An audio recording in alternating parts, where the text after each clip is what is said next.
Well, good evening, everybody. How are we tonight? Hopefully, everybody had a great day today, and for our American friends, a great 4th of July. Happy Friday. We are back, and we're going to be doing more Dune. Also, Alpa, it's good to see you, buddy. How you doing?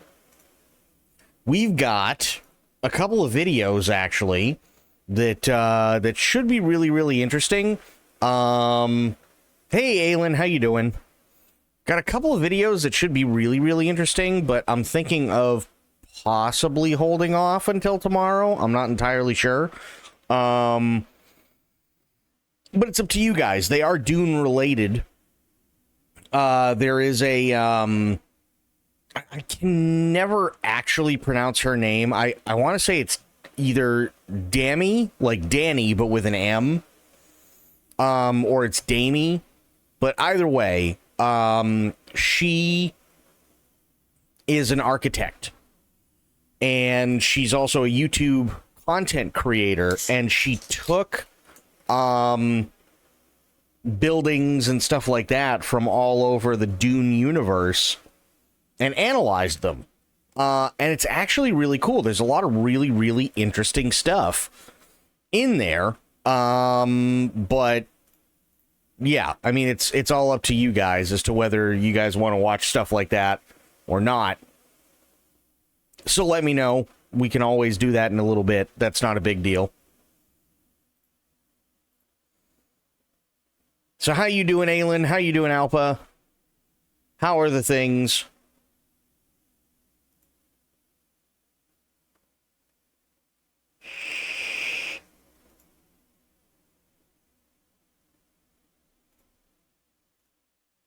Where is it? There it is.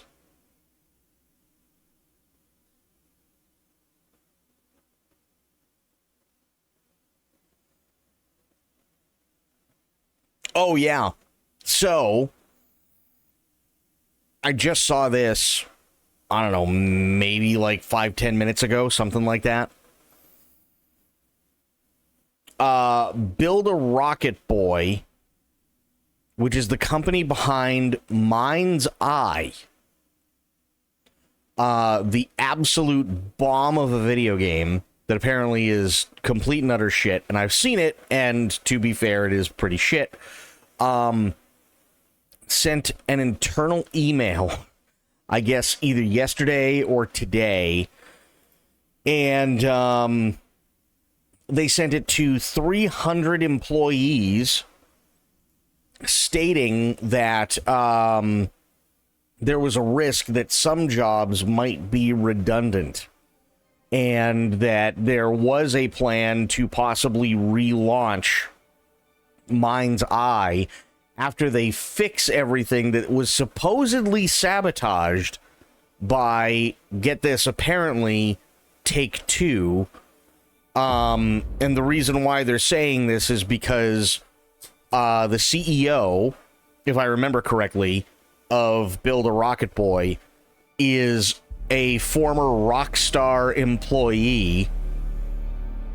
And, yeah, he's saying that there were some people who conspired against them, and actually went out of their way to make sure that Mind's Eye was going to launch as shit as possible.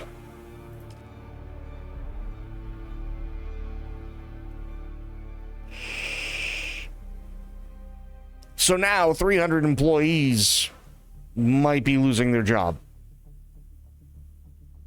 How insane is that?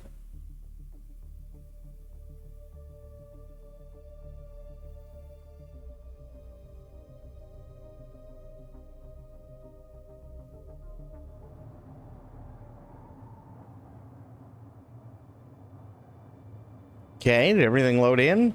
Looks like it. Okay, how are we looking there? Looking pretty good.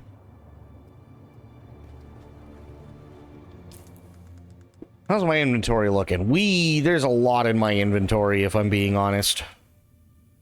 Like a lot. I still need to put some stuff away here. Here, here.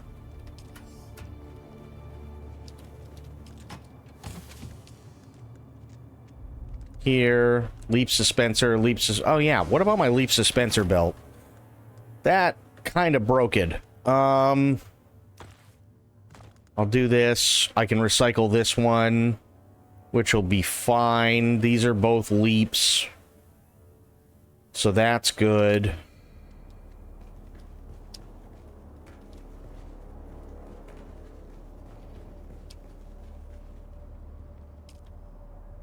Ooh, yeah, we're right on the line. I need to start up another generator.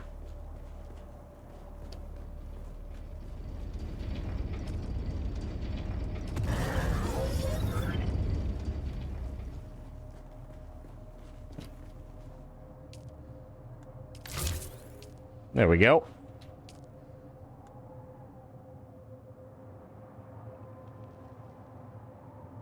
The hell is it?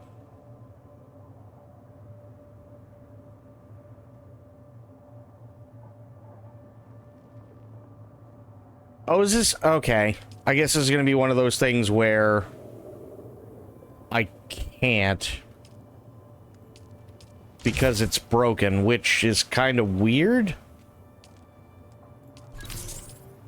Let me see.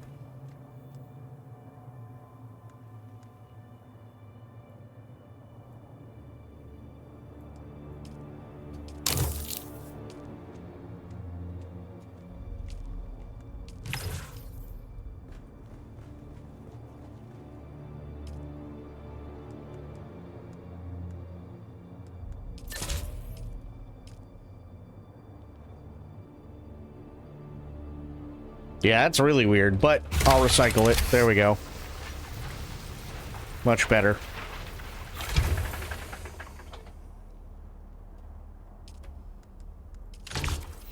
Disableed.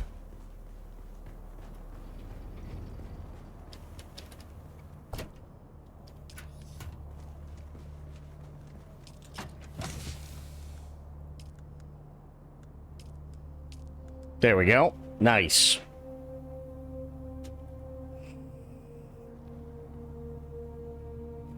Nice, nice, nice. I'm definitely low on quite a few things. That is for sure. So, here's what I'm thinking.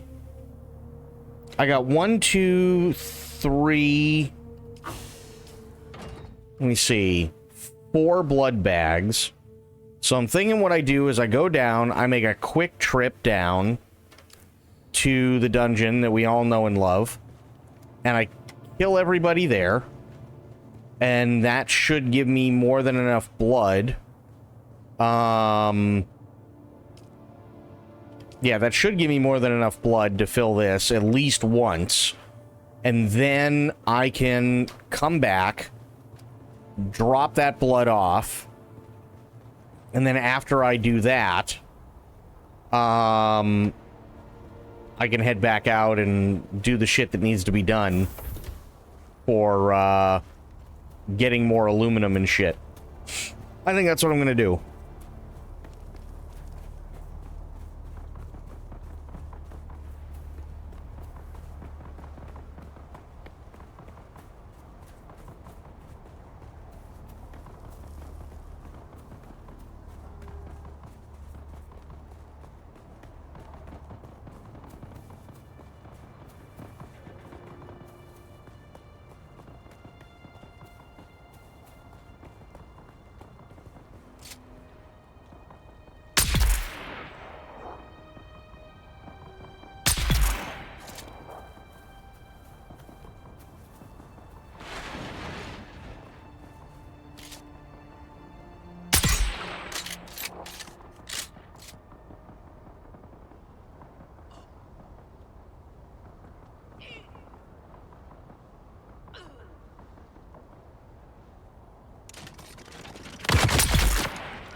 There we go.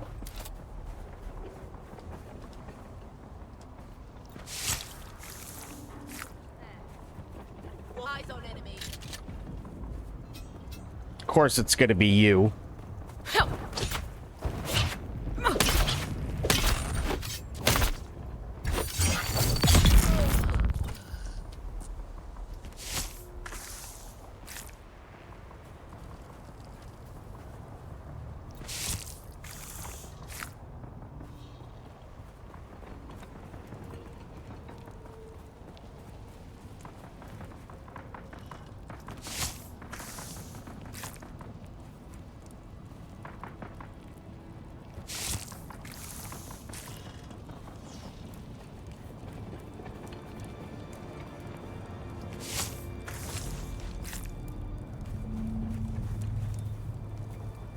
Come on.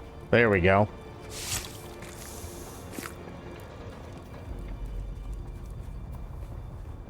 Okay, I already got you.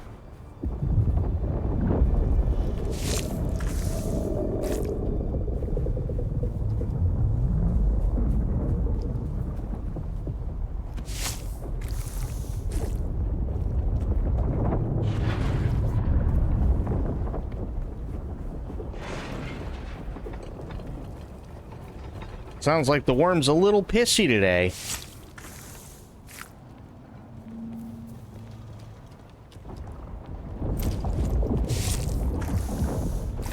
By a little, I mean a lot. Holy shit. Sounds like somebody really pissed him off, actually.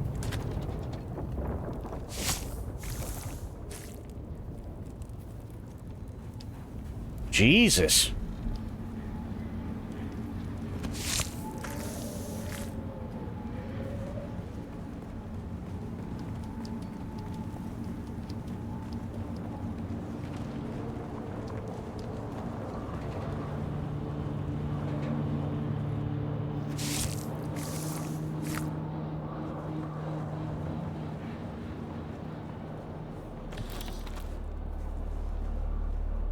Okay, let's see. How we looking on blood?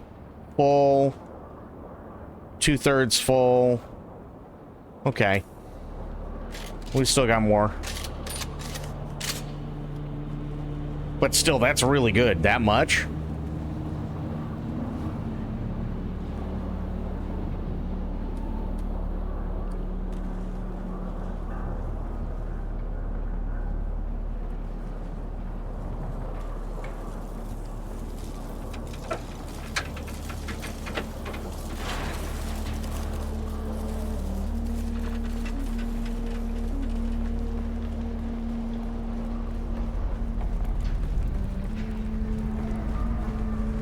Nobody's... Oh, wait. Welcome, visitor, to Imperial Desert Testing Station number 197. I am Station Supervisor Janice Braun of the Imperial Engineering Corps.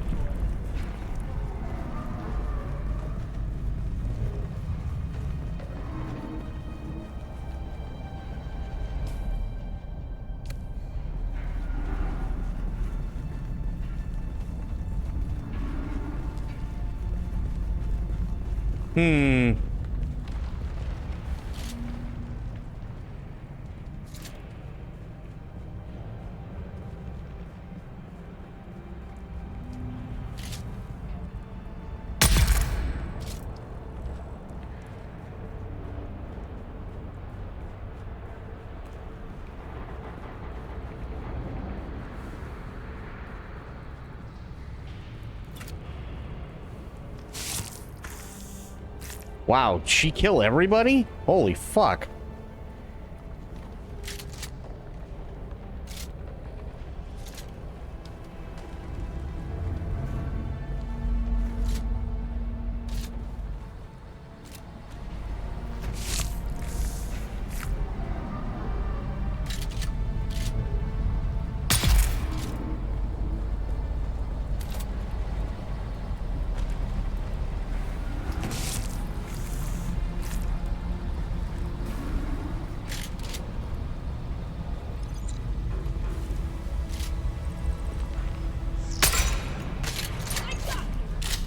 Fuck.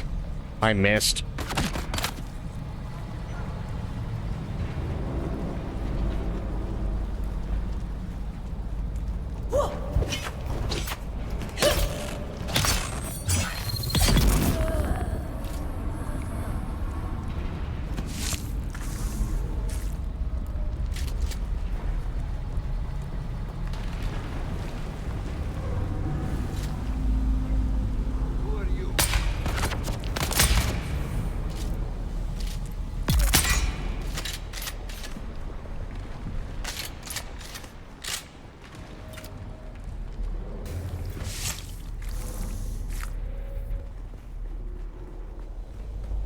Just here for the blood and the important stuff. That's it.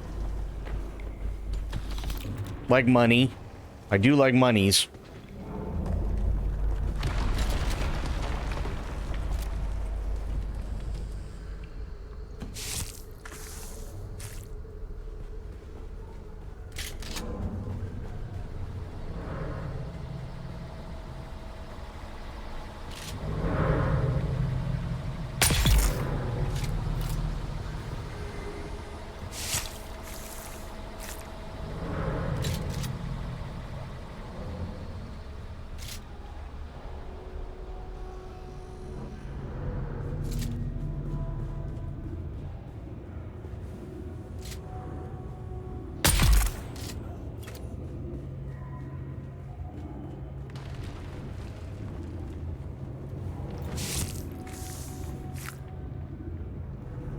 Wow, am I on the last one? Holy shit.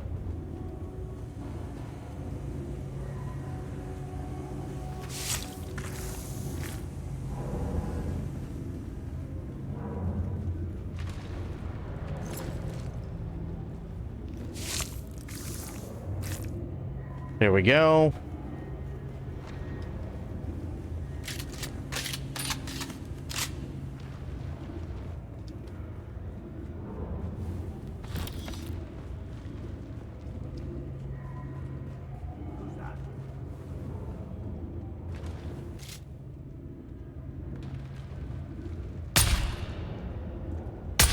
Identify yourself.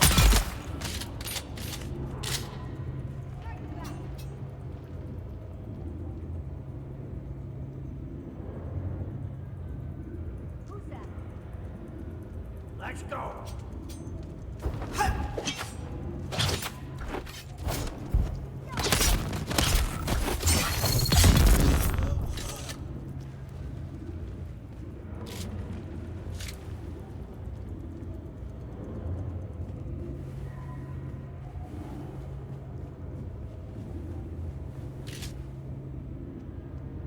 I see someone.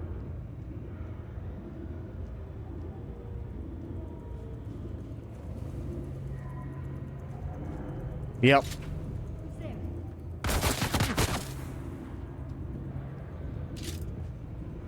I thought so. Access denied.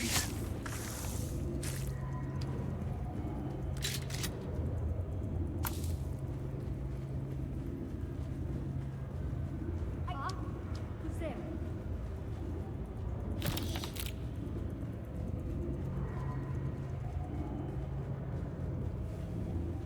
There's someone here.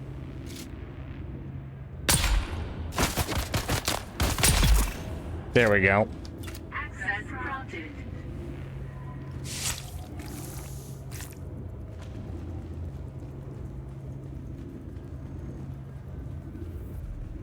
Okay. Drink that. Nothing in here that I want.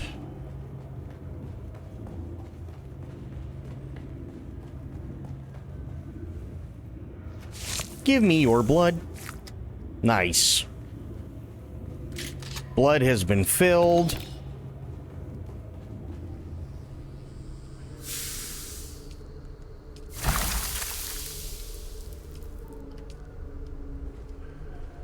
No, no.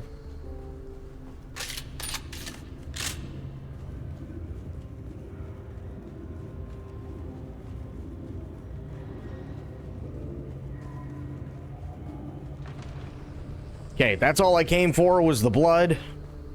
I'm full on blood, which is fantastic. So now that means it's time to get the fuck out of here.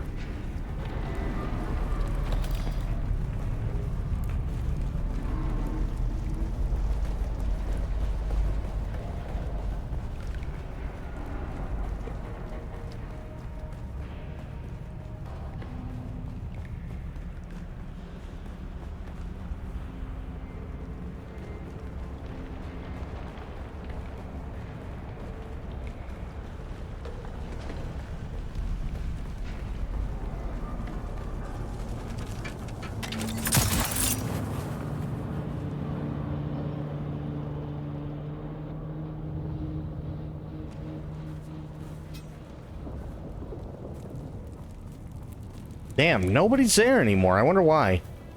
That's so weird.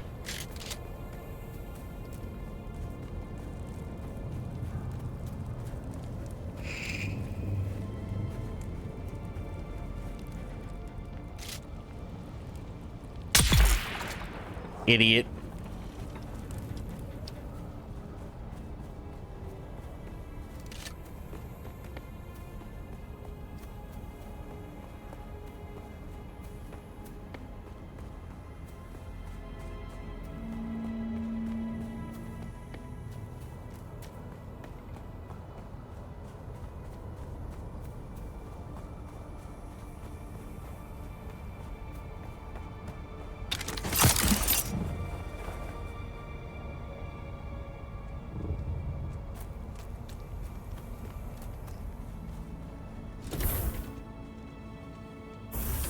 Okay, dump this off.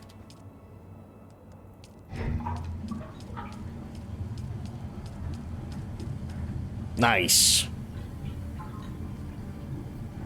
That'll get some shit going.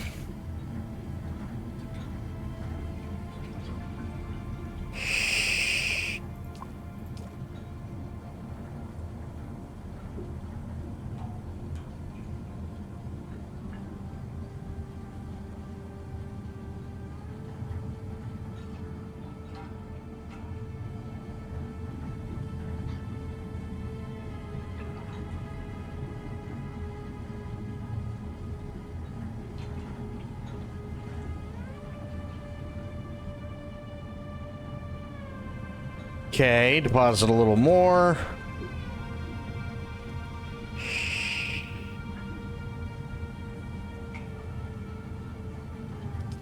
Now, I think it's in survival. I think.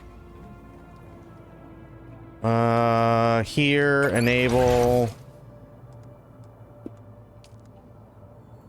Deciliter John. I've only got 30. Oh, I've only got 11 aluminum. And I need insulated fabric. Where the hell do I get insulated fabric?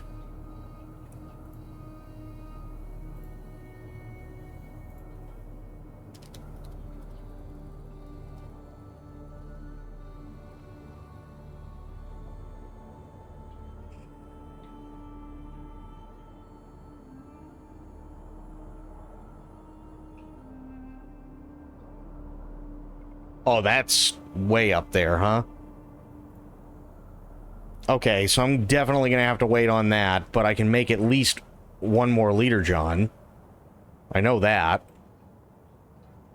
Actually, it probably wouldn't be a bad idea to do 2 more.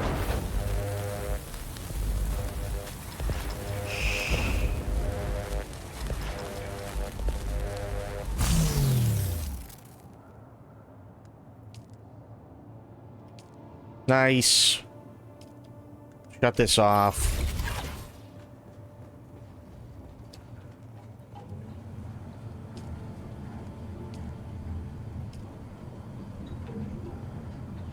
Okay. I got 2 empty blood bags.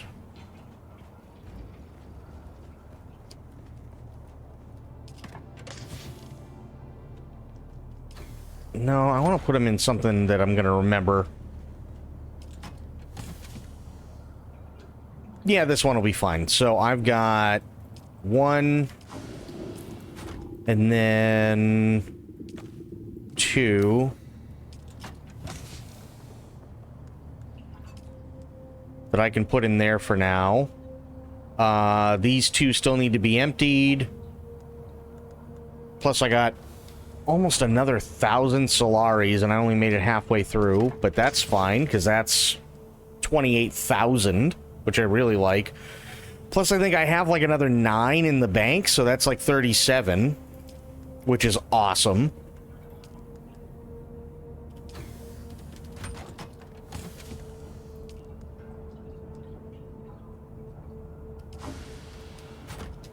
Let me see. Yeah, so I got 9, so plus 28 is 37. That's not bad at all.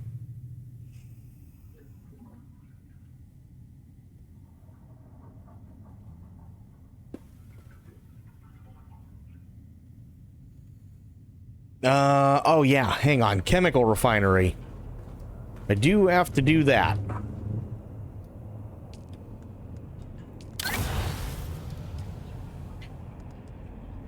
Medium-sized vehicle fuel cell. I need 45 of those. I'll do 2.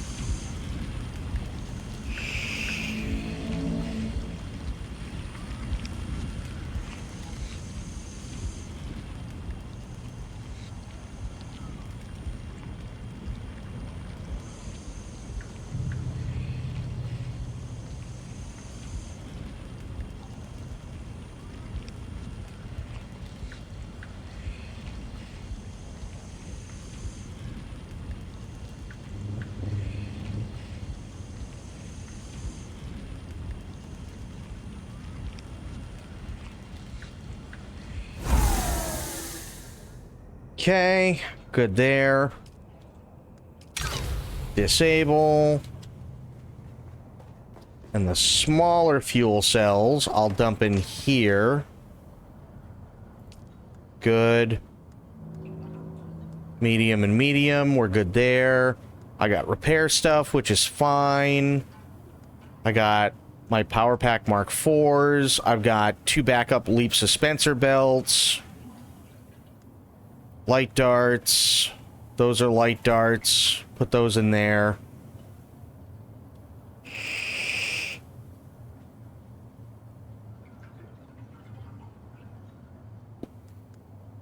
Okay. Okay. We're looking pretty good. Go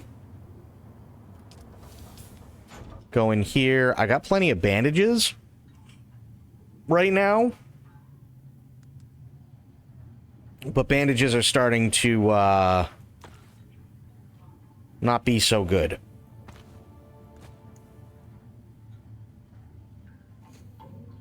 So I'll put those there. That's a Power Pack Mark II. No fucking wonder. Hang on. Mark IV. Now, I can go in here. That's a Mark II. Let me see something.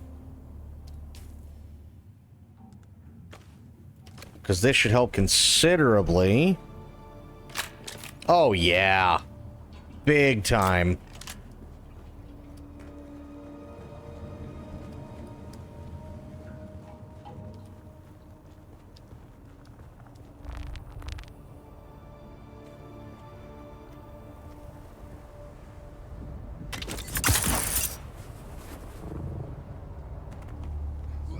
Okay, check these. Got 1,100 hours still. This one's not working, but that's okay. Nice. We're good there. Nice.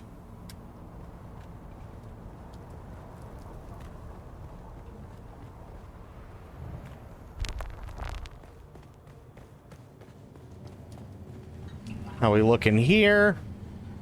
Oh shit, we're full. Okay.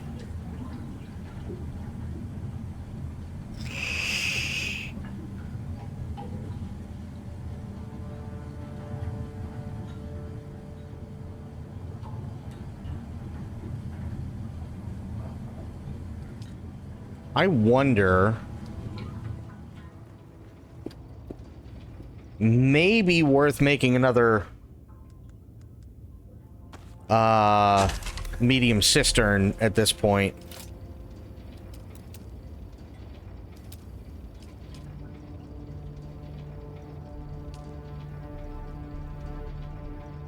Steel... and silicone, huh? Okay. I can take care of both of those. At least I should be able to. Where are you?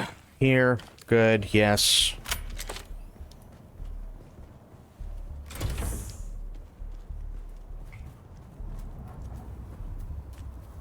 Actually, wait. Hang on.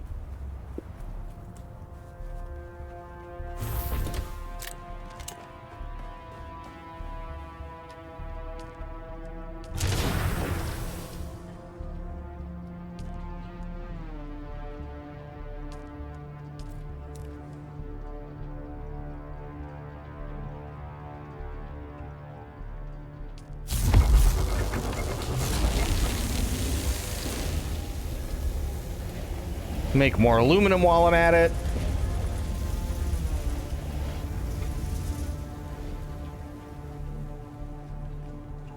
And then go over to you. That's pushing it, so we'll start another generator.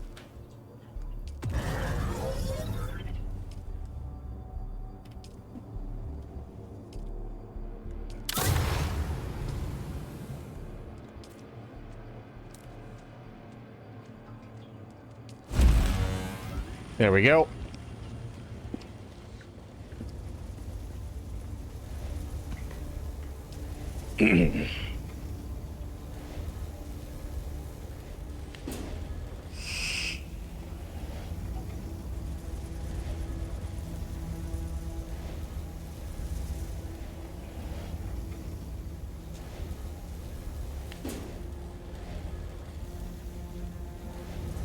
Oh yeah, this should be going pretty good.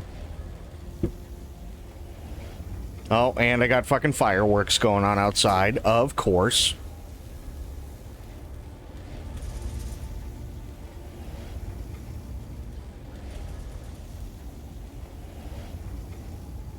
Sober! Not to be confused with gooning, which should never involve sand. This is true. You don't really ever want to involve gooning and sand.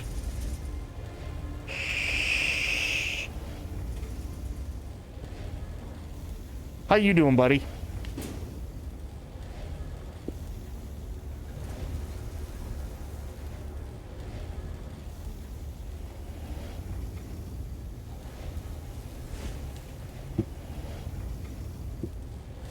Gooning is such a daft word. It makes me think of, like, mafia henchmen. Yeah, I could see that. I could totally see that.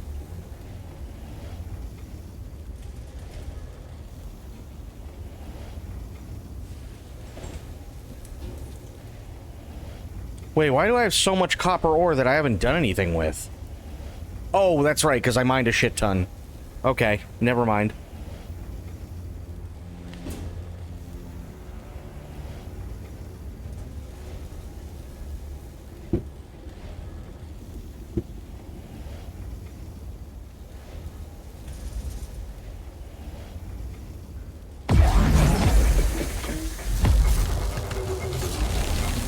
Happy Independence, Doobles. I'm thinking I might eat something quintessentially American later, like a burgie.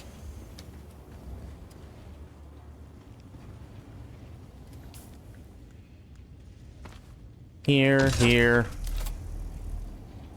I need 12 silicone. Okay, fair enough. Hey, Sophia, how you doing? How's my silicone? I'm almost there, I think. Happy 4th to you. Likely your hot dogs. Nice. Chili dog. Chili dogs work too. Pretty darn good. Awesome.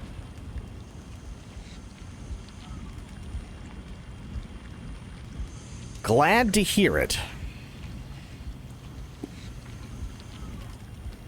Okay, that should be enough.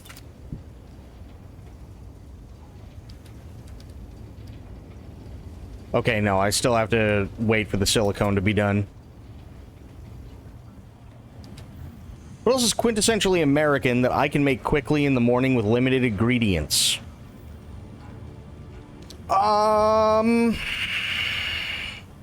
If you have American cheese,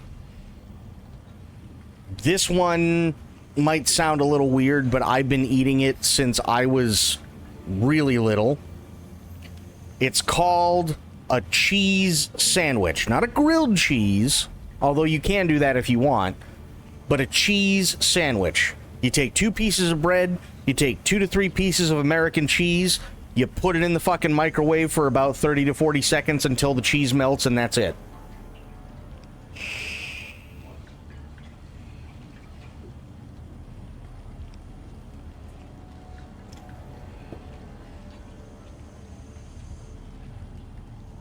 That'll do her, yep.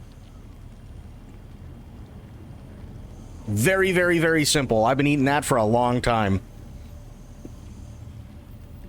I don't know, is cheese eggs American? I have no idea. That's a good question. That's a really good question, actually. I don't know. I've had cheese eggs. Those are really good. For those who don't know, cheese eggs is basically just scrambled eggs, but what you do is after they're basically done, you take American cheese, put it over the top, and then you mix it in together and let the cheese melt.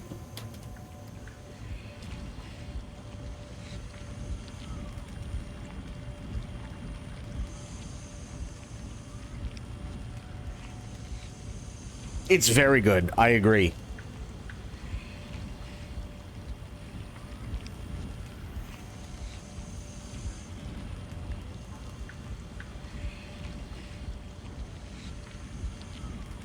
Could make grits, always wanted to. There you go. Grits is definitely an American thing, that's for sure.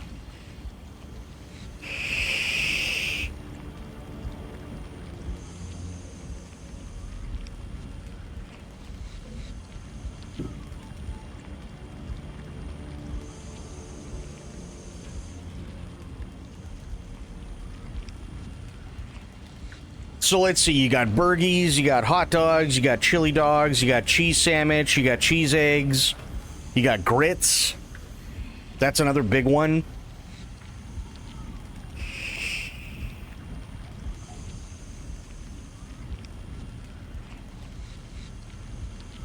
Grits are just a vehicle to get the salt and butter to your mouth. Or, depending on exactly what kind of grits you want, you can also take a little bit of maple syrup.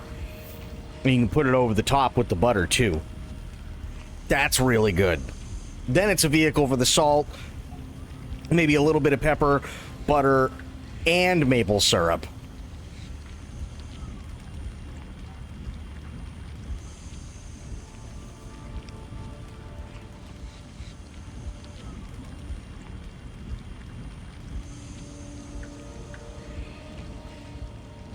They don't sell basic grits in the first place here? Aw, that's a bummer.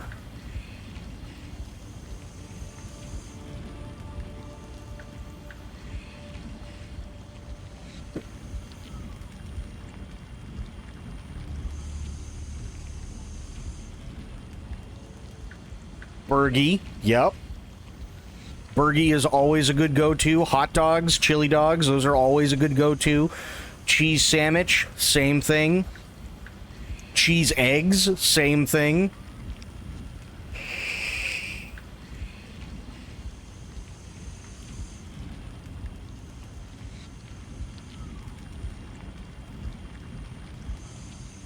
Sober, have you tried the Goober Burger?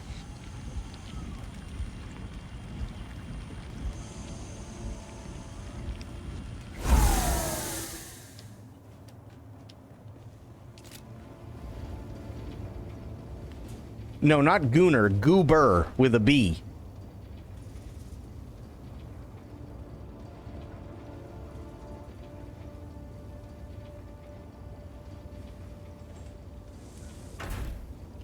There we go. The ingredients are incredibly simple. All you need is peanut butter and a little bowl, and dill pickle chips. That's it. That's all you need for the Goober Burger. And what you do, you make a smash burgie, right? You already know how to make that. After you flip it, take a little bit of peanut butter, put it in a bowl, nuke it for a couple of seconds until it you don't want it to be like incredibly runny, but you want it to be hot peanut butter, and then you pour it over the top of the patty while it's still cooking so that it gets into all the nooks and crannies and everything like that. And then you take your dill pickle chips and put a bunch of them on the bottom bun. And then when the burgie's done, you take the entire patty with all of the peanut butter on it, and you just put it right on the top of the pickles, and then put the rest of the burgie together, and you're good to go.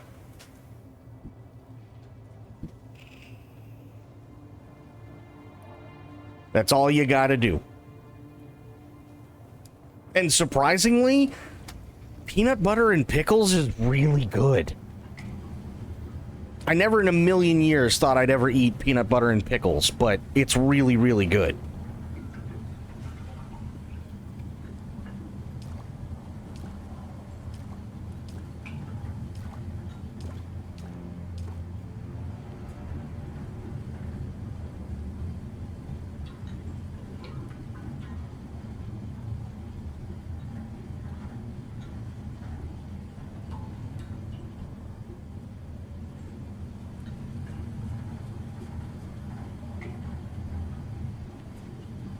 There's a bagel place in town, and the bagels are amazing. Ooh. And you know what? Here's one for you, depending on exactly what you can get for bagels. Now, I know that there's going to be a lot of people that say this is a Jewish thing, and I don't necessarily disagree. However, if you go to New York, it's literally fucking everywhere. Bagels and lox.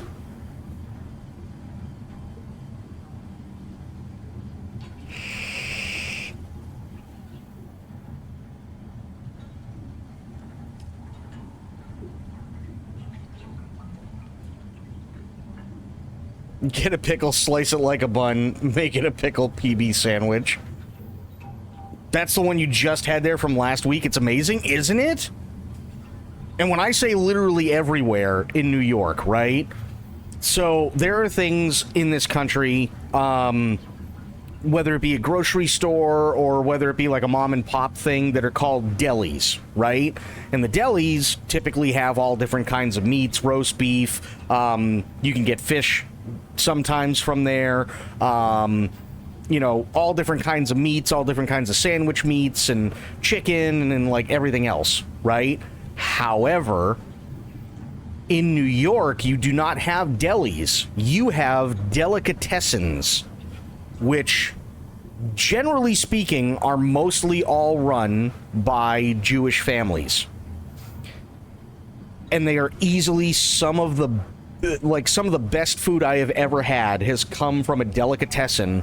And that's where I had bagels and lox for the first time. That's where I had an actual honest-to-God club sandwich for the first time. That's where I had New York-style cheesecake for the first time.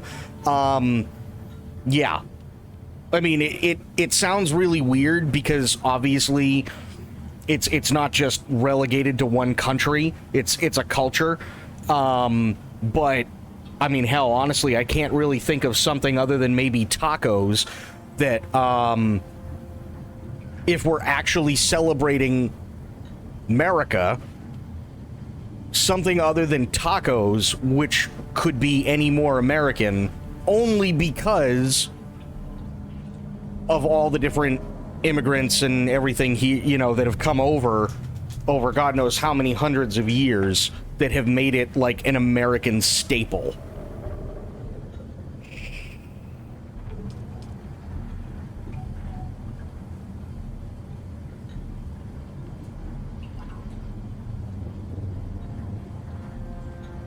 Cream cheese and the salmon combo. Oh, God. I haven't had lox and bagels in years.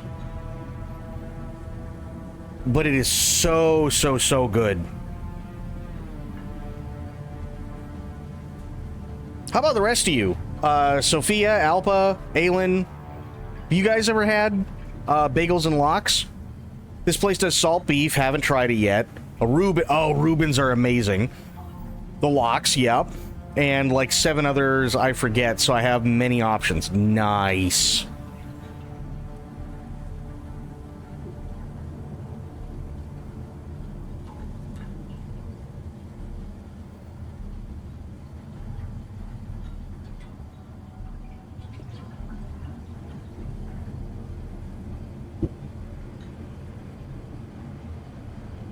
Yeah, everybody else, if you haven't tried bagels and lox, oh, God, it's so good. It's so, so, so good. And if you like fish, ooh, that's the good stuff right there. Never had bagels and lox. Lox is quite literally smoked salmon. So they take a bagel, you have cream cheese on it, and smoked salmon. And every once in a while, they might put, like, you know, depending on exactly who's making it, they might do some leafy greens on top. But that's it. That's all it is. It's so good.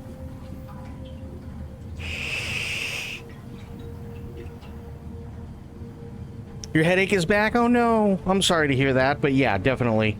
Take care of yourself. maxbagels.co.uk. Let's take a look here. Because we're waiting on stuff to finish anyway.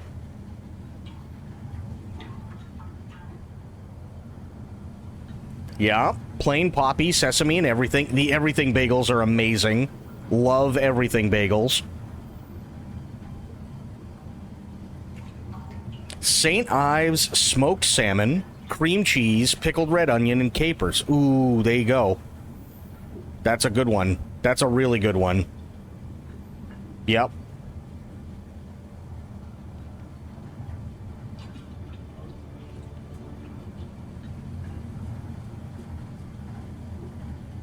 Reuben. That's, I guarantee that's really good.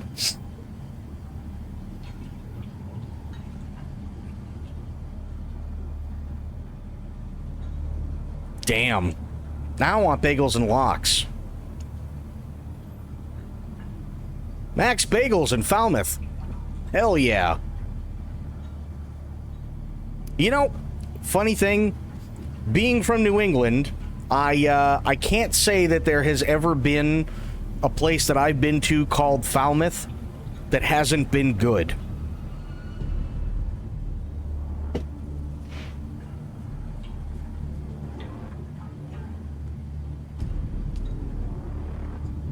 I'm just saying, there's something about Falmouth, but yeah, always good stuff there.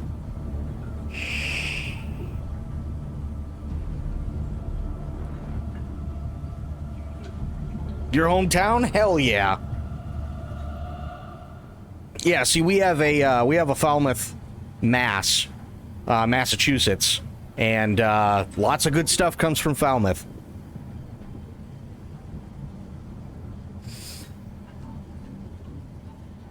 Oh, actually, hang on, shit, while we're still waiting.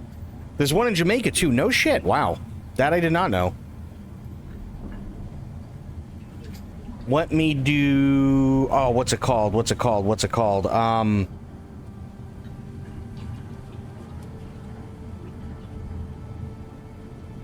I think it's just called the... Yeah. Here we go.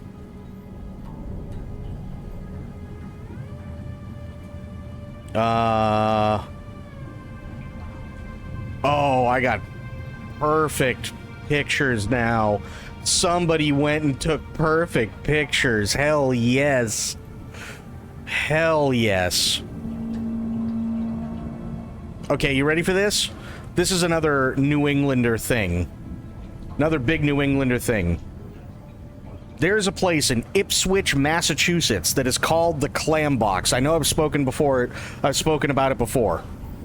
But the Clam Box gets fresh seafood every single day. This is what their lobster roll looks like.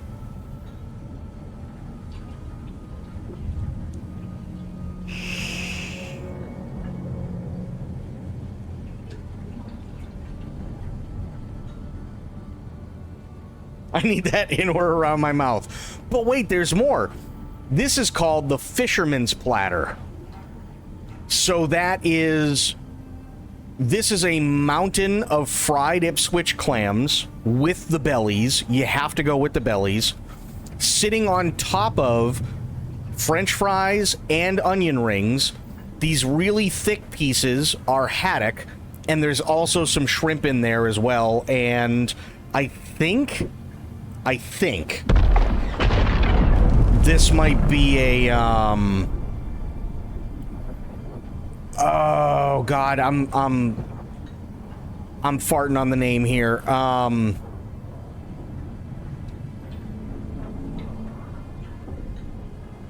Not oysters, because oysters you eat raw.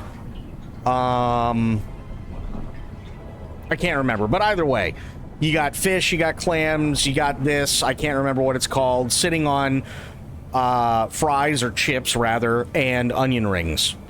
So that's the fisherman's platter. You can't just share porn like this. It's against TOS. Oh, wait, we're not done. Then you have just a thing of clams.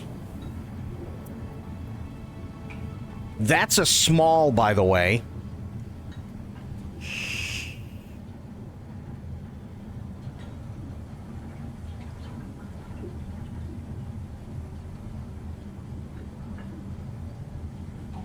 That's literally just a small. The medium is maybe about 1.5 times the size, and the large is probably somewhere about 3 times the size. But these are the good ones because you got the big old bellies on them. Oh, so good. So good. You can never go wrong with New England seafood. Ever. Actually, that's not true. If you're in any other part of the country other than New York, you can 100% go wrong with New England seafood. And here's why. Maine lobster, okay? If you are in any part of the country other than New England and New York, anytime you see Maine lobster, don't get it. Ever. And the reason why is because once lobsters are frozen, they get insanely fishy. So you know for a fact that they're never going to be getting it fresh because just logistically they can't unless they want to pay like $100 per lobster to get it shipped in less than 24 hours, which is insane. Delaware crab is the same thing. You don't ever want to get any sort of Delaware crab or even Alaskan crab unless you live in those areas, because those also get insanely fishy.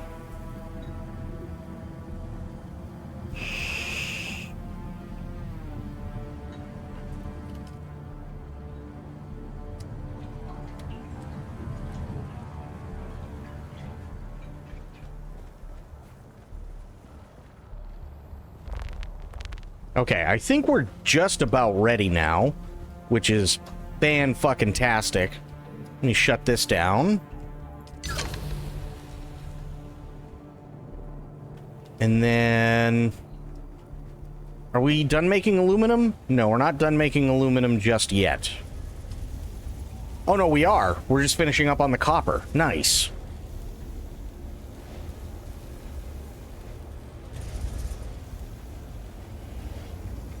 I'll be making New England clam chowder this month, too? Fuck yeah, dude. Hell yeah. That's the good stuff.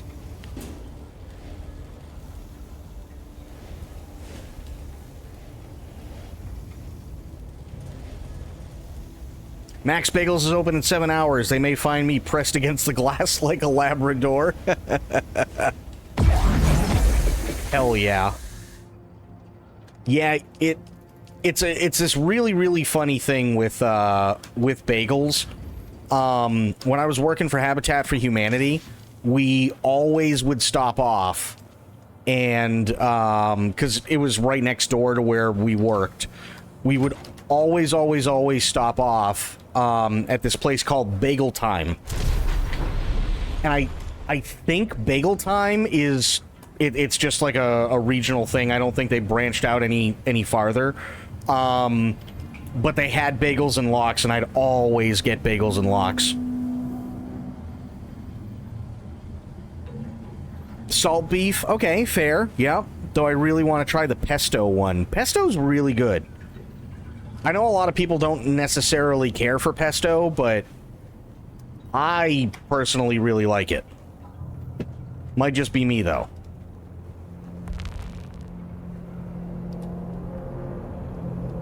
Okay, yeah, Sardaukar is still out, which is a bummer. Made my own the other day and almost ate it from the jar with a spoon. Oh, yeah. Yeah. I know a lot of people don't particularly care for it, but I really like it.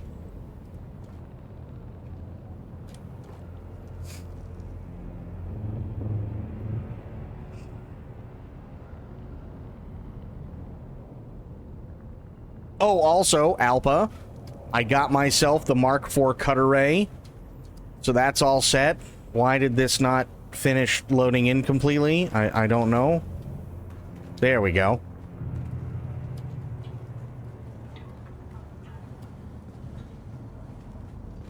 Where did I put... I think I might have put it in here. I'm not sure. Nope. Because I do have to take some things.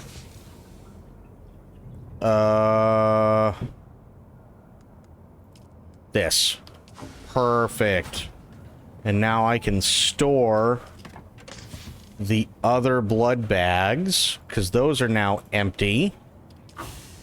Good.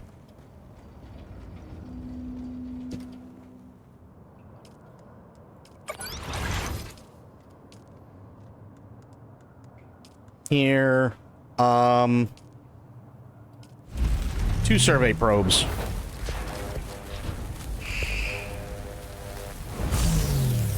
Perfect.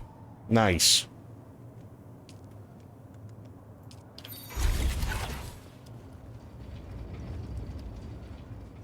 Okay, that is off. This I can turn off. Nice. That's off. This is still on? No, it's disabled. Okay. Yeah, turn this off too.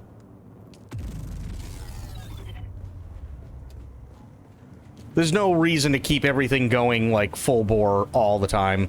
So I might as well just leave it on low power.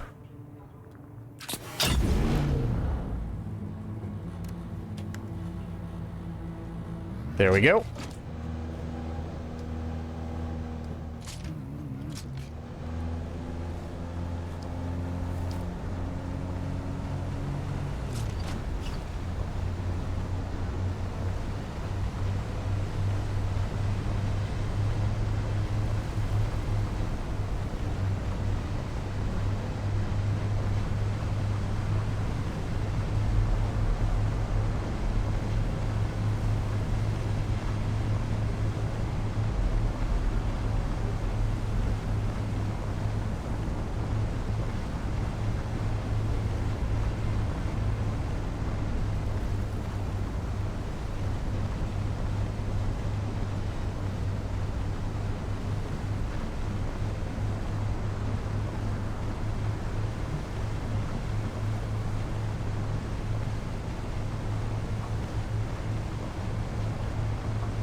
Okay, off to go mine aluminum.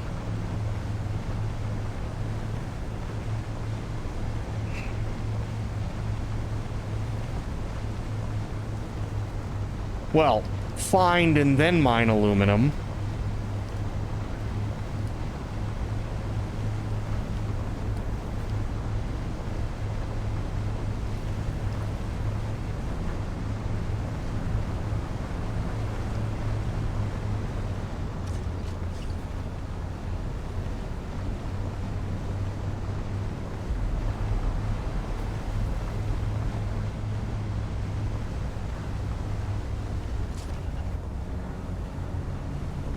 Yes, I omitted the U in color because of the day. Oh, perfect. It's actually kind of funny because color and there's another one that typically has a U. We use those interchangeably here.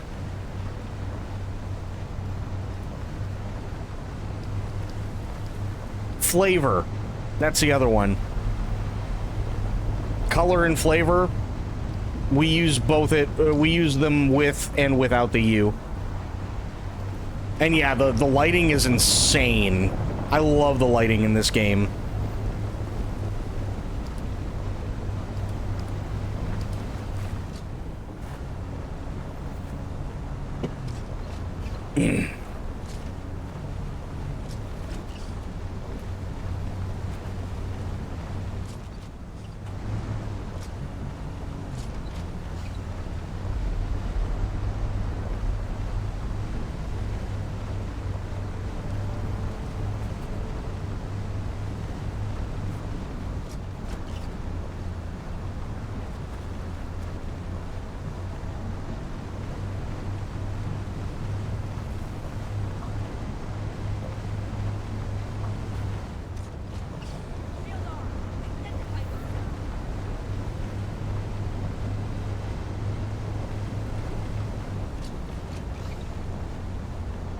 We're committed.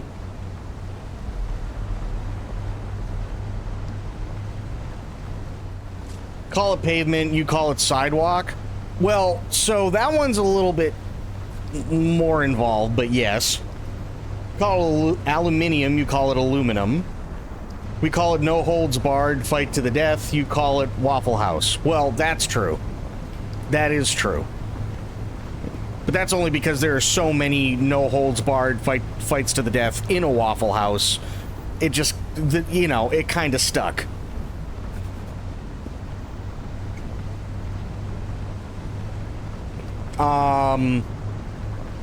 Pavement is actually a weird one. Pavement's a really, really weird one, because with pavement, we've got two different kinds of pavement, which sounds really odd. So, I'll start it this way, right? So, pavement, yes, can be sidewalk, but pavement can also mean the road, right? But even in that sense, pavement still means two different things, because in some areas of the country, especially in the northern areas of the country, a lot of the time they use tar for their roads. Or even when they're going to patch something on a road, they use tar. And the reason they use tar is particularly because in the north you have such drastic temperature changes throughout the years, and tar is more resilient than in the rest of the country, where a lot of the time they just use cement, because under extreme temperature changes, cement can and will crack.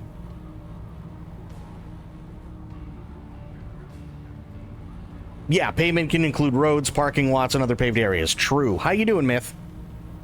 So yeah, pavement is a weird one. I agree, but there have been plenty of times where, you know, people still use the word pavement here, for sure.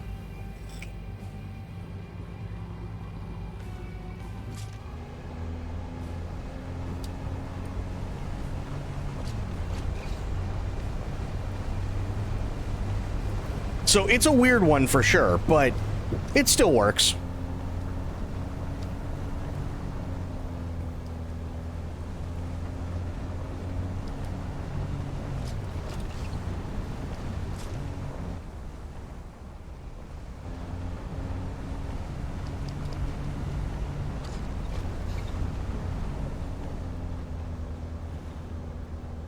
That seems like a long way to the shield wall. I'm not gonna go there, much as I would really love to. Actually, wait a minute. Where am I currently? I'm still in Haga Rift. Okay. Which is not where I want to be. I guess we just call it the road and not much else. Pavement road and zebra crossings. You call it crosswalk? Yeah, we do call it crosswalks, yeah.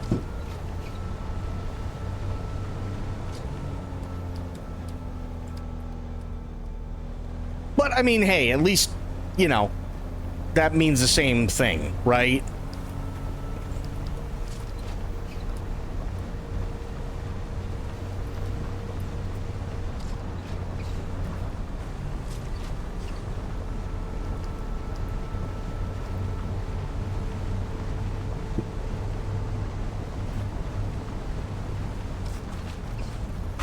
And how you doing, Myth? Happy 4th.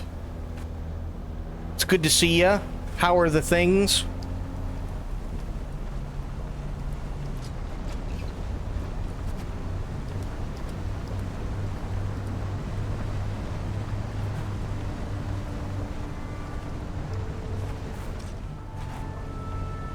Eating pizza and drinking root beer. Nice. Hell yeah.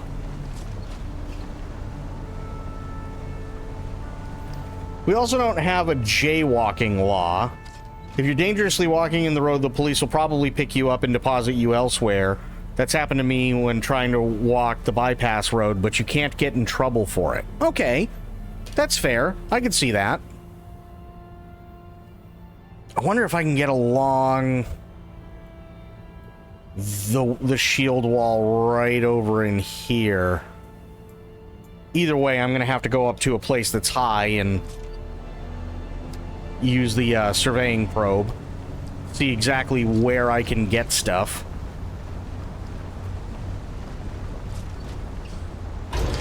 Ow. Because there's got to be more than just, like, 3 things of aluminum here. There's got to be. There's no fucking way that's all they're giving me. That would be dumb.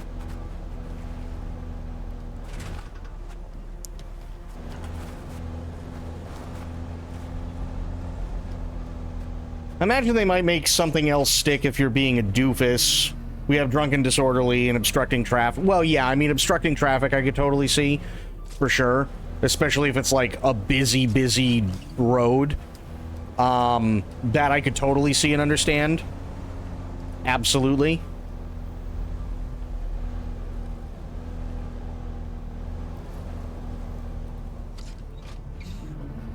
Okay, here looks good.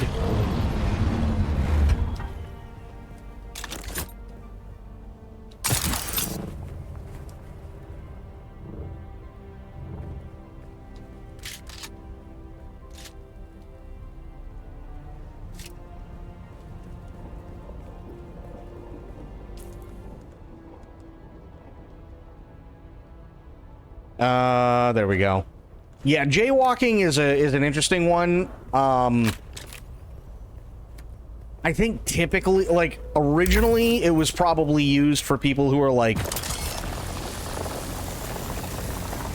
trying to cross, like, busy intersections or roads, things like that, where,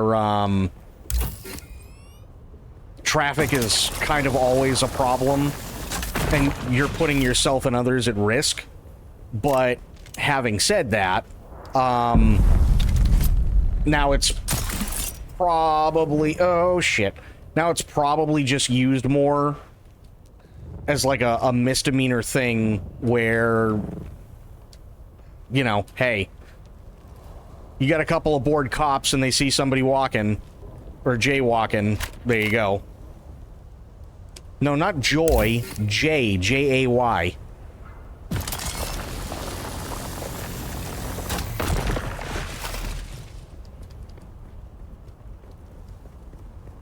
Favorite laws are the ones they forgot. Oh, the blue laws? Yeah, blue laws are always fun. Yep. What about joy walking? Well, I mean, think of it this way. If you're walking, that's probably joyous.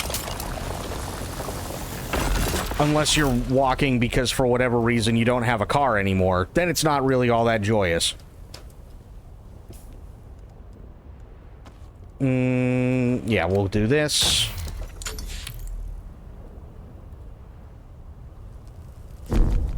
Not at... Oh my god, really? I gotta go up, huh? Like, way up.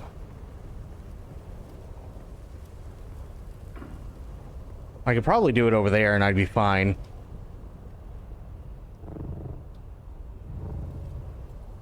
There we go.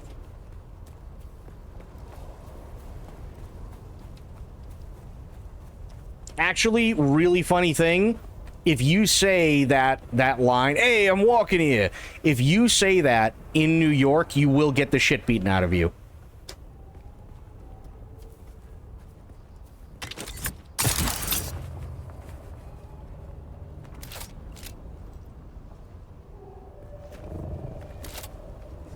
Little known fact. You will, in fact, get the ever-living shit kicked out of you for doing that.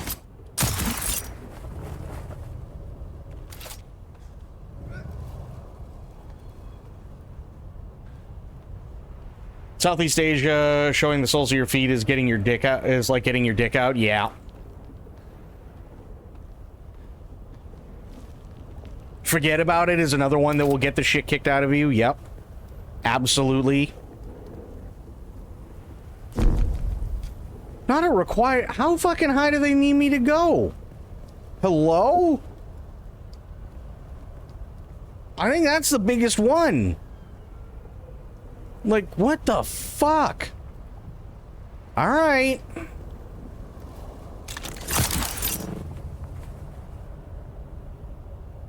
Like, that's insanely high.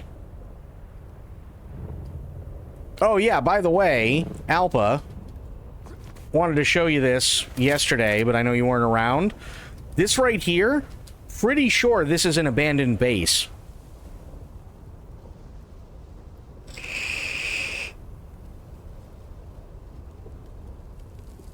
We went in it yesterday, and I'm pretty sure it's abandoned.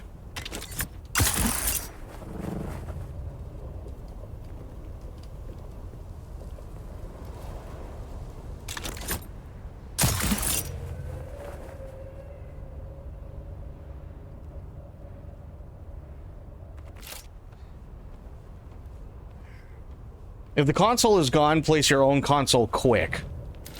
I couldn't find the console. That was the funny thing. I was looking for it yesterday. I mean, do you think it's worth doing it out here?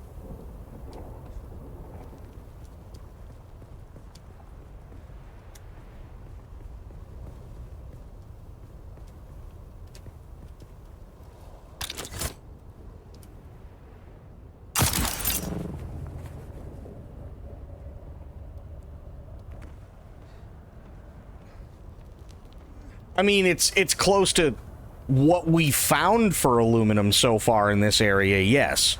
This right here, this is actually, believe it or not, the fourth thing of aluminum that I've been able to find in this area. That's it.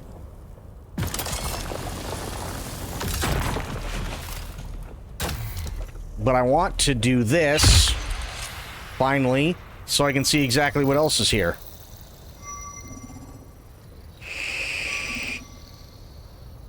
That's a good question. We're on the far east side. But I am checking.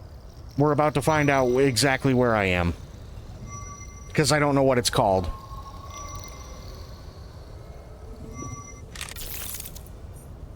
There you go. Jabal Ifrit Shark.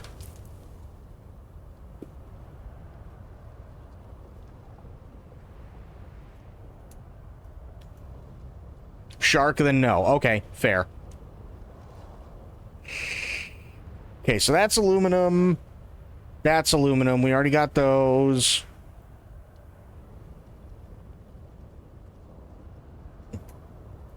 Why no base here? I'm just curious. I honestly don't know.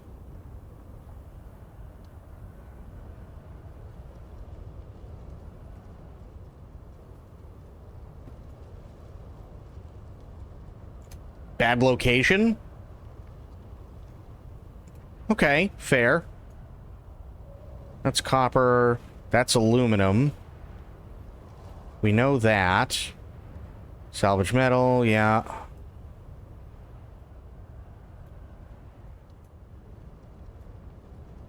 Looks like I'm gonna have to go and survey for myself.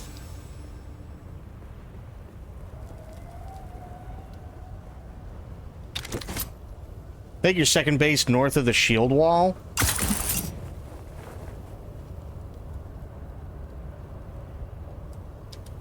You talking about in the PvP area?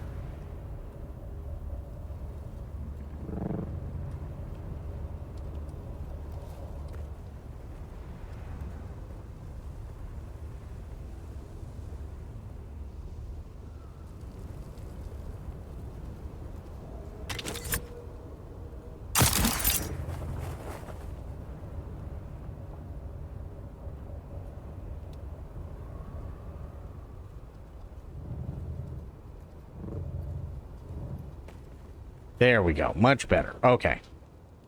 Here, here. Dump that off. Nice.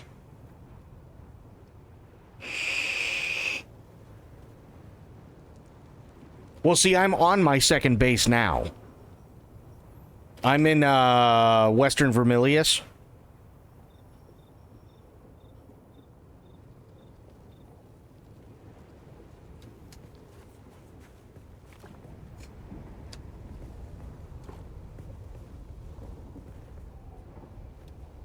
I abandoned the first one, yeah.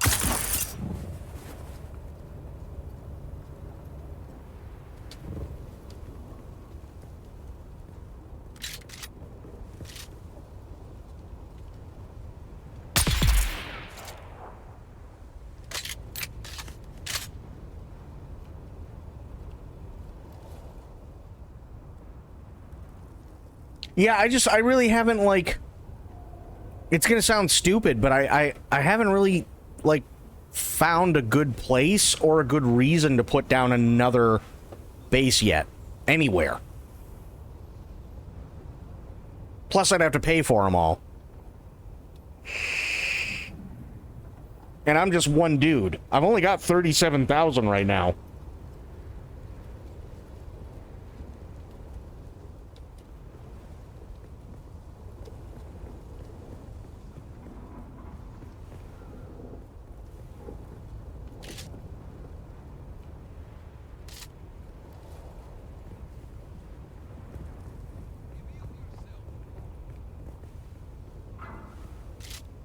There he is.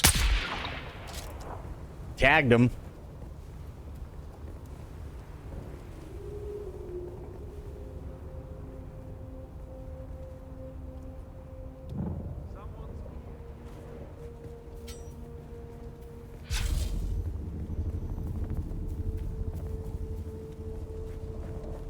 I see someone. Found them.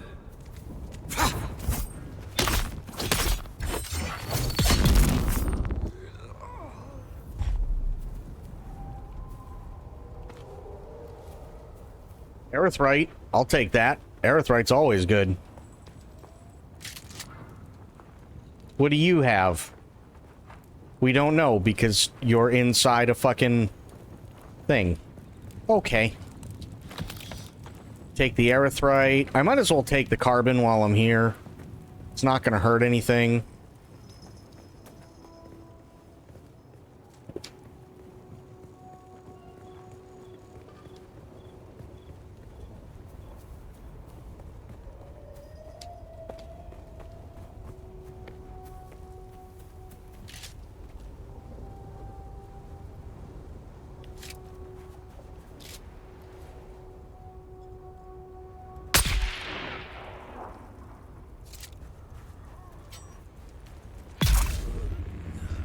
Hello, idiot.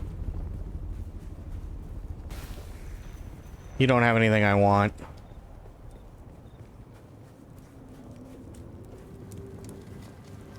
Doesn't look like there's anybody else here, which is nice.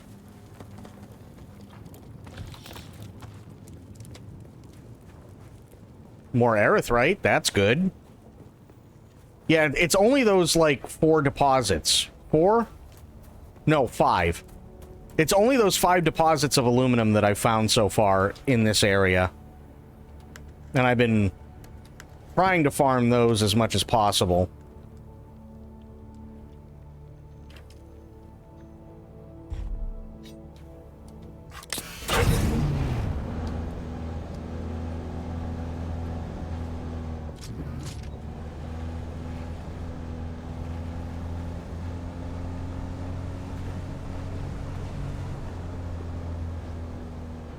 It's a Mark IV. I got the Mark IV last night.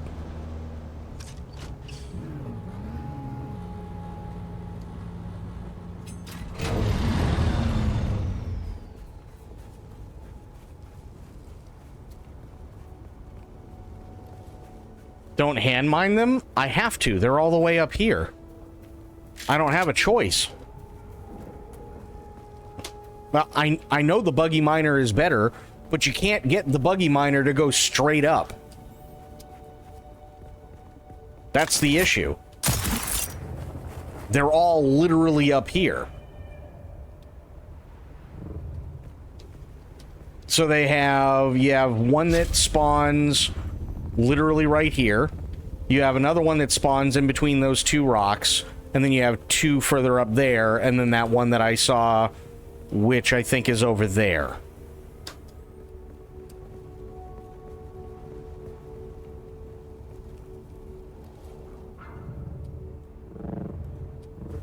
So north shield wall? Oh, fuck. Okay.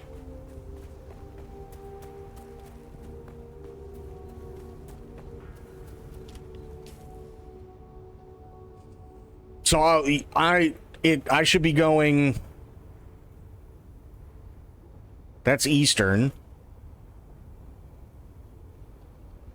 That's western. So what? I should be going, like, up in this area?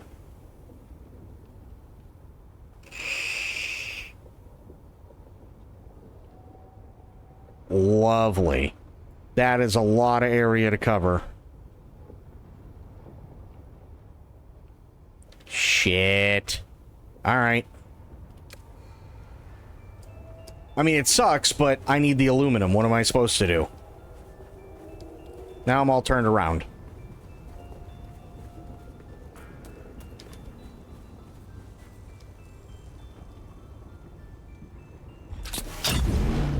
Okay, this is enclosed here.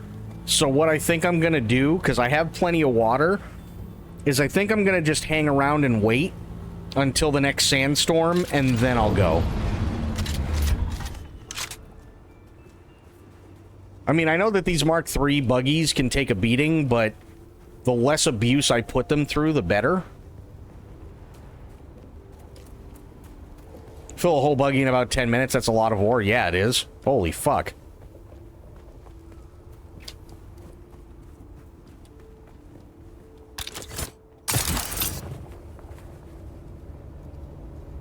Okay, these have not respawned yet.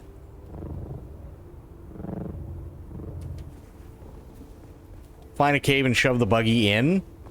Yeah, that's the problem. There aren't many caves around here. And I don't exactly know where I'm going either.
Oh, easy there.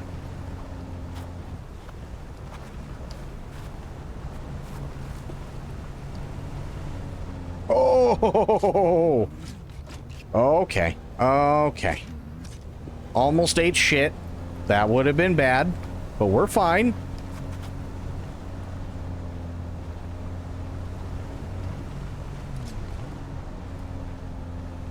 Except for the Sardaukar patrol. That's not so much fine.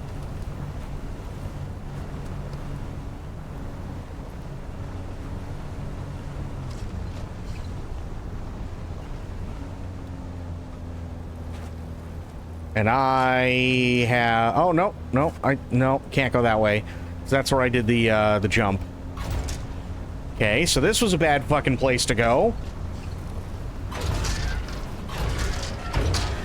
Yeah, let's wander around in the fucking dark. Great idea. Good job, me. What could go wrong? Oh, yeah.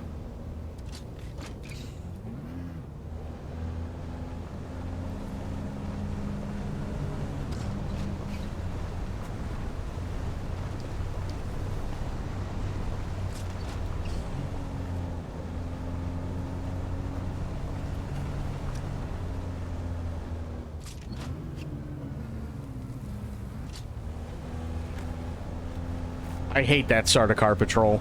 I really do. I can't wait for the day where I can just knock those fucking things out of the sky. That's gonna be so good.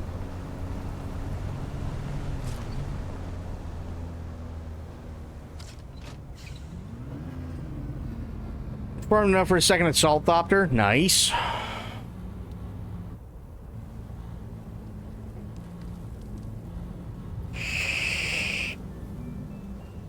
You still have the Scout 1 for backup? Hell yes.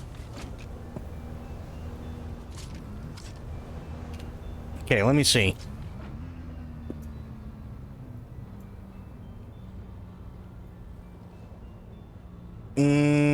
I just need to be able to make it... Actually, if I go back down this way and I cross here, I can come up past this and I can cross over. Or actually, I should probably go over here and then cross through. That's probably the best thing to do.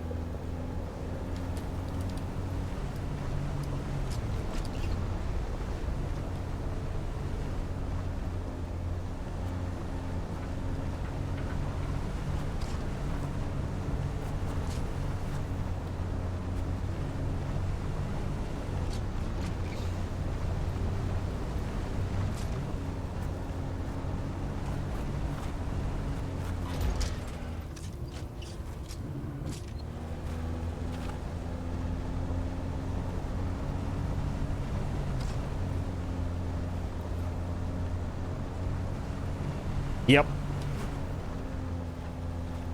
This buggy, gonna be honest, steers like crap. I'm not so much worried about the speed, but the steering is awful.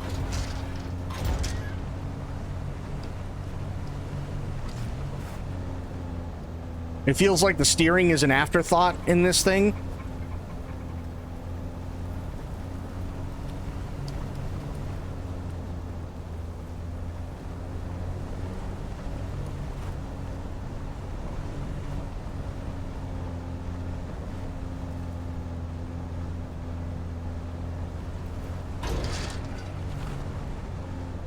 Okay, now where am I? Okay, so I'm about to pass the second one. I want to go for the third.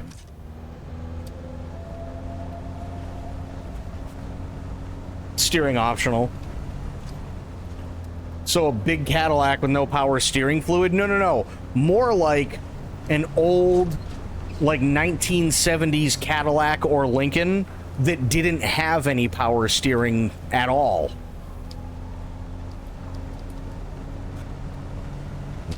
Fuck the fluid, there's not even a pump.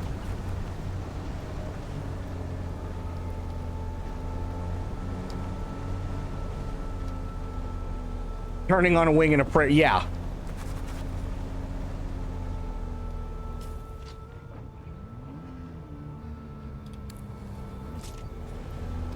Go buy a backup fuel? I did do 2. Yeah. These are both medium-sized.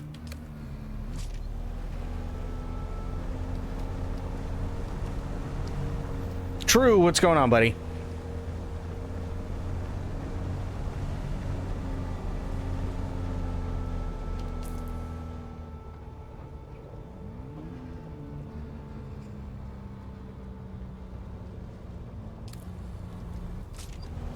Okay, so it is that way. Damn it.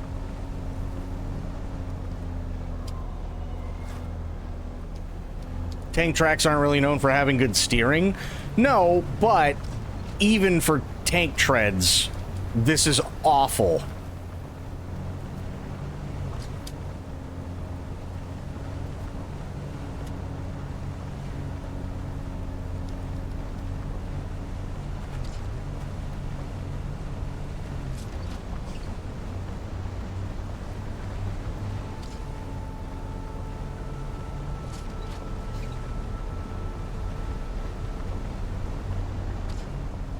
Oh, the German one? Yeah.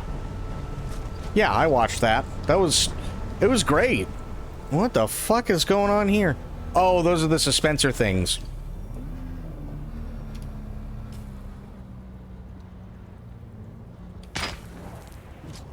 All right, I'm going. Jesus Christ. Stop sniping me, asshole.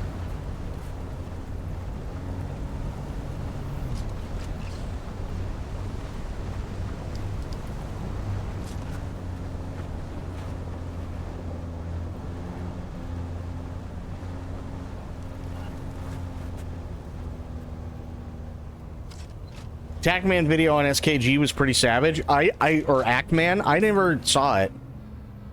I never saw it. So I gotta get into Algarve. And then I should be able to cut across to Eastern Shield Wall just going that way. So I'll do this.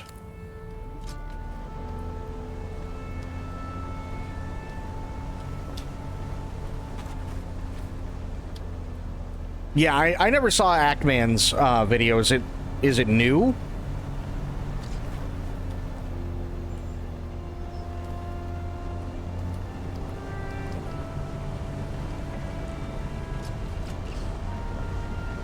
Okay, yeah. I haven't seen it.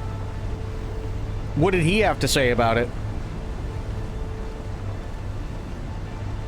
2 days? Oh, yeah. No, I definitely haven't seen it then. But I am interested to hear what he had to say about it.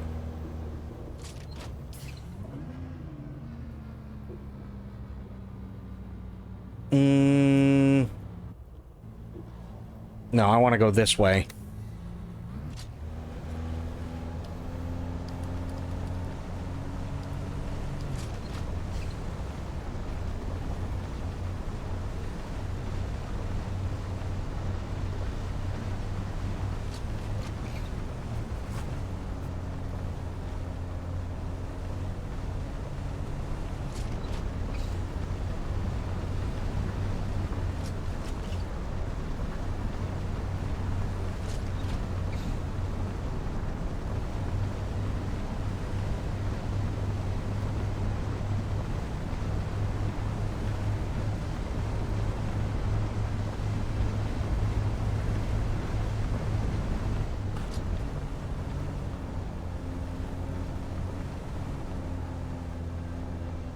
Okay, here's Algarve, but I need to go this way now that I'm here. Sandstorm. Do-do-do-do-do.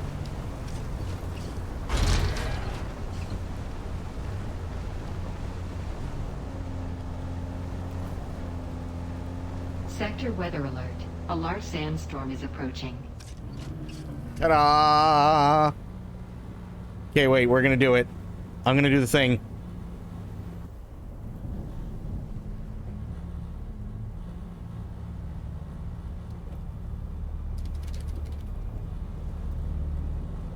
It says enclosed.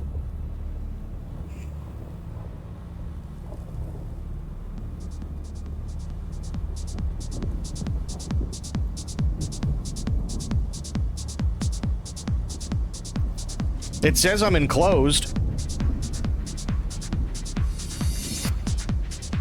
Yeah, it says I'm enclosed. And I'm sheltered. Yeah. It says I'm sheltered for the buggy.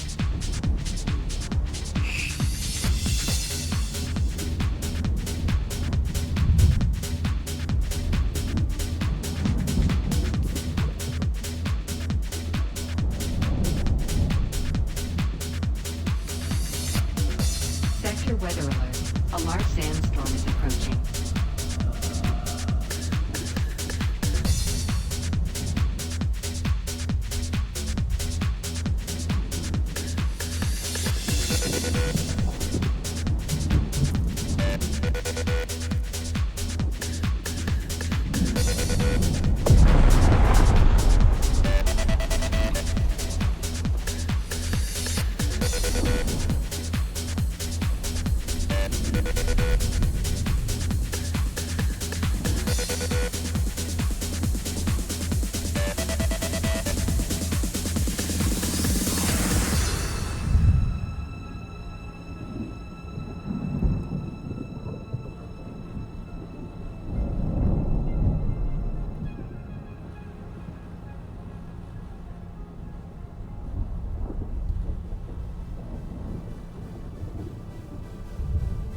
Nice.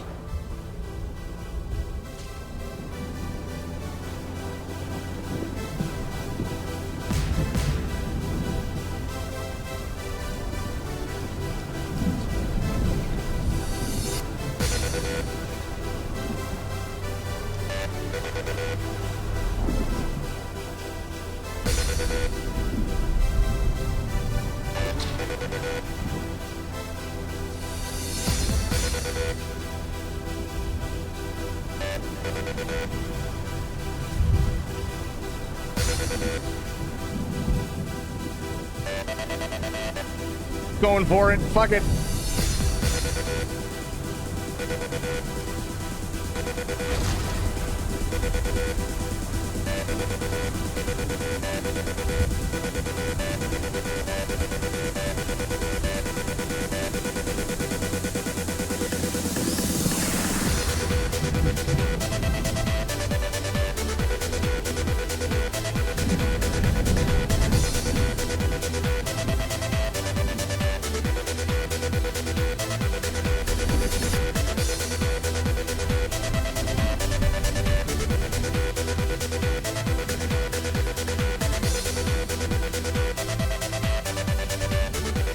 Why does that sand look weird?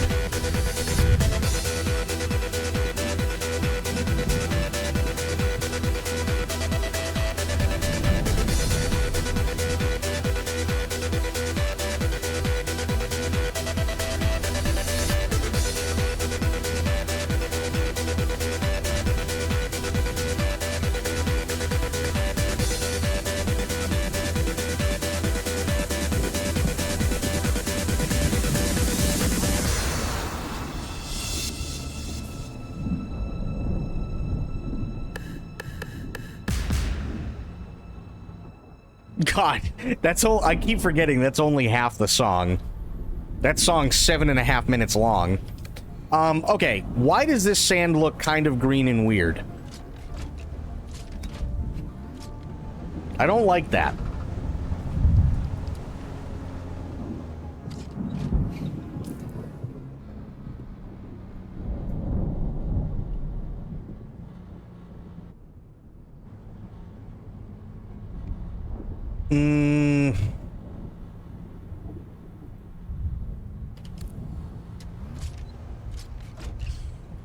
Because Worm did not poop there. I really hope you're correct. I sincerely hope you're correct.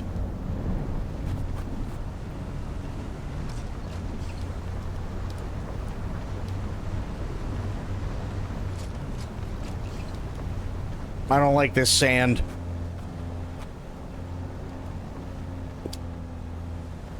I really don't like that sand. For whatever reason, there's just something about it, and I'm like, ooh, I don't know. That looks pretty shit. Okay, so that's Pinnacle Station. Which, hey, cool, Pinnacle Station.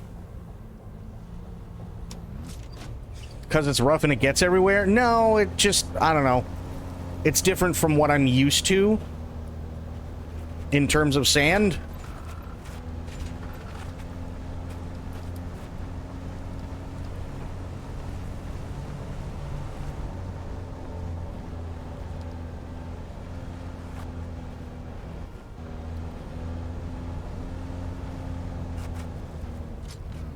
Wah wah wee wah, what's going on over here? Why is everybody so pissy?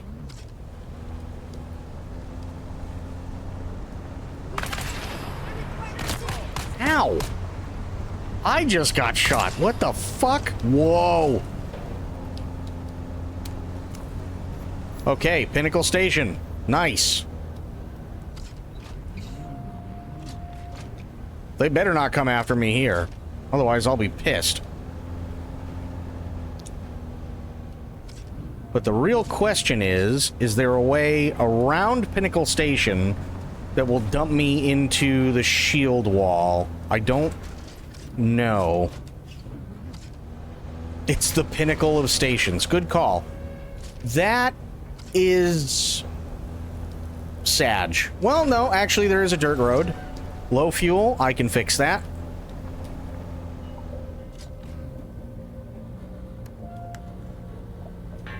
There we go.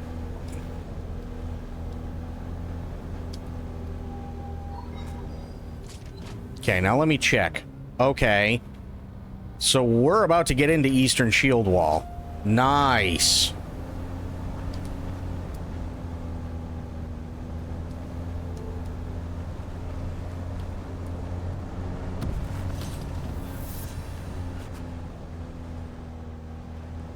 I think I took the wrong way. Yes, I did.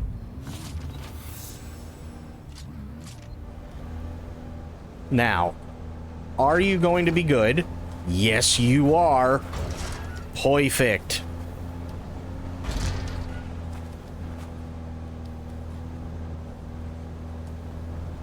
Okay, we got ourselves some aluminum. What is that black rock? Or dark rock, I guess you could call it.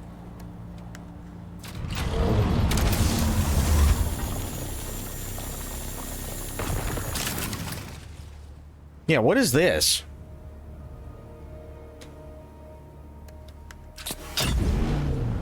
I'm gonna find out. Fuck it.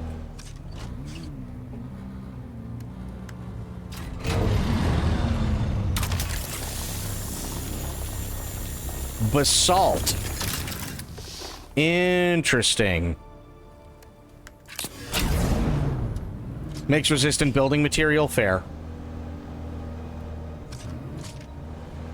Totally fair. Yeah, I just want the aluminum.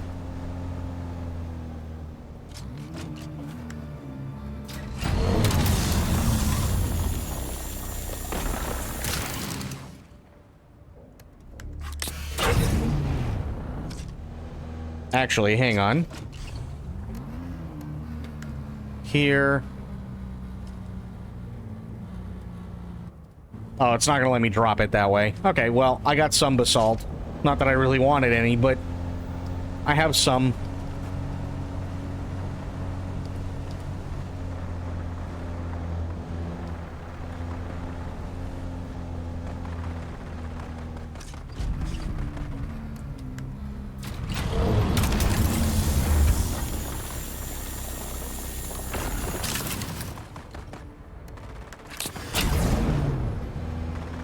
Sounds like the fucking 4th of July over there.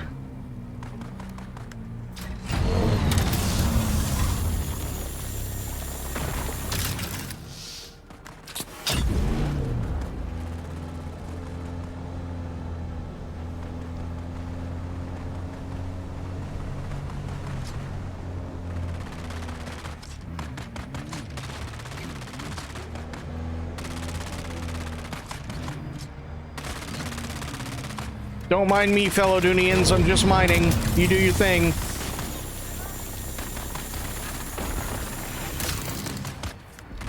Thank you. Have a good day. Have a good day. Yeah, Liver King's in jail now, isn't he? He's also batshit insane.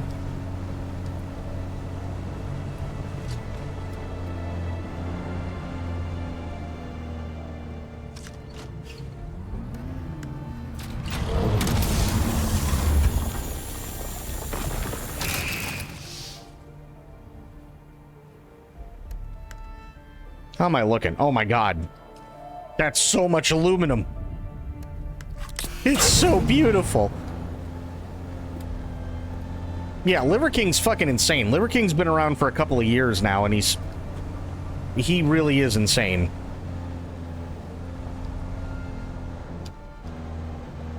Bit of a mental episode, though, but he's been put on an ankle monitor and has been recovering from a lot. Oh, you mean like eating raw liver?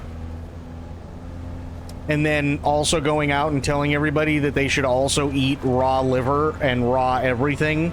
And then finally coming out and admitting that he's nothing but a fraud.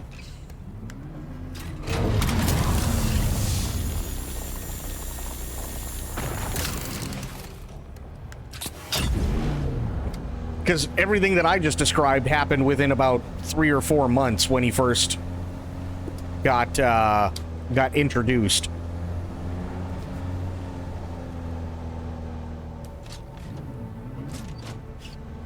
And people called his ass out on it, and then, sure enough, he was sitting there and admitting, oh yeah, no, I fucked up, and I was doing other stuff, and then people kind of just started watching him for the crazy factor.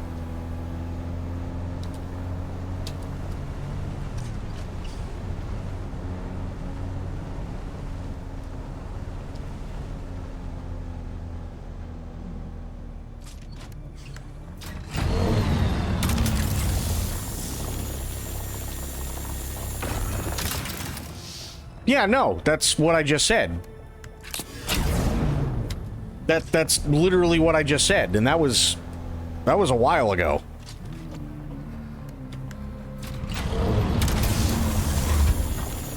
Because he advertised his business as getting the body that he has off of eating raw liver and raw meats, and that's why he calls himself the Liver King. And then come to find out, after people who are also bodybuilders and people who have done those drugs took a look at him, they went, no, he's full of shit. He's absolutely using supplements and drugs and everything else, and he finally had to come out and admit it.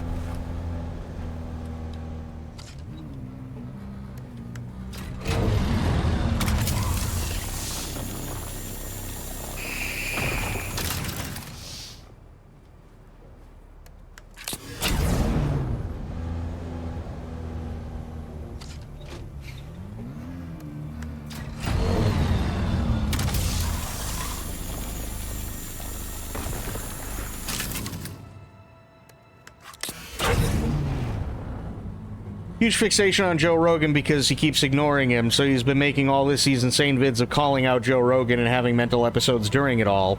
This has all been in the last month. Yeah, that sounds about right. Because he's a wackadoo. That's all it is. He's just fucking crazy.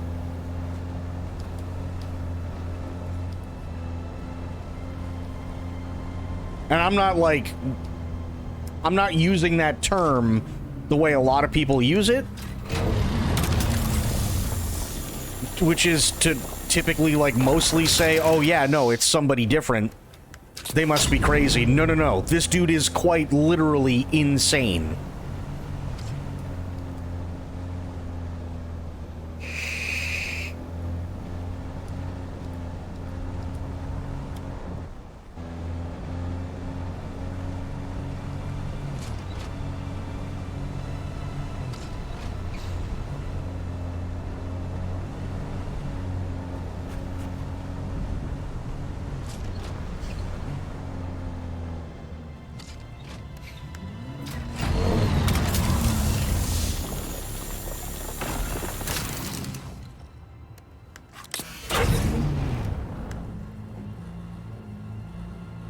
That is so much aluminum. That is oh so much aluminum. My God.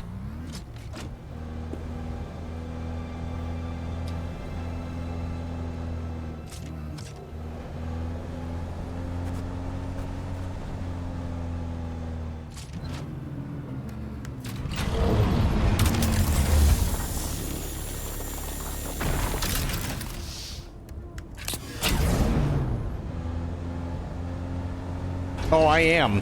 I'm grabbing all of the fucking aluminum I can.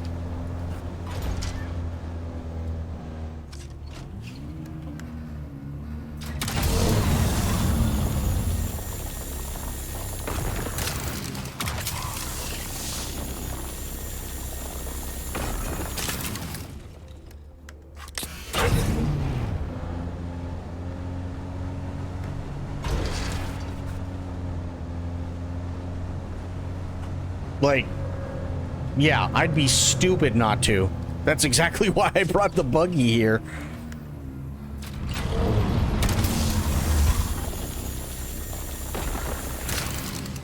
Reminding the whole mountain shield wall is no more. Fair.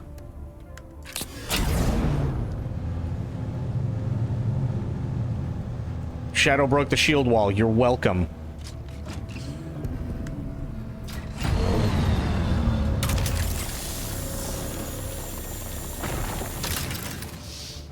What was that? Oh. I might want to get out of here. I didn't realize I was that close to a thing.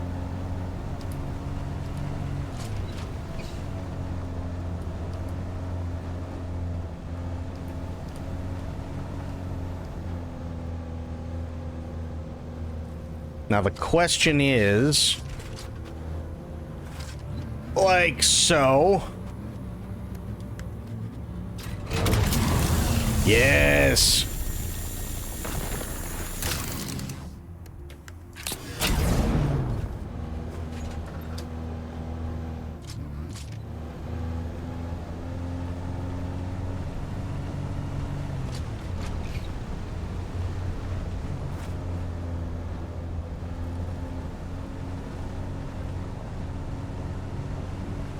Aha! More aluminum.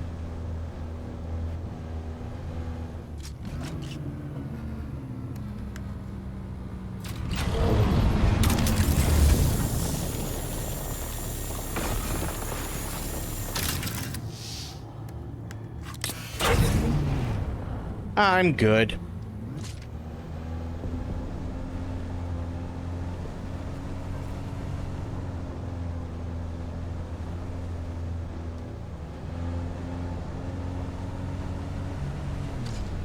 You are not aluminum. Don't want to fuck with you guys.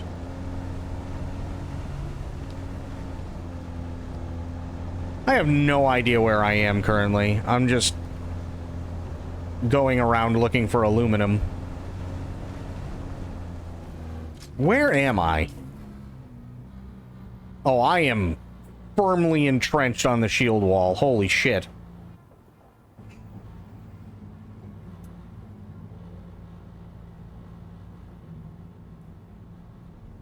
If I get up to the top of this, do you think that'd be high enough? I wonder.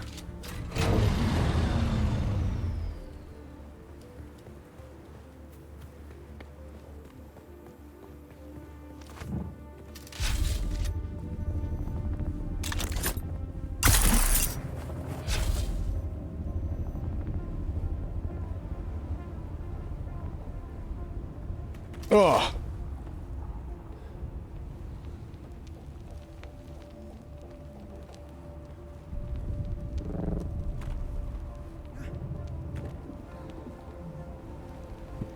Gina coming in with a raid. Thank you so much, Gina. How you doing? Good to see you. Can we get a shout out for Gina, please? What the fuck are you doing here? How you doing, Gina? Good to see you and welcome in, everybody.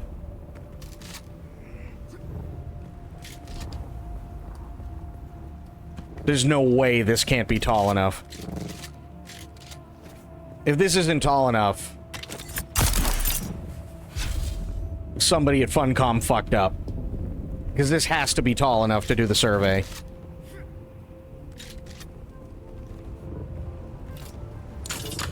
Of course my leaf suspensor belt is about to break. Thank God I brought another one. There we go.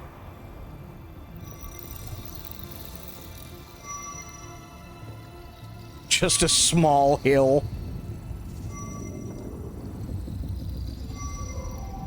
How you doing, Mitch?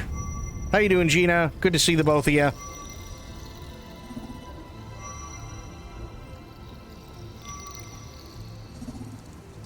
I'm doing pretty good. Happy 4th to the both of you. There we go. Okay.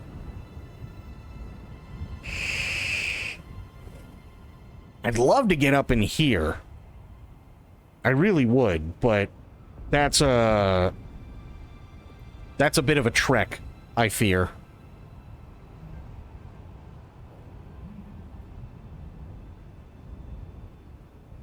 Also, I don't know what's over here. I don't know what Misaterral is. If I remember correctly, I think that's just desert area, which really sucks, which means I'm going to have to go all the way back around, mostly because I really don't want to piss off Shai Hulud and lose my buggy. Which blows. Yeah, that's about to take a crap, so let's do that. Okay.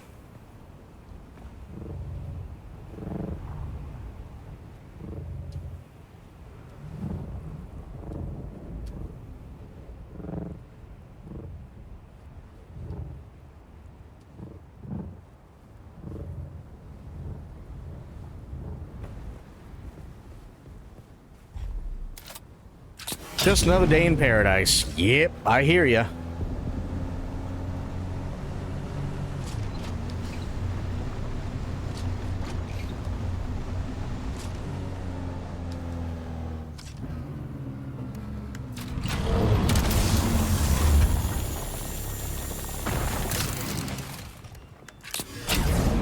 Nice. I'm getting some real good shit, though. That is... I think that's granite. Yeah, that looks like granite. That doesn't look like... That's aluminum. There we go.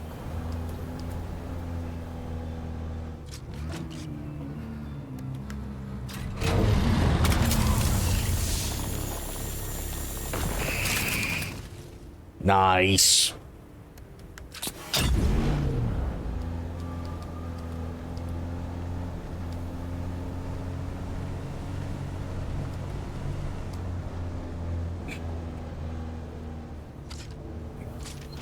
That looks marginally unfriendly. I don't think I want to go there.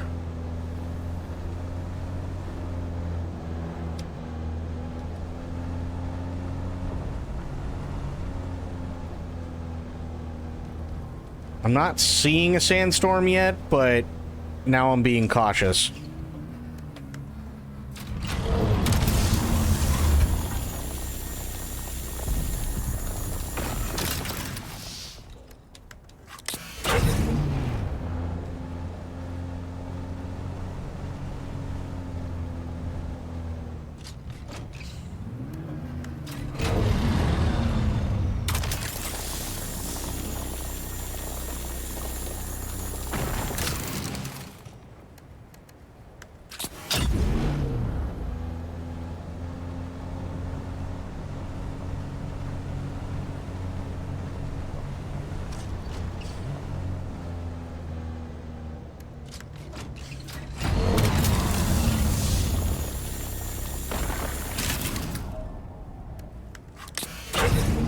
Okay, let me check. Where am I at?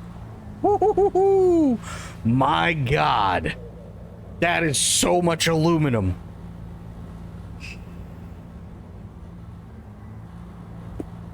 Sweet shit. One more thing of aluminum and then all I gotta do is get the fuck out of here.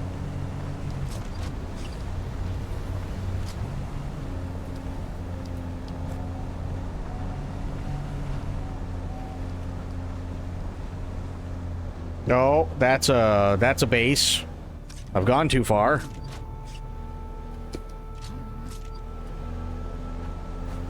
Please turn. Thank you. Oh, there's a thopter.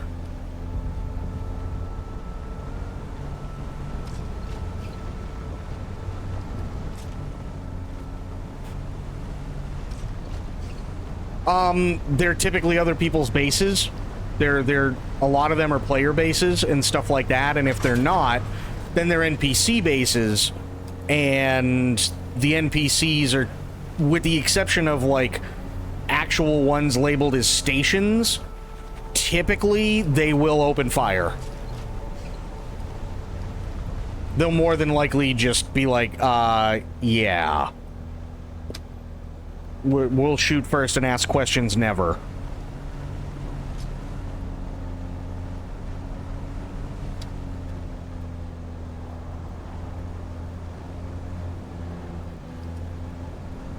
Oh, this respawned already. Nice.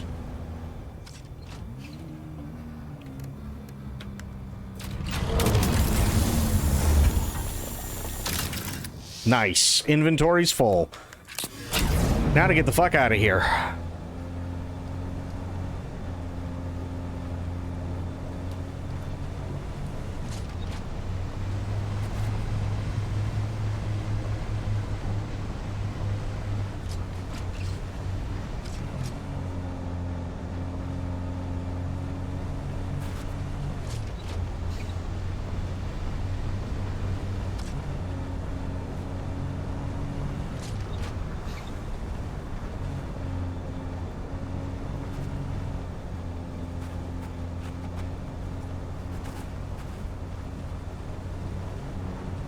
Just wonder what a player can even do outside of PvP. Well, so here's the thing. If there is a player base, right, the way that RP works is you kind of have to go with the flow. So let's say, and I know I use this as an example, and we were talking like jokingly about it a little bit, but let's say you need a ride to go pay your taxes off. Right? There's nothing stopping anybody from going, oh, hey, yeah, no, I could totally give you a ride. And you're like, oh, hey, yeah, do you think you can pick me up at home and then we can go to Arakeen and like all this shit, and then you know, I pay my taxes and then you bring me back home? They go, yeah, sure, of course, buddy. And now you get all your taxes paid and everything's supposed to be hunky-dory, and that's fantastic, except you're not going home. And you're like, well, hey, what's going on here? Oh, I'm bringing you home, man. No, you're not. My home isn't this way. Oh, man. See, that's the thing. We didn't say we were bringing you back to your home. But now, because it's RP, right, you're supposed to go with it. And that's okay. There's nothing wrong with that. It's kind of funny, right? But now you have to worry about the RP where you're kind of basically fucked. Now, in terms of actually getting into someone's base, unless they let you, you can't. That's just how it works. You cannot get into their base unless they let you get in. That's just how it is. And now I am completely fucking lost, and I don't know how I got here.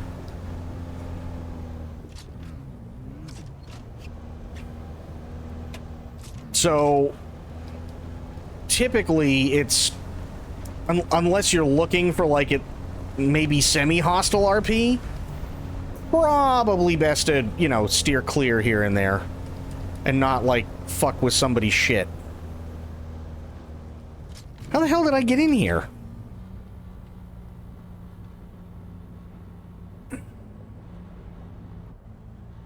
I gotta go straight behind me, I think.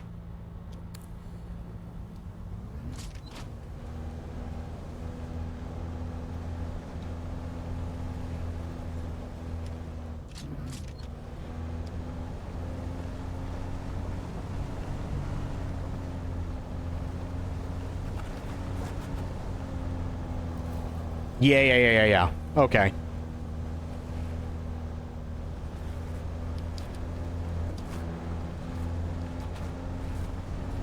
And you gotta remember, roleplay typically, you don't want to, actually, you know what? I'm gonna stop right here, because I'm sheltered and I'm enclosed. Okay, I'm gonna stop right here. And then I'm going to bring out my welding tool. Repair. No, I want the engine. How the fuck do I get to the engine? There we go.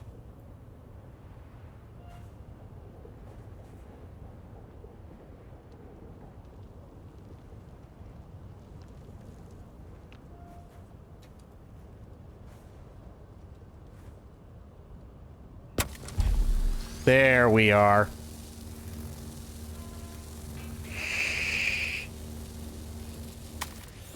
Nice. Okay, engine's repaired. And storage is good. That's good. That's good. Okay. We should be good now.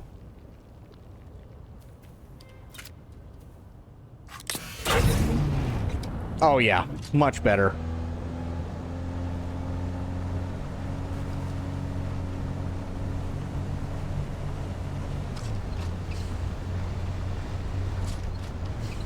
But yeah, RP, in terms of, like, the rules of RP, I mean, it's kind of like a really, really fine line sometimes, and it doesn't really matter what the game mechanics are. Typically, if you come up against, like, a really good role player, you're gonna want to go with it, right? So, if they go, hey, listen, I'm taking everything you have in your backpack, okay, great, but there's no mechanic for them to steal everything, right? So instead, you have to go in and drop everything on the ground.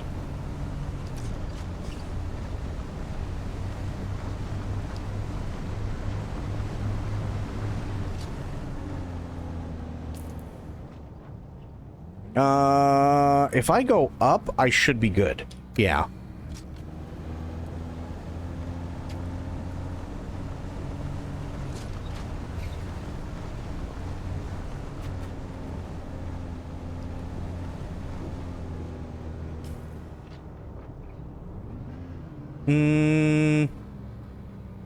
I'll go over to the left.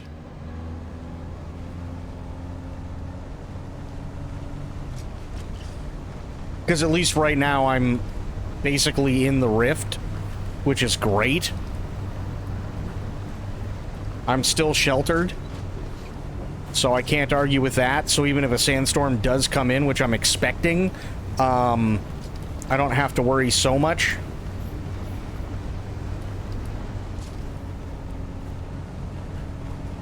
Unless, of course, this happens and I run out of fucking road. That would be bad.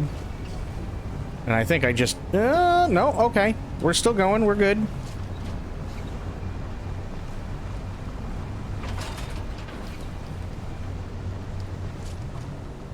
I forgot how far that rift goes.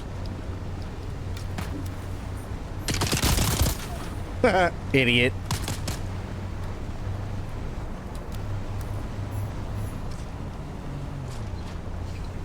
Abernath's Descent. Okay.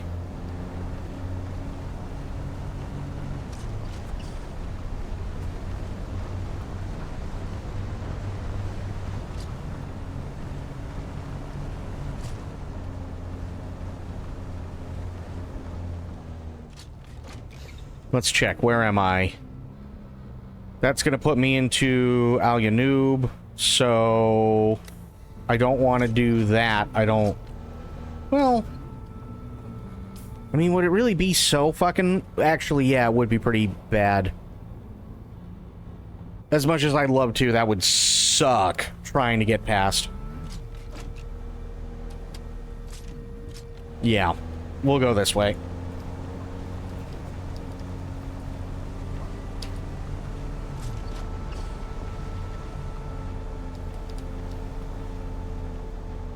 Oh, good. More shooty friends. Just what I always wanted.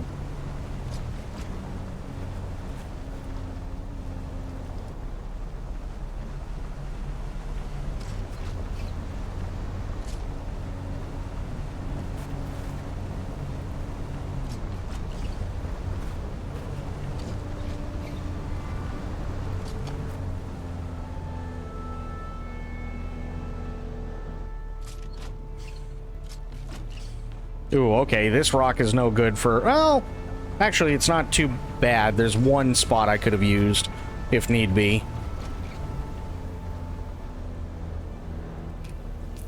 Let me see, where am I? I want to go over this way.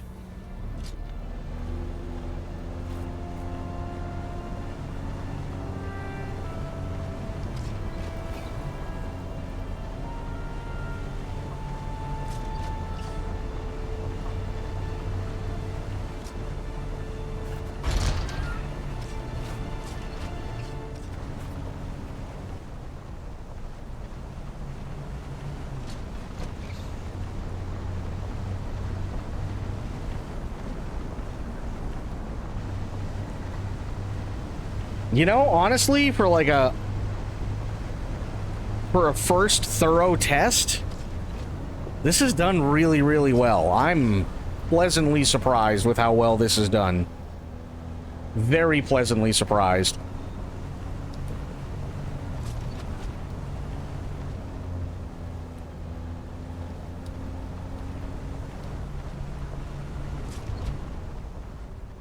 That's a big hole.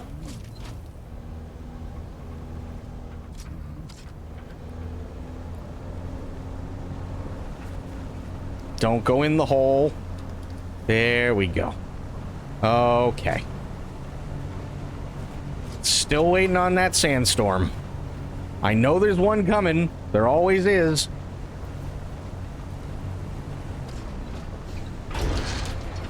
And yeah, Spectre, or not Spectre, Sober, you were 1,000,000% right about the lighting. They really nailed the lighting in this. It's incredible how good it is.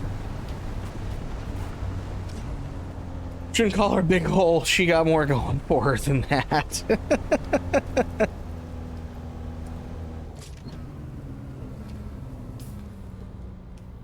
Okay, so straight down. Like so. Nice.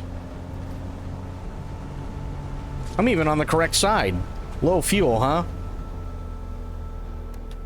Not no more.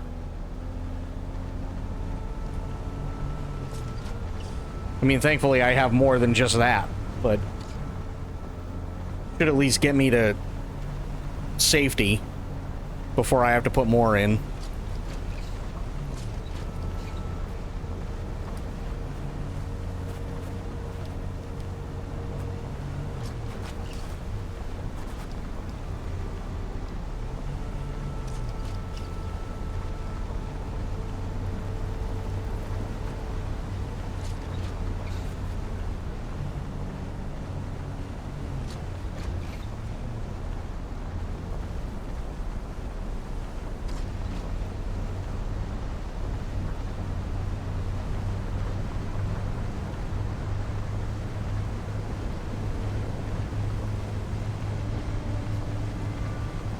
I let him talk on my stream.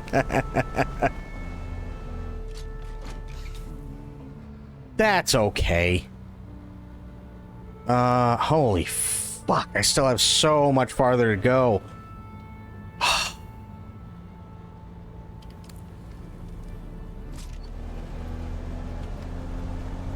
She knew better and asked me to co-host. Hey, you know, I mean, I can't help you there, Gina. You kind of asked for that one.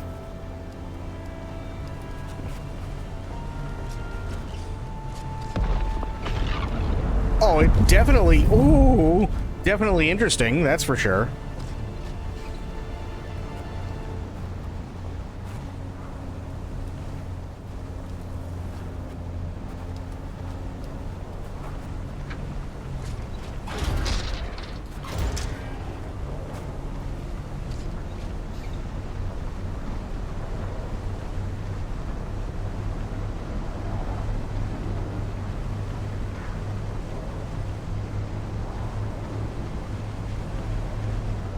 Okay, good. Now I know where I is.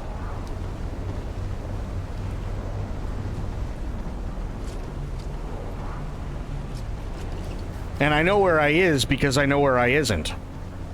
Kind of like a missile.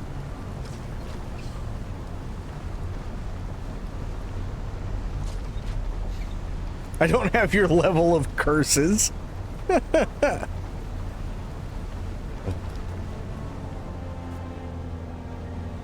I'm not so worried about the curses. Fair.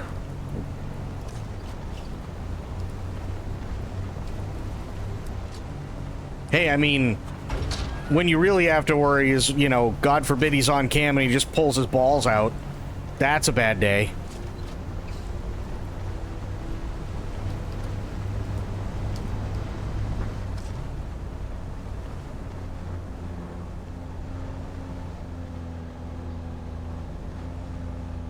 Okay, I am sheltered right here. No cams, I know better. Fair. That's every day, not just on cam. Also fair. I can't... Wait, have you guys never heard how a missile works?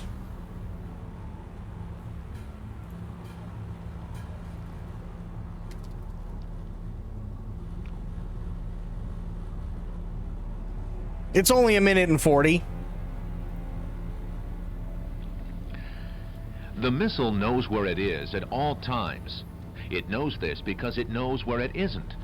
By subtracting where it is from where it isn't, or where it isn't from where it is, whichever is greater, it obtains a difference or deviation. The guidance subsystem uses deviations to generate corrective commands to drive the missile from a position where it is to a position where it isn't, and arriving at a position where it wasn't, it now is.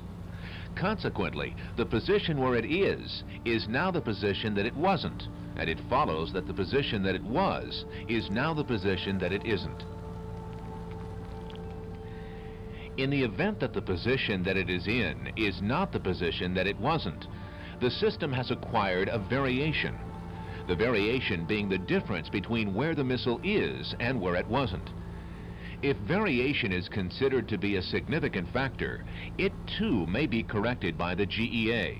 However, the missile must also know where it was. The missile guidance computer scenario works as follows. Because a variation has modified some of the information the missile has obtained, it is not sure just where it is. However, it is sure where it isn't, within reason, and it knows where it was. It now subtracts where it should be from where it wasn't, or vice versa. And by differentiating this from the algebraic sum of where it shouldn't be and where it was, it is able to obtain the deviation and its variation, which is called error. So there you go. That's how missiles work. I hope that cleared it up for you.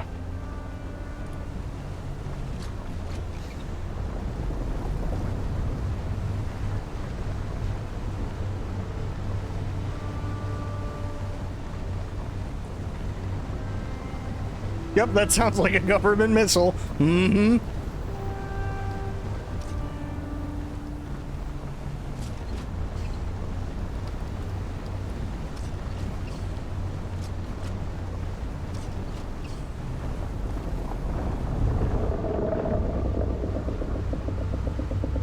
Than what it needs to be while not making any sense whatsoever. Yep. True story.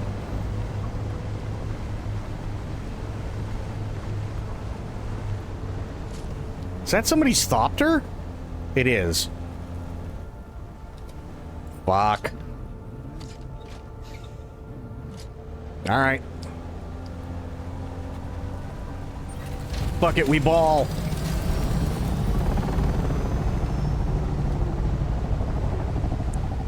Low fuel, that's fine.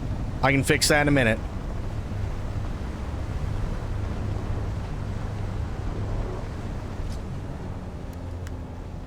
There we go.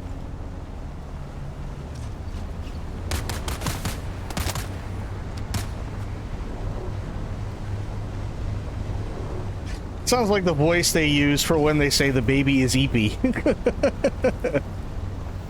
The missile knows where it is because it knows where it isn't. Come on. Come on. I have to just go. There's nothing else I can do. We're already fucking committed.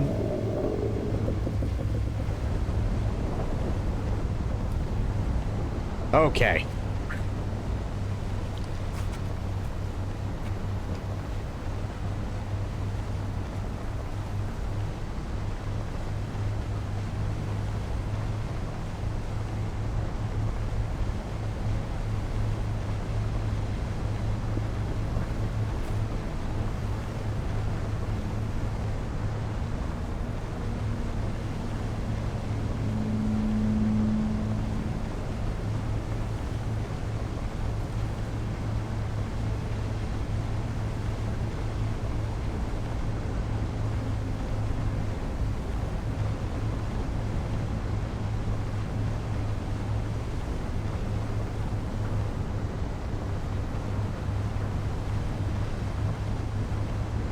Okay, good. By the time I get over there, the searchlight will be gone, which is also good.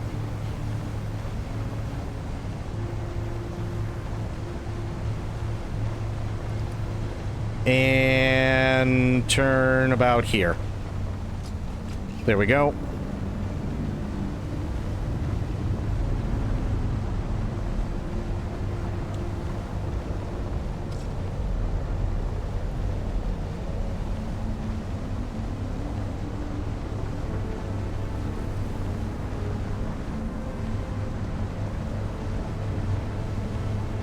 Just go.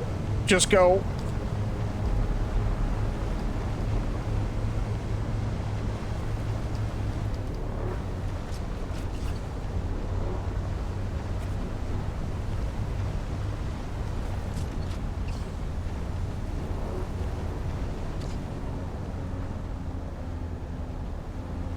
Nice.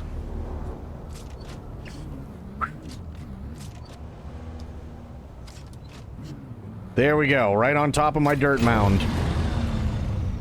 Ooh. Jesus. Okay. Now, I need to turn some shit on so I can start making more aluminum.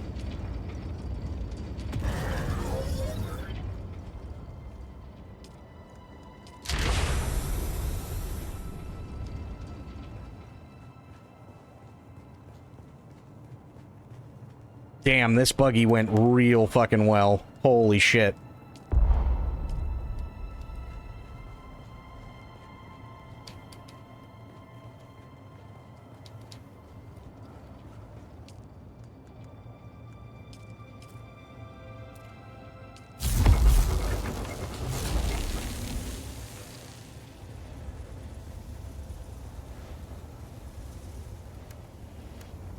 There.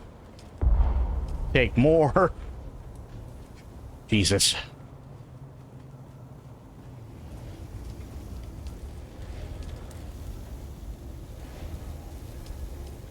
Okay.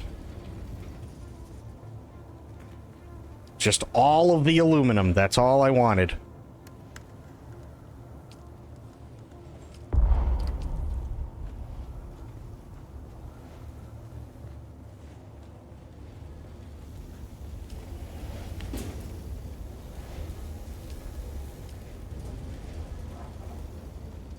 Yeah, that thing's gonna be running for a minute. The Aluminum King. There we go.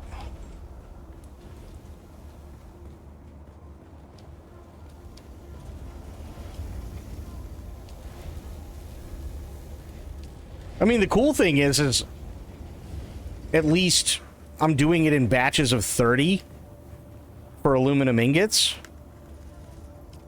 Which I wasn't planning, but it just kind of worked out that way.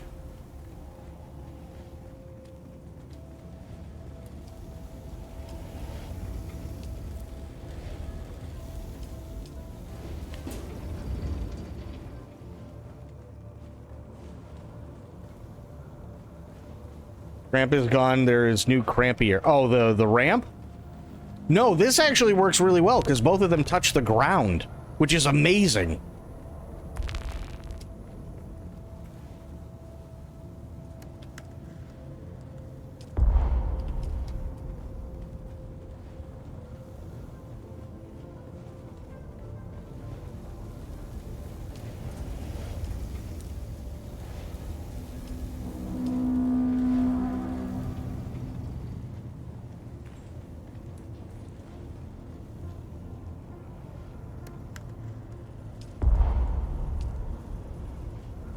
So much aluminum.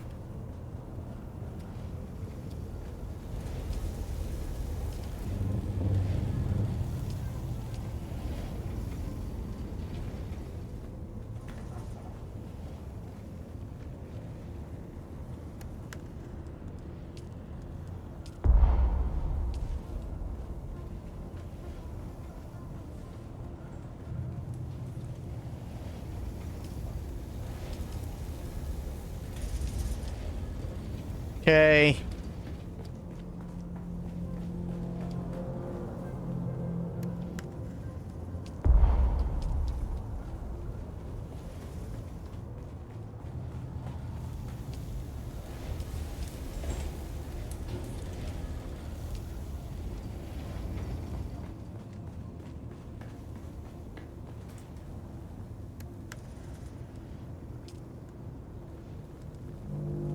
Wait, why would it not let me do anymore? Did I max it?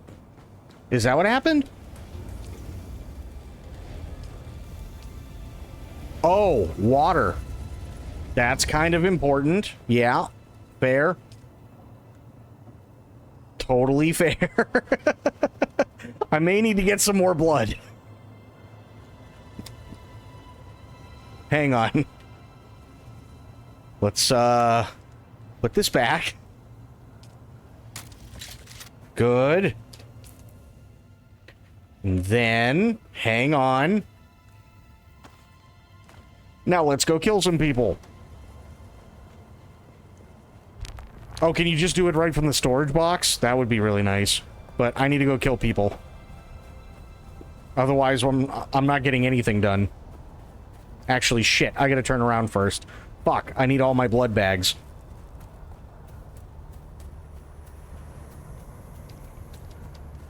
Vamp Kermit, the revamping. God.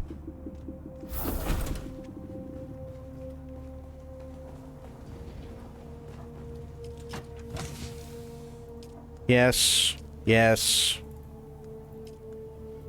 Nice. Now to go get more blood.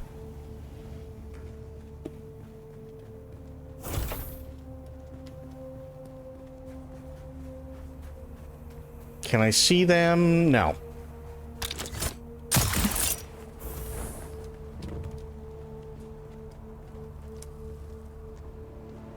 Someone's here.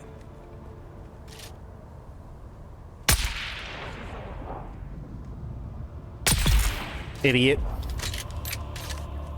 Another fucking sandstorm. Really? God damn it.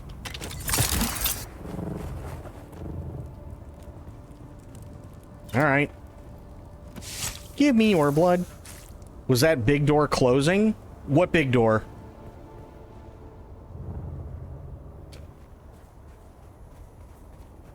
This one?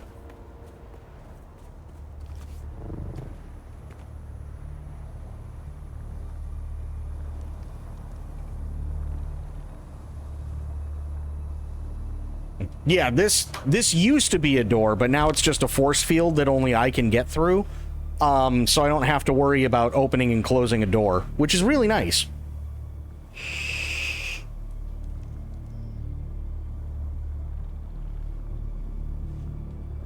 No, this is not a door. This is just a force field. But I have only allowed it so that I'm the only one who can pass through. Yeah.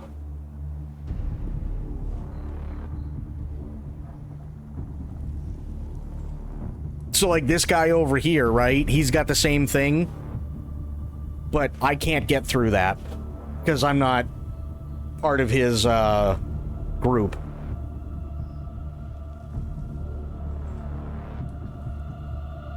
And it makes life so much easier. It really does. Alright, where is this storm? We don't know yet. Damn it.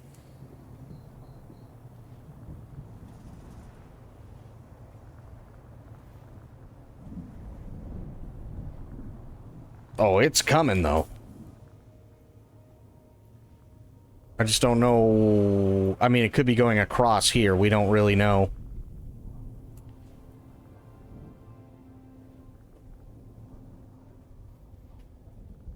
Yeah, it's coming across here. I just don't know how big it is. It's a good size. I don't think it's gonna... Well, it might hit me, actually. No? Okay. Or not. It's okay. It's still getting bigger. Gotcha.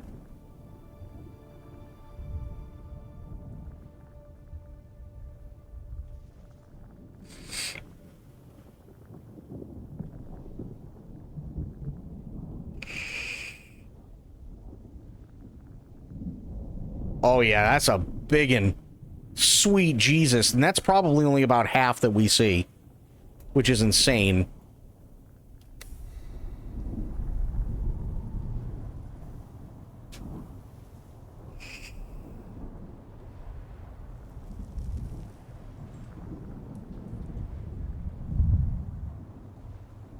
Alright, well.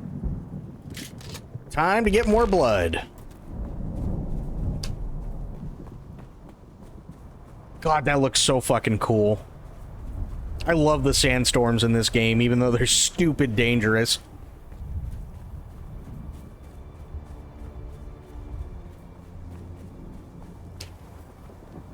Again, Imperial Meteorologist, Chait Mullane signing off, be profitable, be safe. Friendly voice cuts through the static. With the weather, if you're in Haga Basin, you'll notice we have a powerful sandstorm moving in from the southwest. You'll want to get to cover and maybe close any windows or doors. That's cool. I actually really love that people are doing that for RP. That is really fucking cool, actually.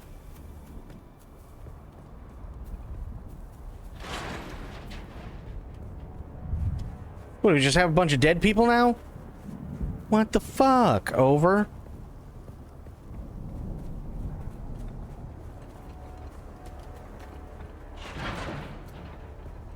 Oh, no, we got somebody. Good.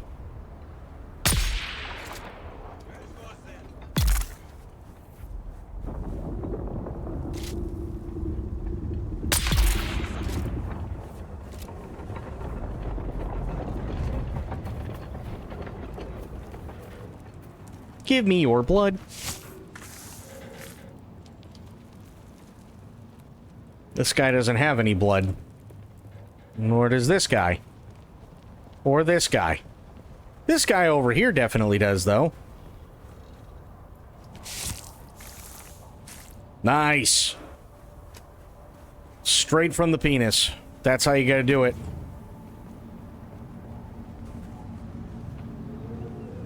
I will take that, though.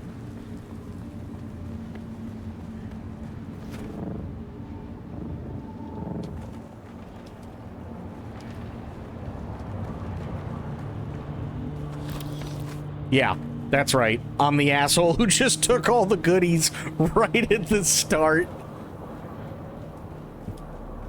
Penile blood is the most watery. I mean, you know.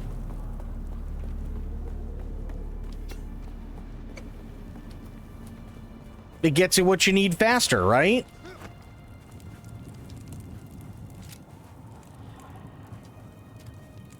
Yep, right in the crotch. Look at that.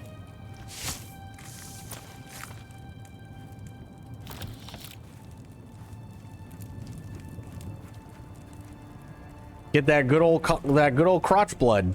That's what you need.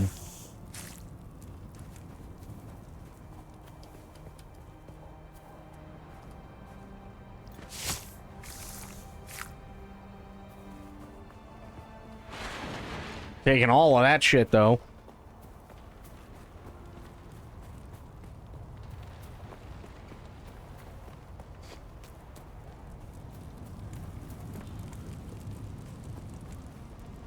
No, you don't have any crotch blood. Say that to your girlfriend.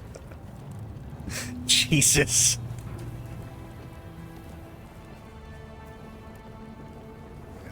Yeah, I don't feel like dying. That would be a bad day.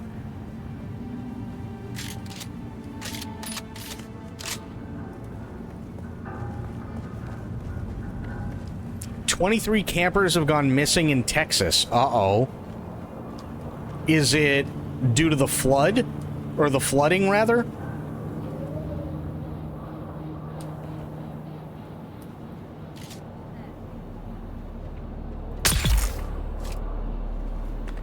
All girls do the flooding. Oh, shit. Who's there? I see found you.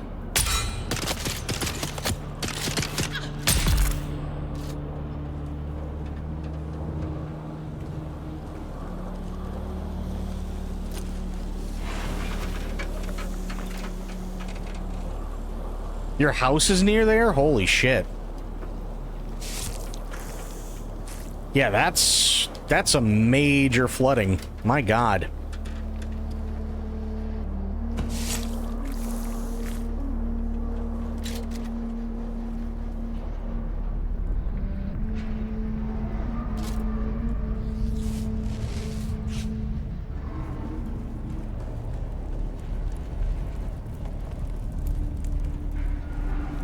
See the footage of it? Yeah, actually I want to.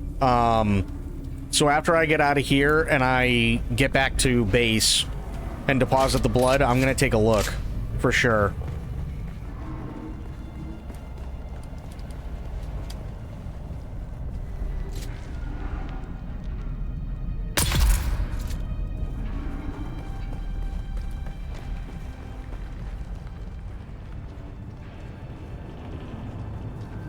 Huh? They're here. Oh, hi.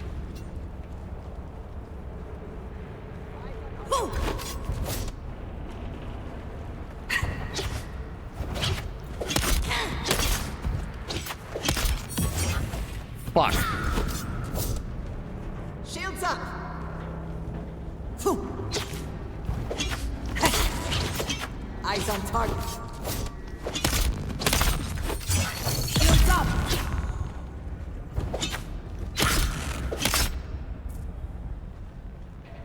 Come on, lady. I don't know how I managed that, but I'll go with it. There we go.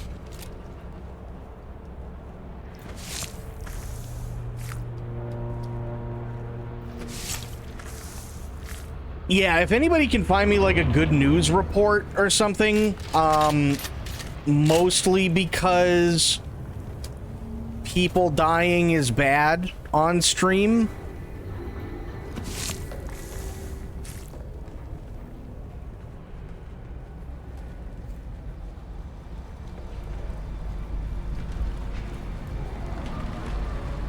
Like really bad.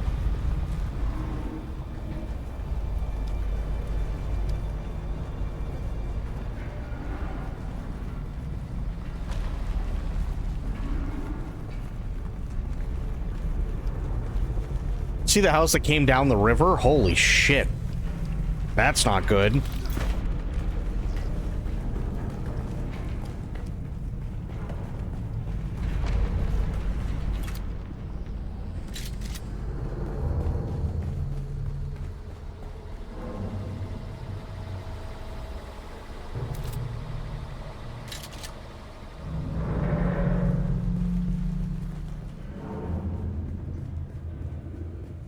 Damn, there's like nobody here.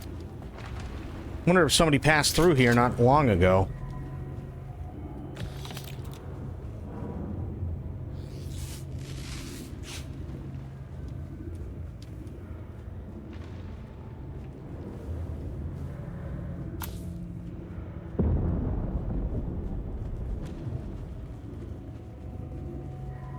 Bunch of animals getting swept away. Oh yeah, no, I don't want to.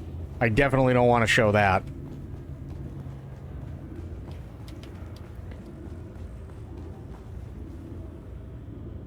Is that a leap? Yes, it is. Nice. Okay. Drink more water.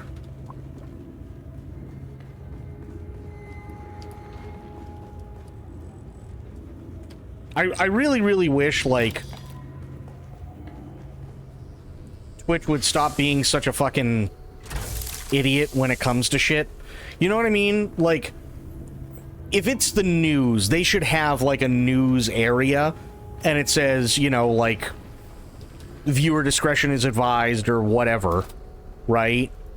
I think that would be okay, and then you can actually see things like that, because it's the news, right? It may not be the most pleasant thing, but it is happening. That one should be safe? Awesome. Thank you, Aelin. You know what I mean? Like, I think that should be okay. But I can understand why for, like, the rest of it, if that makes any sense. Because you don't just want to show people dying all the time.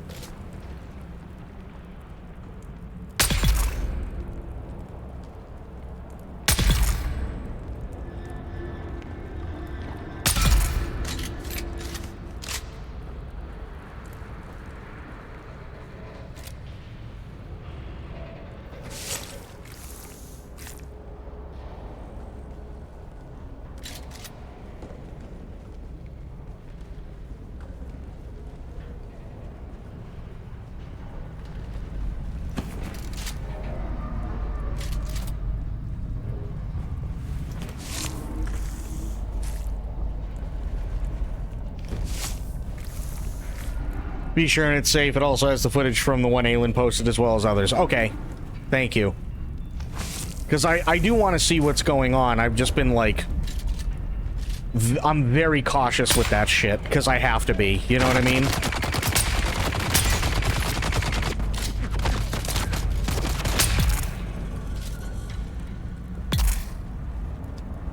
Like, it sucks that I have to be that cautious, but I do.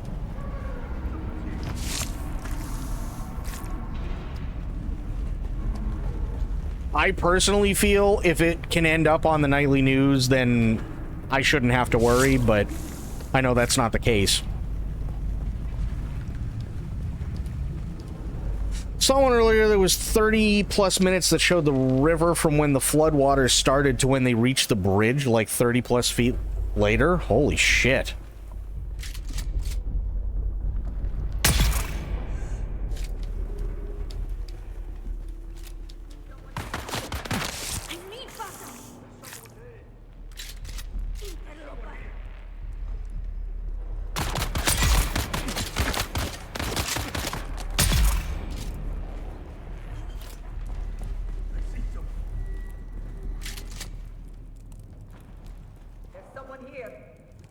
Oh, it's from behind the other side of the rock.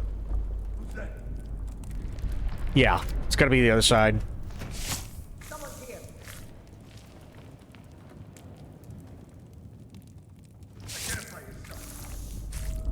All this happened in less than 5 hours? Holy shit.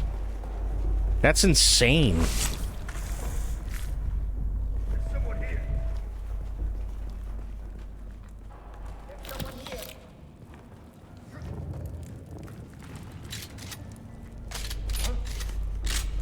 And I'm literally just here for blood. I don't care about much of anything else. I just need the blood.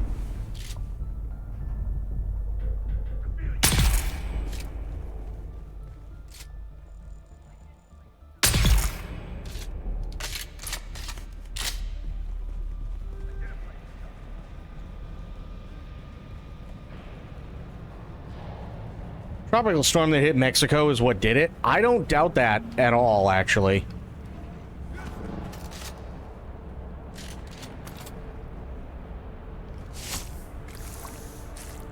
Okay. We have all the blood. Let's get the fuck out of here.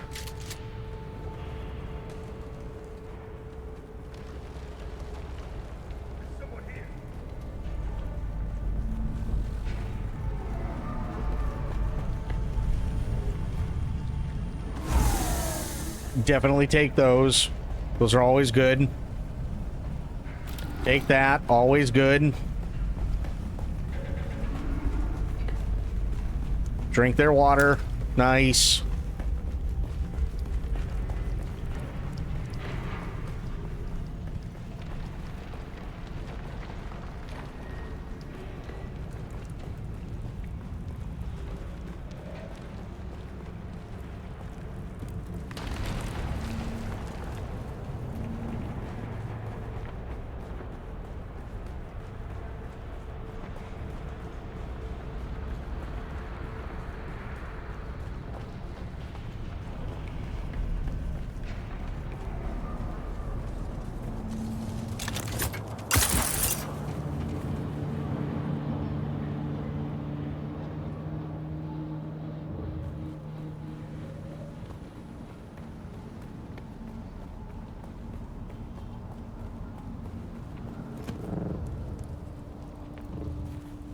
Who's that?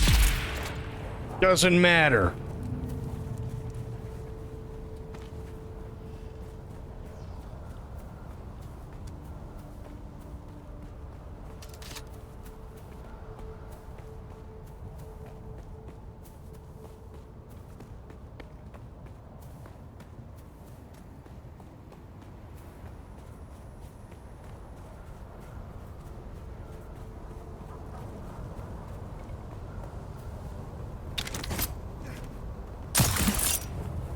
DS2 became the highest rated game on the PlayStation Store. I don't doubt that whatsoever. I don't doubt that for a second.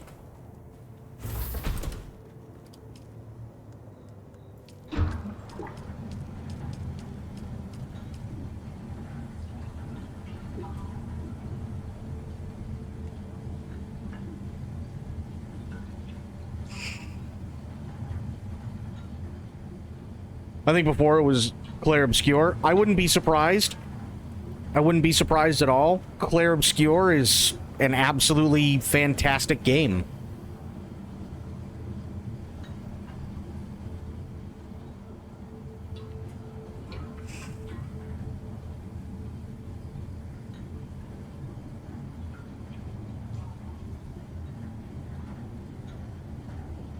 So that totally makes sense. That tracks.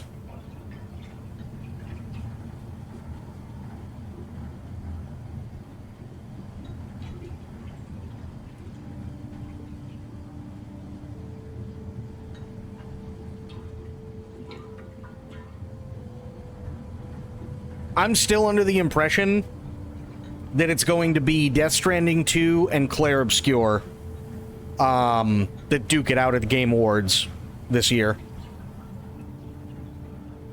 And Kingdom Come Deliverance 2. I think those are going to be the three.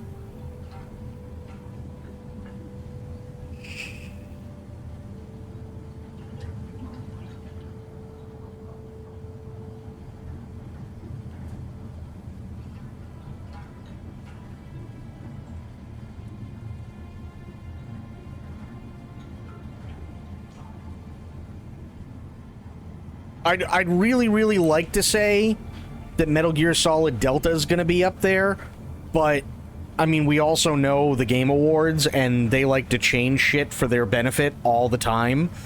So, who knows exactly how things are going to pan out when it comes to it being a remake. You know what I mean? Also, Chris Graymore, thank you for the follow. Welcome in. Good to see you, buddy. I didn't even hear that go off, but thank you for it. Appreciate you. But yeah, I'd like to say that Metal Gear Solid Delta is probably going to get some stuff. I don't know if it's going to be in the running for Game of the Year. But it'd be interesting to find out. But I think we're looking at Kingdom Come Deliverance 2, Clair Obscur, and Death Stranding 2. Ghost of Yote might come in and wreck it all. You know what? That's true. That is very, very true. I completely forgot about Ghost of Yote. Because that's yet another game that I won't be able to play for at least a year.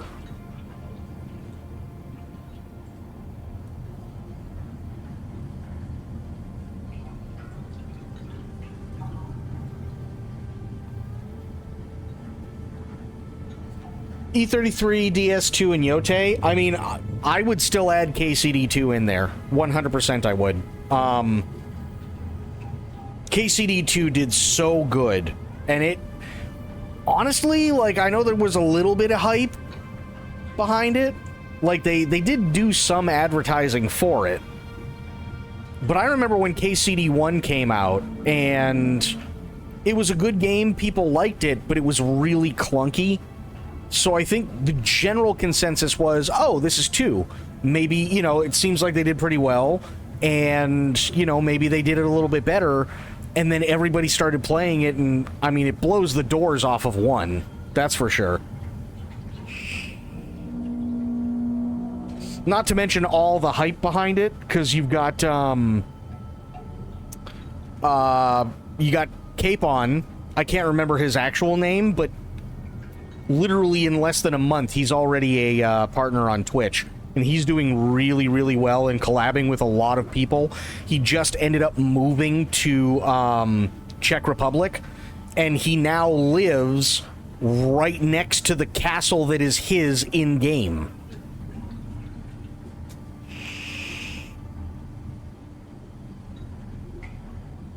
So there's still a lot of publicity going on for KCD2.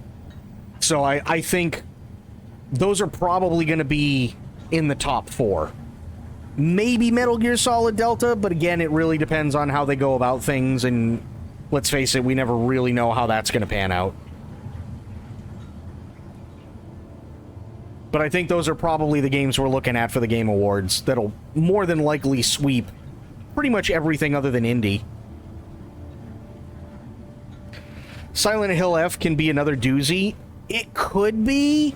That's a good point. Tell you what, give me a couple of minutes. I'll just leave it on here. Excuse me. I gotta use the bathroom really quick. And then I'll come back. We'll deposit more blood, and then we'll take a look at the news things. So yeah, give me a couple minutes. I'll be back. Get up, stretch, walk around, grab a snack, do whatever you need to do, and I'll come back, and then we'll do that stuff.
All right, I is back.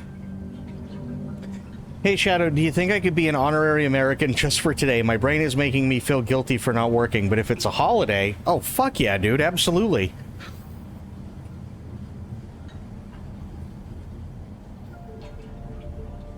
Hollow Knight Silksong 2, if that ever comes out this year. People have been wanting that shit for ages. Fair.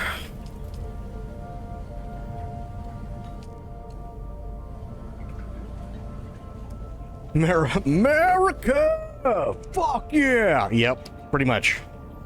Okay. Actually, wait. Let me do this first. Settings, audio, music. Turn that down. We don't need all of that. Yes, apply.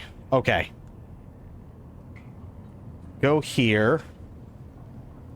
There's honestly a lot of wild cards that can come out this year that no one will expect to be contending for Game of the Year. I think the big issue is more along the lines of when you have massive heavy hitters, it's very quickly not going to be how you think.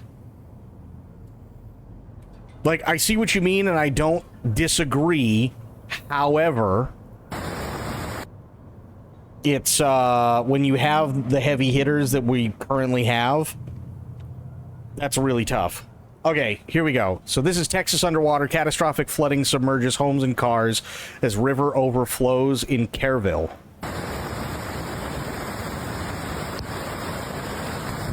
Jesus.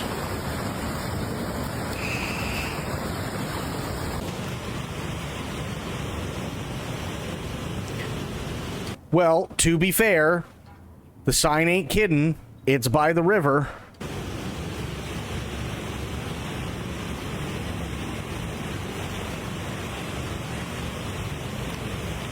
Yeah, this is Texas. This all happened today. In less than 5 hours, it got this bad.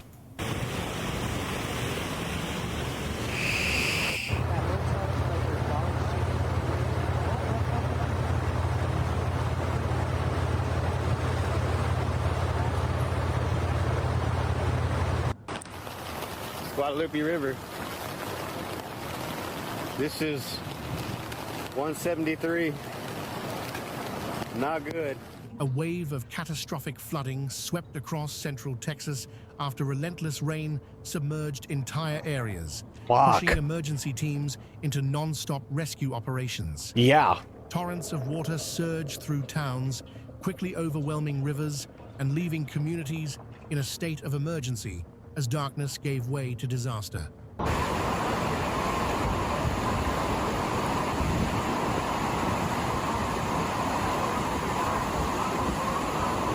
Holy shit.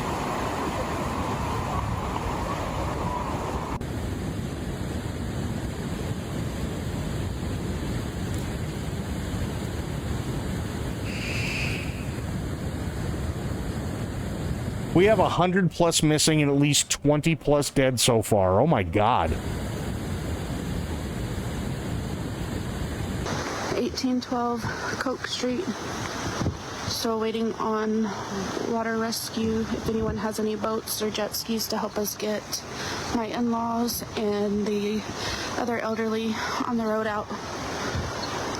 Kerr County was among the hardest hit, where intense overnight rain forced rivers out of their banks and left homes flooded within minutes. Holy Authorities shit. confirmed fatalities, though the number remains undisclosed as crews continued to search for missing individuals.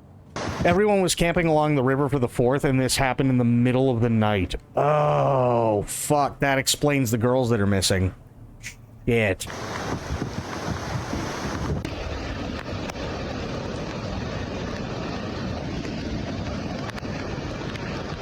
Away from that flash flood.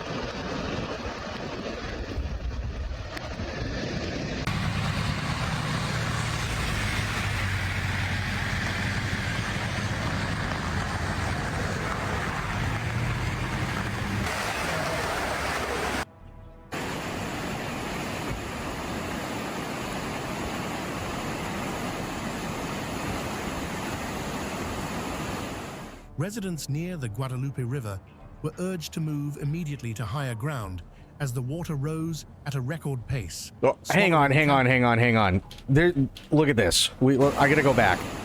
Residents near the Guadalupe River were urged to...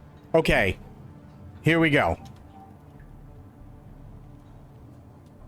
Keep going. Keep going. This is a truck. This is a truck. This behind it is a truck. These look like trash refineries or whatever the fuck you want to call them, right? That's a truck. That's a truck.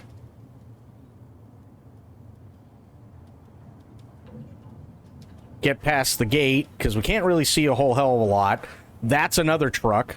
That's another truck. These are all ruined. Like, these are completely fucked. They're all gone. There's nothing they can do.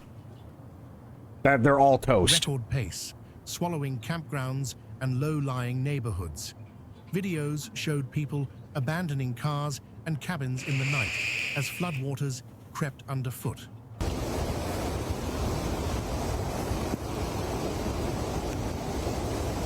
.6:08 a.m. Guadalupe River at Nimitz Dam on Guadalupe Street.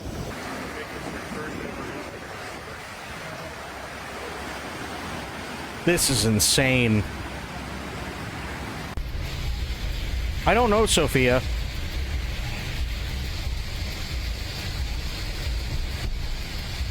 Good God. At the center of the chaos, the city of Kerrville declared a disaster, with entire streets transformed into raging waterways. Flash flood sirens blared as homes were evacuated and rescue teams braved rushing currents to reach stranded families. Oh my God, oh my God. Jesus. Oh no. Oh my God. What the? Oh no. Get out! They can't. They can't get out of the car. That's the worst part. They cannot get out of the car. The water pressure is too great. Even if they wanted to, they couldn't open the doors. Oh my God.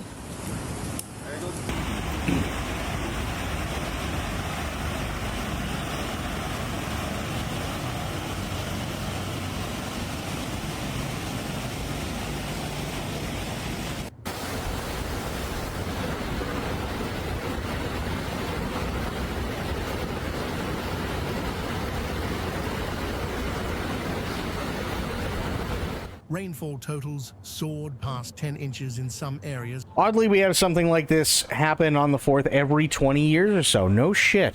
This was only a blip on the news earlier. None of it suggested it was this bad. Yeah, none of it suggested to me that it was this bad at all earlier either. Like, I can understand people being worried if the river goes up 30 plus feet.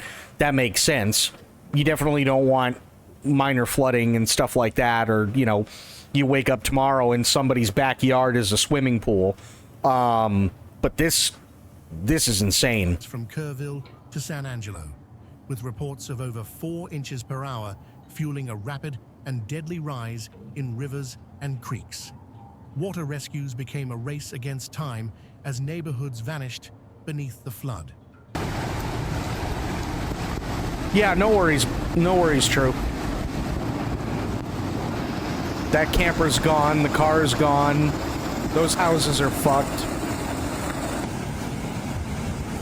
Holy shit, this is crazy. Me? Wow.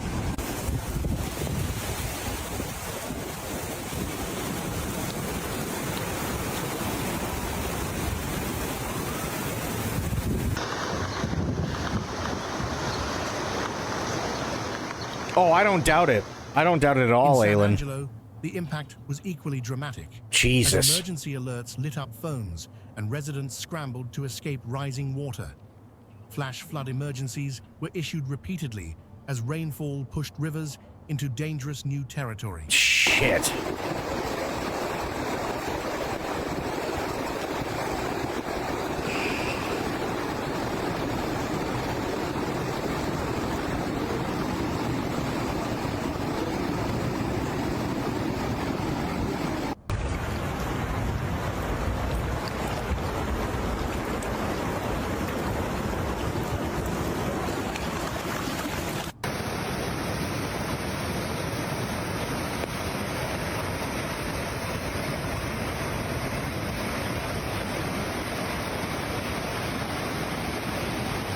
all going downriver, so we'll be dealing with this across Texas for days. Oh, yeah. Rescues were reported throughout the night, including along the Guadalupe River corridor between Center Point and Sisterdale.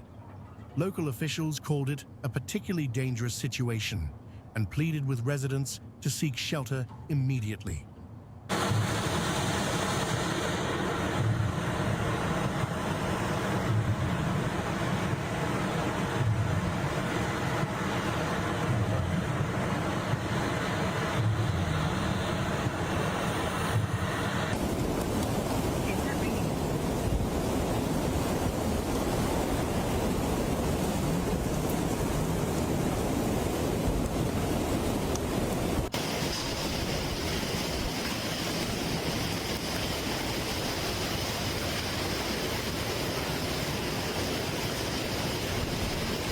The only thing that I can really hope for with this is that everybody is taking this seriously.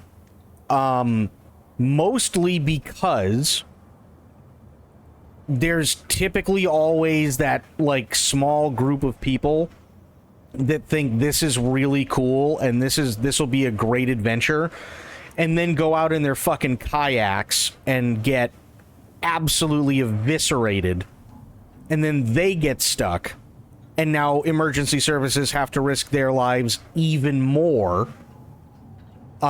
because people were idiots. So I really hope that's not going on. Conditions on the ground deteriorated quickly, with automated gauges showing a massive flood wave moving through the region. Trees were uprooted, roads vanished beneath brown water, and entire structures were left surrounded with no escape route.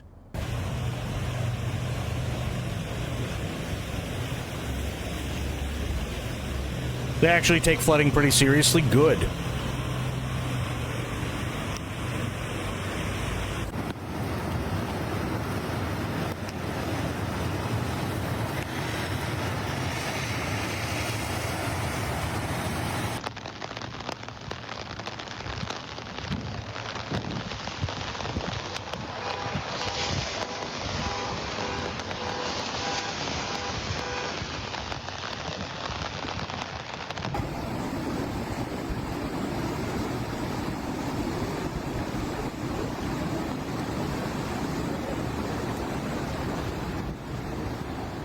In Comfort, Texas, the Guadalupe River rose over 26 feet in less than an hour. Jesus. Setting off a chain of rescues and emergency warnings. 26 feet in less than an hour.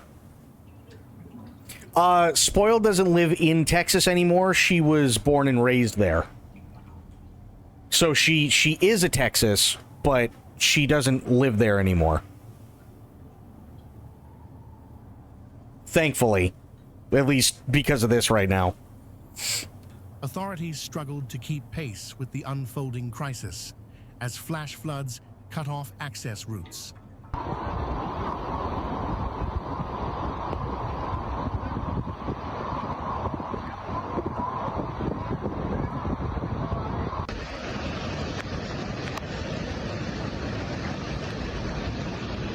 Fuck. Anyway, that's the Guadalupe River. It's way high. My house is flooded.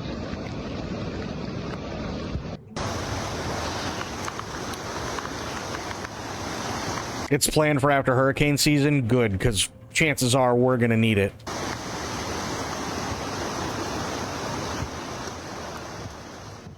The flooding reached well into Brady, where homes took in water and first responders carried out door-to-door checks. People were urged not to wait and to leave immediately if they lived near any streams or rivers showing signs of rise.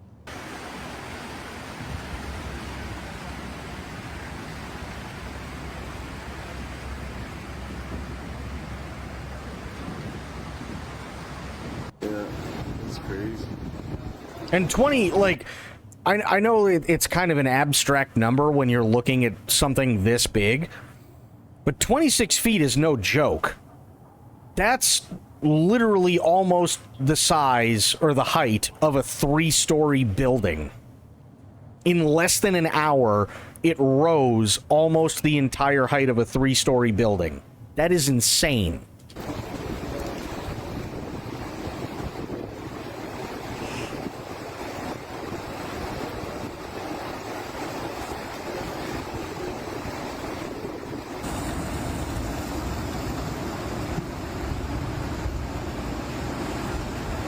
Street. Everyone downstream.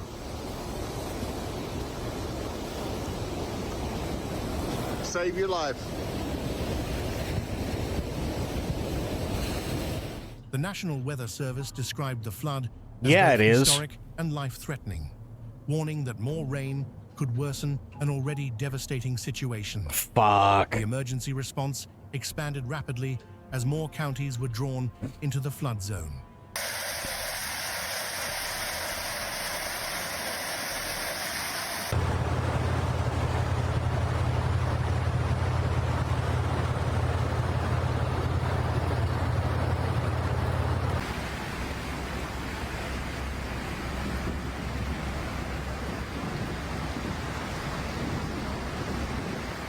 Entire stretches of roads west of Ingram became impassable as emergency crews dealt with vehicles swept away or pinned against bridges. Flash flood alerts remained active through the morning as rainfall continued to fall over already saturated ground. Transformers blowing out. Almost lost my truck. Very, very bad.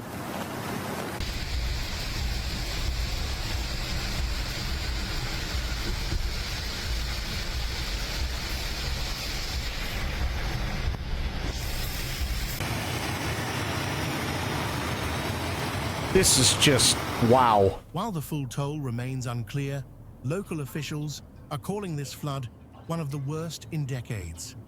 With the 4th of July weekend just beginning, families were instead faced with destruction, displacement, and days of cleanup still ahead. Farmers blowing out. Almost lost my truck. Very, very bad.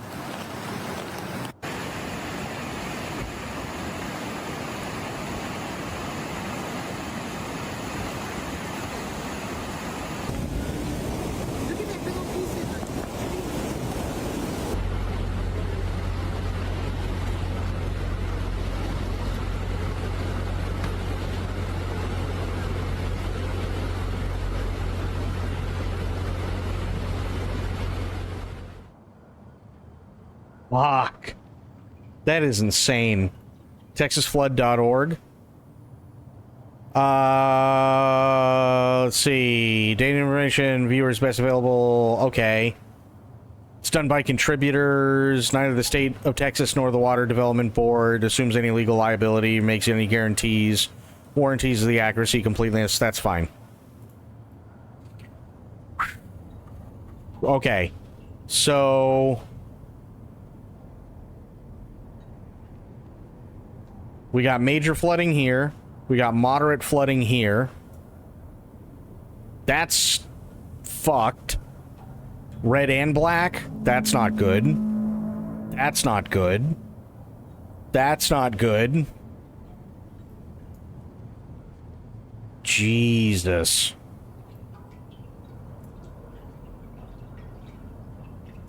Yeah, the big red dots, yeah. That's a bad day.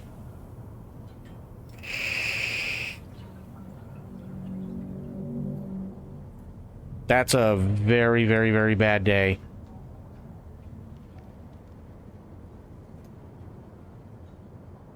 What was it? The Guadalupe River? Is that what it was?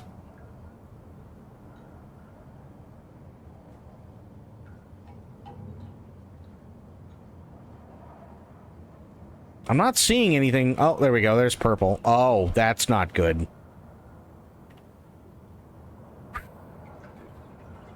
Llano River. 23.8 feet, and then it got up to 26.49 feet.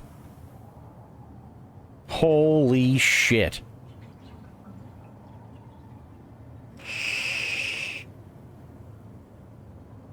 Wow. How's this one? That one got up to 38.5 feet. That's insane.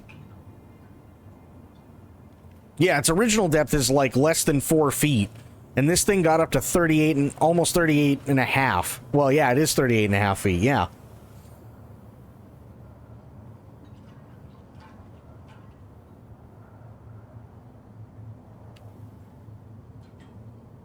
That is absolutely nuts. My God.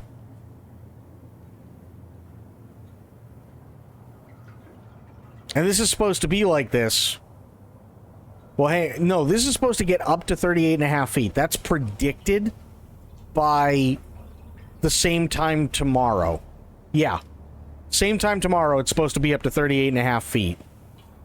And then it's not going to get back down to where it at least is safe-ish till Sunday. Sector weather alert. A large sandstorm is approaching. That is fucking insane. Thank God I'm inside, by the way. But, oh my God.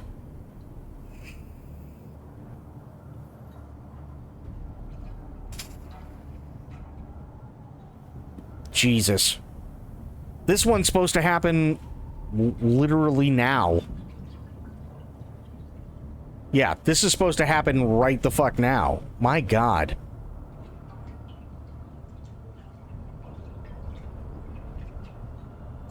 All the flooding you saw is where the red dots were? Yeah.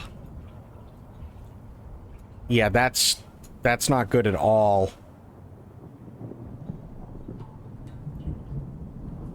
Guadalupe, okay. Guadalupe River. Okay. 10 p.m. July 4th. It's 11. So... Sector weather alert. A large sandstorm is right now approaching. it's probably at about 36 feet, but the problem is that there's no way to tell because this is out of service. These are both out of service, so it's just the only thing that we're really going to get now is predicted because the sensors are probably fucked.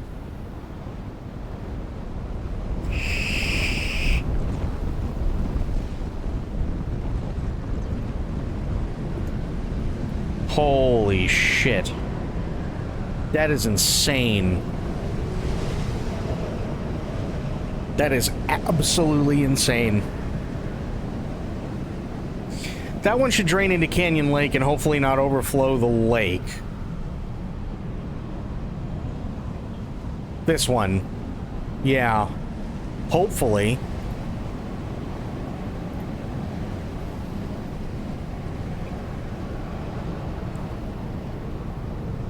Okay. 877.96 feet. Yeah. That would be a bad day. That'd be a really bad fucking day if it got up into the, high 800s. Holy shit. Hasn't hit the lake just yet. Yeah, well, but see, that's the problem, Drew, is, yes, it's a lake, but we go further in. You've got... This is the Guadalupe River, right? So this is already probably at about 36 to 38 feet, somewhere around there, when it should be at like maybe 2 to 3 feet. If that goes into the lake and it rises the lake, you could be looking at Jacobs Creek flooded, Canyon Park Road flooded, Potter Creek Park flooded, Kings Point, Cranes Mill, literally anything that has direct contact with the water, all this could be lost. Depending on how many hundreds of millions of gallons of water get dumped into this lake. Because it's just going to spread out in all directions because it's got nowhere else to go at that point.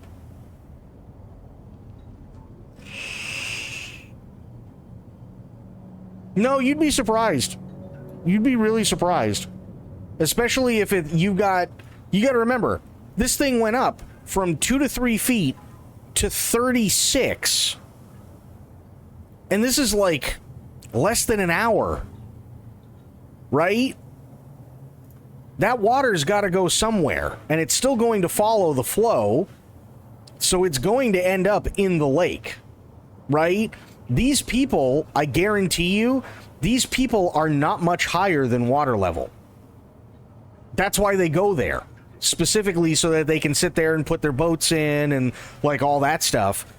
This stuff will literally flood these areas if it gets bad enough.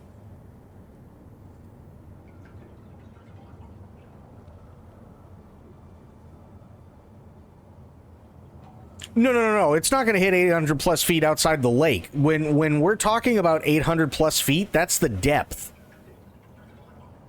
That's the depth of the lake. The depth of the lake right now is 877.96 feet. Right? But if this rises, then the water is going to spill out and it's going to flood everything here.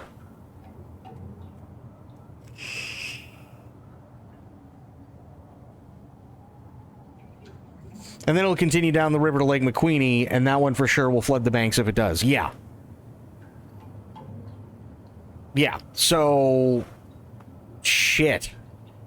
That's insane. Flood stage is at 943 feet. So right now, they've got about 60 some odd? Yeah, they got about 60 some odd feet to go before it gets to the point where all this gets flooded.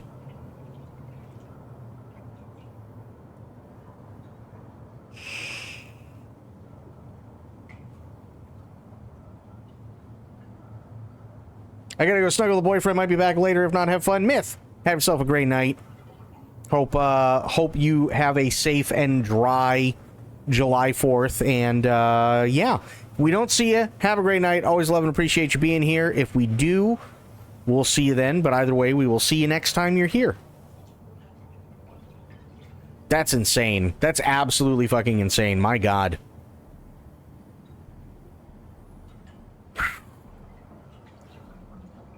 Well, I'm really, really hoping that everybody stays safe during that, because that's serious, serious shit.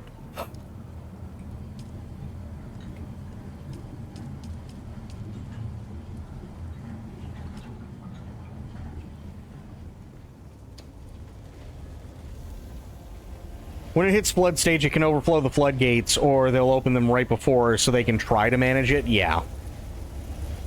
And that's tough. That's really tough.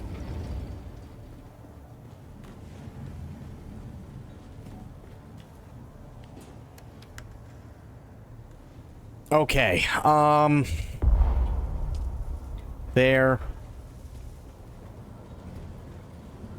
What am I at for water right now? I'm at just under 10,000. Okay.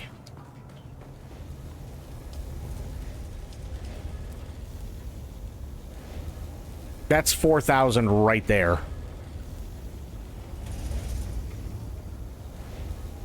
That's another 4,000.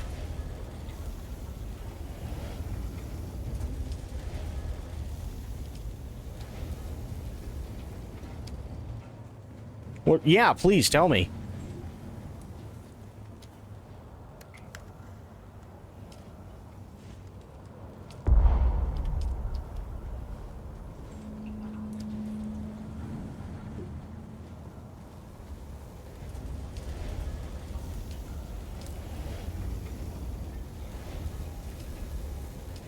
That's 8,000.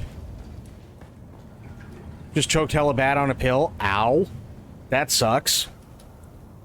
We've done that. That's not fun. This will be another 4,000, which I don't think I'm going to have enough for. Yeah, I'm not going to have enough for it, so I gotta wait. McQueenie Dam and floodgates are currently being repaired, so this could go bad quick if Canyon Lake can't hold it. Yeah, that's really bad, actually. Holy shit.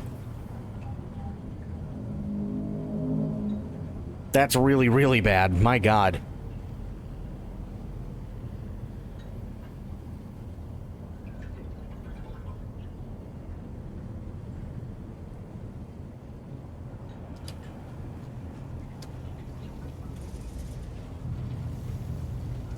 Okay, well, the good news is currently I have all the aluminum, which is fantastic.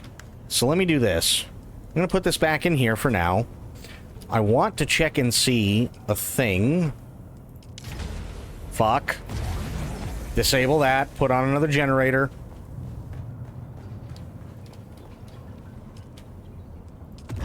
There we go.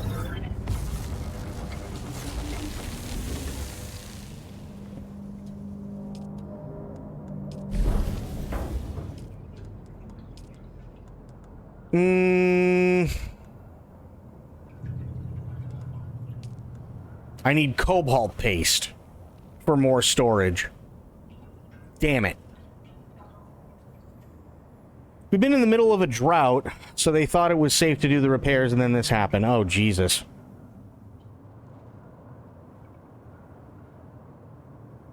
That sucks. That really sucks. I actually wonder now if Konami will pull off the impossible and get themselves a Game of the Year with Silent Hill F. Wouldn't that be crazy? I think if there's... I'm gonna be honest. They would have to make a game that competes with Clair Obscur, Death Stranding 2, Kingdom Come Deliverance 2, and, most importantly, Metal Gear Solid Delta. You gotta remember, Metal Gear Solid Delta comes from arguably one of, if not the greatest game of all time.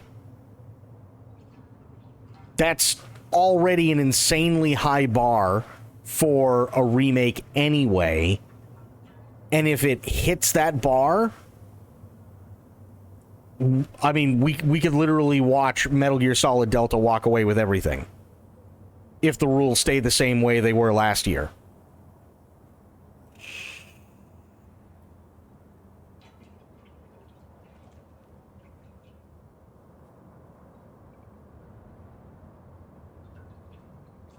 So that's tough. That's really tough. You know, I don't know how it's going to go. I think Silent Hill F is going to definitely help try and bring people in, which is great. I think that's awesome and good on them. But, yeah, I think Silent Hill F has some mega pants to fill before they can even consider themselves Game of the Year.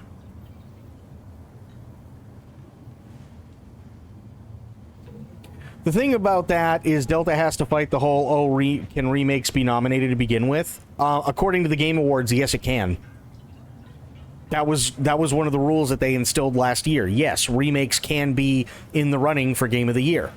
And it doesn't matter what anybody says anymore because the rule has already been set forth. Now, if they change it, that's a little different. But as of last year, yes, remakes can absolutely be in the running for Game of the Year.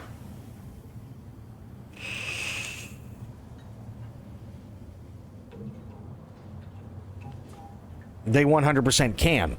Now, the reason why everybody went nuts last year is because you had a DLC in the running for Game of the Year because of Shadow of the Erd Tree. But it did specifically say that DLCs and remasters and remakes can absolutely be all in the running. So I think if any game that Konami is currently going to be coming out with is going to be in the running, I think it's going to be Metal Gear Solid Delta. As cool as it would be to see Silent Hill get that, I don't think that's what they're... I don't think the scope is there. And that's okay, because they're just trying to get new people into Silent Hill. And there's nothing wrong with that. I think that's a great thing. But when you're already trying to do something like that, and that's your goal, unless it skyrockets, I don't see it. Either that or there's like nothing else that you can choose from. You know what I mean?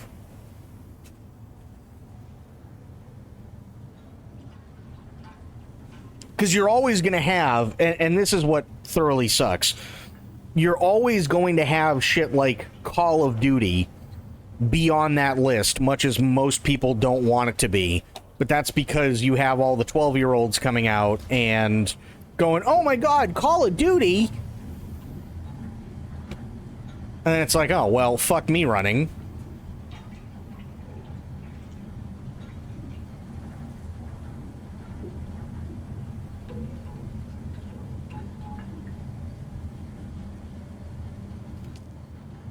Okay, that's going on. We had a sandstorm not long ago.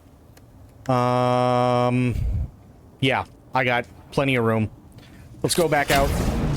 I gotta get carbon.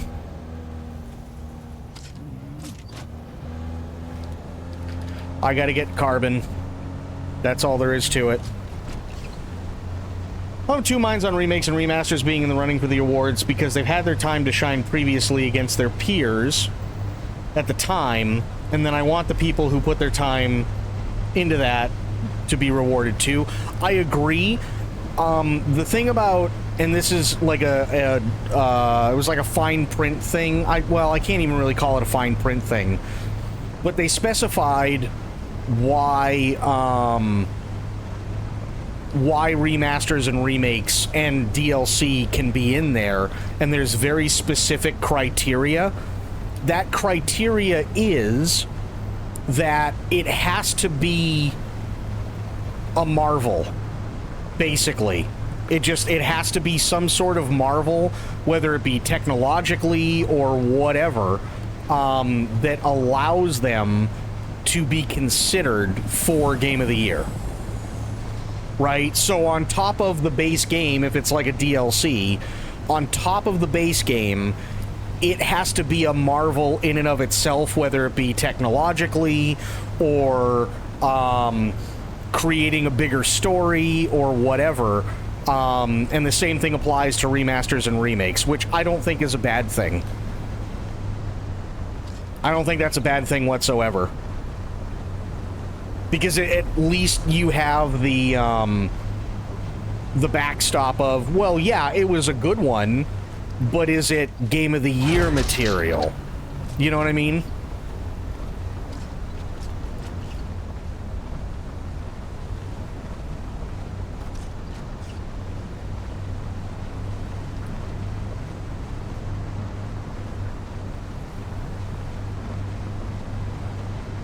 Limited games that are bought separately and don't require a base game in order to play. I mean, I can understand that. I can understand the reasoning behind that. I don't agree or disagree with it. Let me put it this way. Had Shadow of the Erdtree ended differently, I think it could have been much more grander in scope and taken Elden Ring to a whole new level, but it didn't. And because of that, it did not win Game of the Year.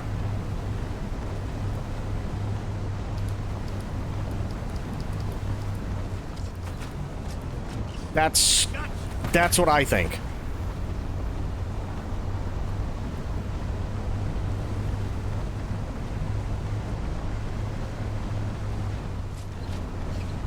Because I've said it before, I'll say it again. Shadow of the Erdtree was a lot of fun, and I'll absolutely at some point go back and play the base game and the DLC again. But the ending of the DLC was dog shit. It just was. It doesn't make any sense whatsoever, and it feels shoehorned in, and it feels very, very, very anime for zero fucking reason. So is DLC a game? You can have you can have DLC that either A, enhances the game, or B, can be a story in and of itself. 1,000,000% you can. So does that qualify as a game? I think it kind of depends on exactly how long the DLC is.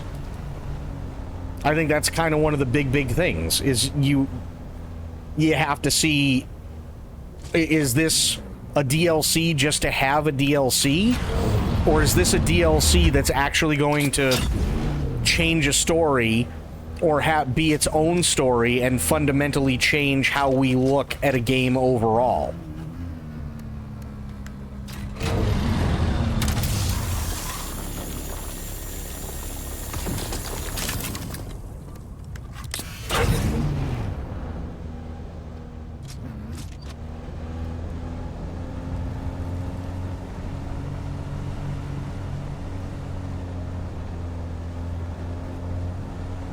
I think those are kind of like the big things that, and the tough questions that need to be answered. Like, for instance, again, Shadow of the Erdtree. Shadow of the Erdtree had the potential to change the story of the base game of Elden Ring. It had the potential to, but it didn't. It didn't change anything whatsoever. It gave us more info, absolutely it did, but it didn't fundamentally change anything in terms of the story itself.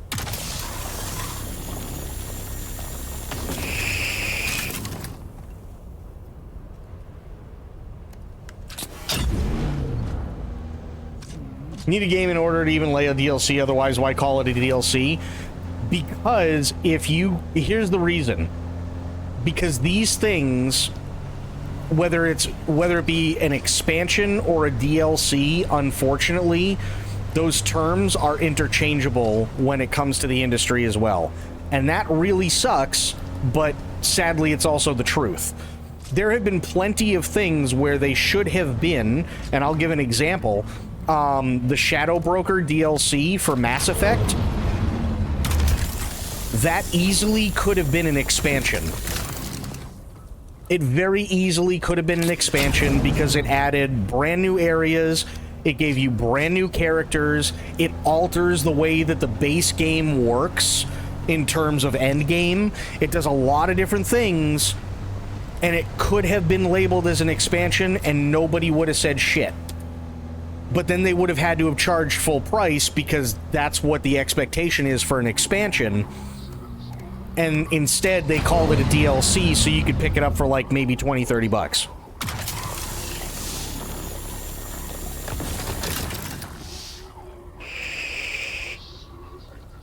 But that easily could have been an expansion.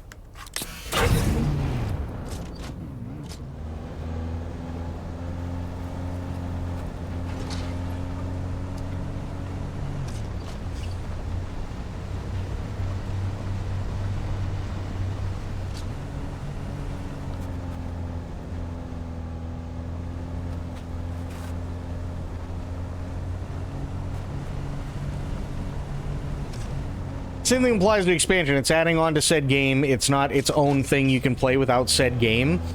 Again, the problem is what is it that you need in order to play it by itself? Or what is it that is required for something to play by itself without having previous knowledge?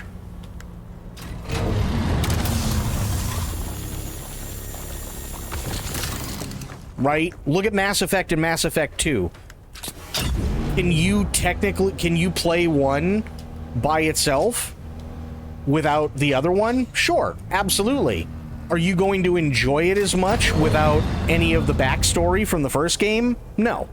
You can still enjoy it, absolutely, but now you're requiring somebody else pay $50 to $60 for a game that they weren't really all that excited for, and they're picking, say, Mass Effect 2 or 3 up because they like how the combat and they like how the game mechanics work compared to 1. But they have absolutely no background whatsoever, but can still play it on their own, right? The difference is that you have a story that's expected to last, say, 30 plus hours. Let's just call it 30 plus hours for a brand new story. That's all well and fine.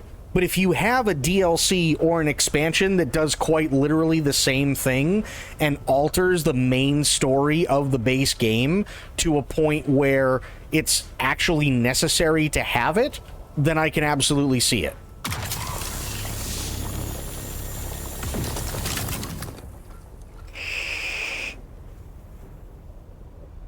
That's why I used Elden Ring Shadow of the Erdtree as an example. It had the potential to do that, but it didn't.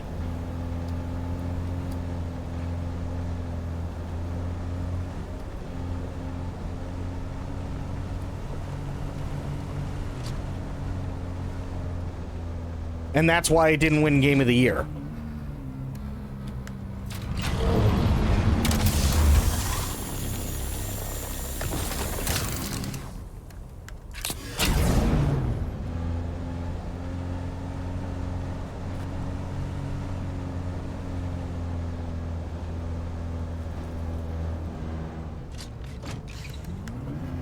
No, I didn't want to refuel, but oh well.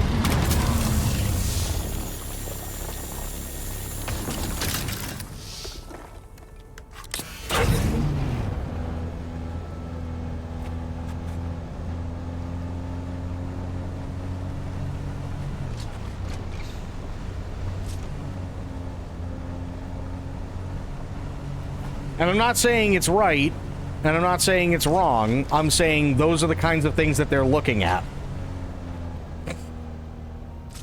Erdtree wouldn't be possible without the lore and story of the base game to begin with, yet they treat it like it's its own game and even worded it like so. Yes, but it doesn't do anything to fundamentally change the story. That's what you're missing.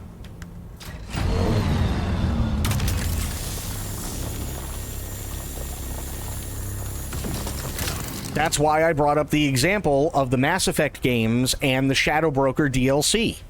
That's exactly why I brought that up, right? You can play Mass Effect 1, 2, and 3 on their own, but you're probably not going to enjoy it as much without the previous knowledge from the 2 previous games. If you just pick up Mass Effect 3. If you have the Shadow Broker DLC, it does just as much as a sequel game in terms of changing the story and bringing it to new areas and so on. It could easily be labeled as an expansion, or if you really wanted it to, you could probably lengthen it a little bit more and it could be its own game. Shadow of the Erdtree had the potential to do that with the lore that was already present, but because of how the ending of Shadow of the Erdtree was, which in my opinion sucked, there was no fucking way that was ever going to happen.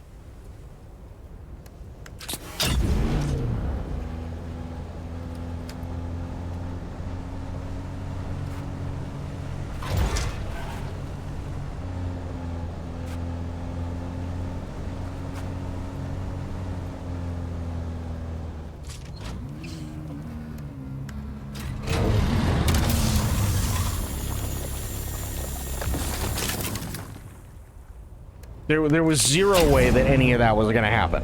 Like, and I think you had a lot of people who were looking at it because it did change some core mechanics. Yes, it absolutely did.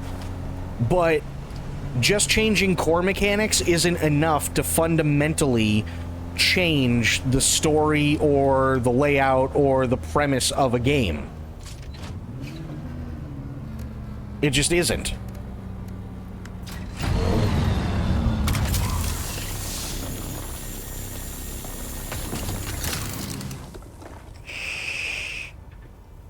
So although, yeah, it's pretty fucking awesome, I really don't think it had the, I really don't think it ever had a shot at winning Game of the Year, specifically because of shit like that, right? If Miyazaki did things differently in terms of the storyline, I guarantee that it would have won Game of the Year last year. But he went the anime route, which is really dumb, and unfortunately, kind of screwed them out of it. Like, it was still a massive achievement, don't get me wrong, but they could have done a lot more to it, which would have made it infinitely better. And they chose not to.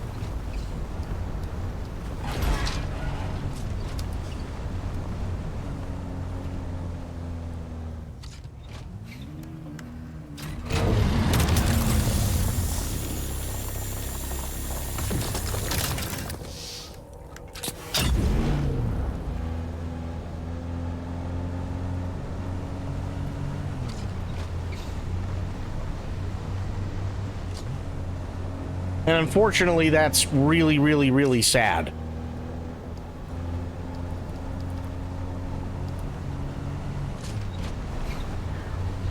I was personally, like, really, really, really looking forward to getting specific answers and stuff.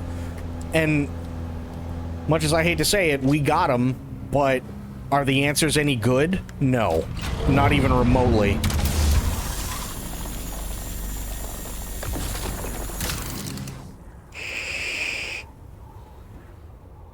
The answers that we got out of Shadow of the Erdtree are not even remotely of the same caliber as the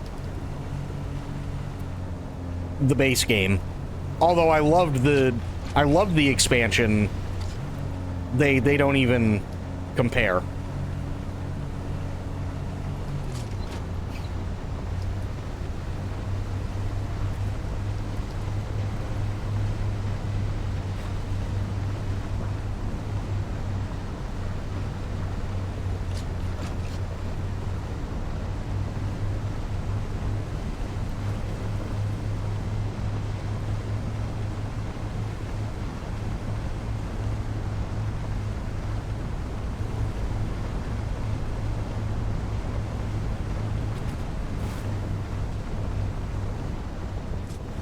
Experience of the year? No, I don't think so.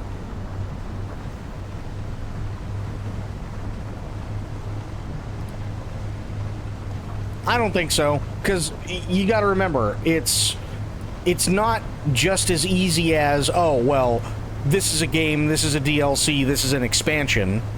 It hasn't been that easy for a very long time. And I'm not saying it's necessarily right either, but let's face it, it just hasn't been that for quite a while.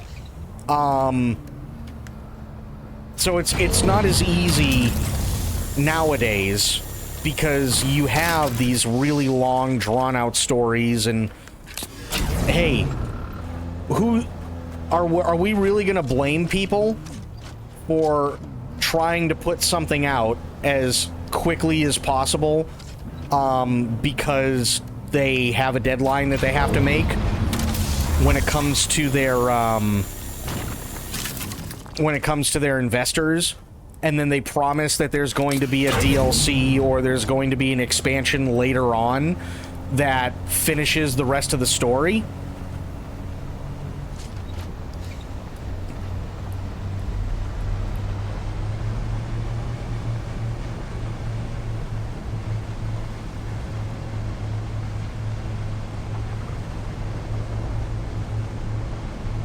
Like, are those people going to be punished because they promised, and then come to find out it's one of the greatest stories literally ever put to the medium?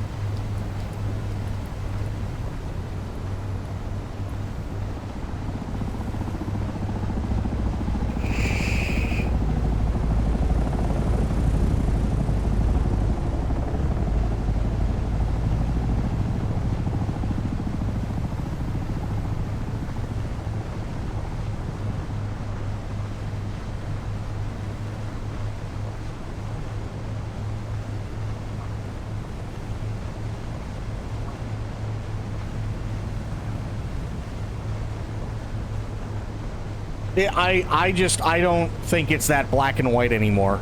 I really don't. I think it's a hell of a lot harder now to discern what a DLC and what an expansion and what a brand new game is, in terms of story and in terms of them pushing the boundaries and the limits and everything else. compared to what it was in, say, like 2009 or even up to 2016. I think it's a lot more difficult now.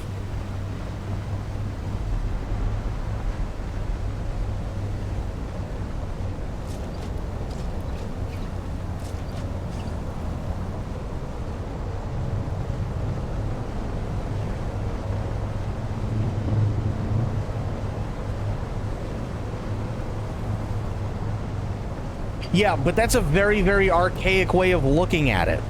That's what I'm saying. It's an incredibly archaic way of looking at it. If this was 2009, I'd wholeheartedly agree with you, because the precedent hasn't been set already for something like that. I completely agree with you if it was 2009, but it isn't. It isn't 2009. Think about it this way. We only roughly have about 2/3 of a full story out of base game Elden Ring.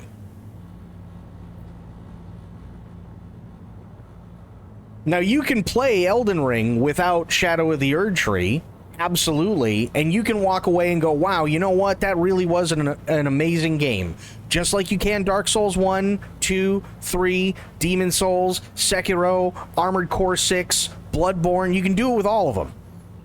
Except, you're only getting 2/3 of a full story out of base game Elden Ring. Period. The last third of the story, which is still needed, you cannot get unless you get Shadow of the Erdtree.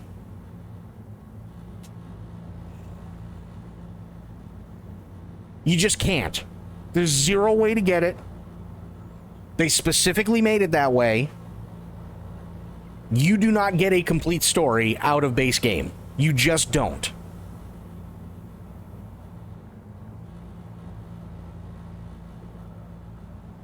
Because you still have a major question looming over you that has been there since the beginning, which is, where is Mikola?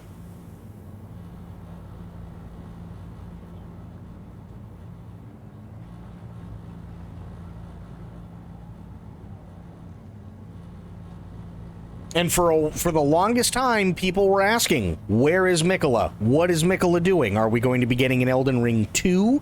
Is that going to give us a complete story? Are we missing half a story? What's going on? Where's Mikola? What's Mikola's involvement? Why is Mikola always brought up everywhere we go? Shadow of the Erdtree answers that.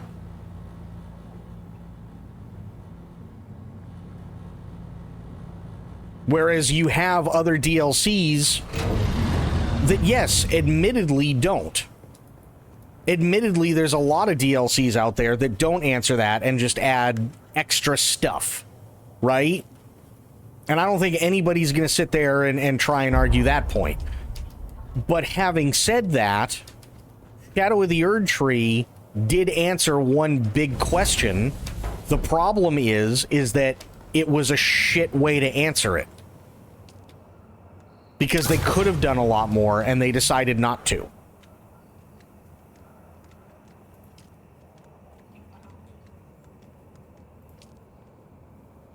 That's unfortunately just how it works, right? It sucks, but that's... It is what it is.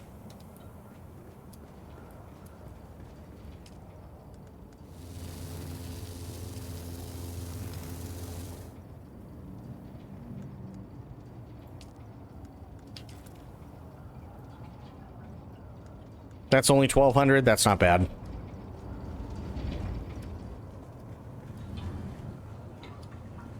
There's tons and tons and tons of other things that could have been done, but they just weren't for Shadow of the Erdtree. Because they chose the anime route.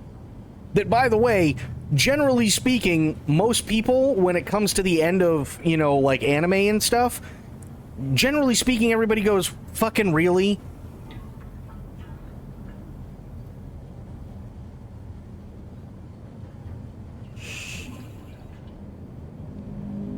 It is archaic, and it's archaic because if you only have half a story or 2/3 of a story that is presented, and the rest of it comes out in an expansion or DLC, and it fundamentally changes the story of a game, and it does it well enough, and it does it well enough to the point where it changes your perspective on the base game itself, then yeah, it absolutely deserves Game of the Year.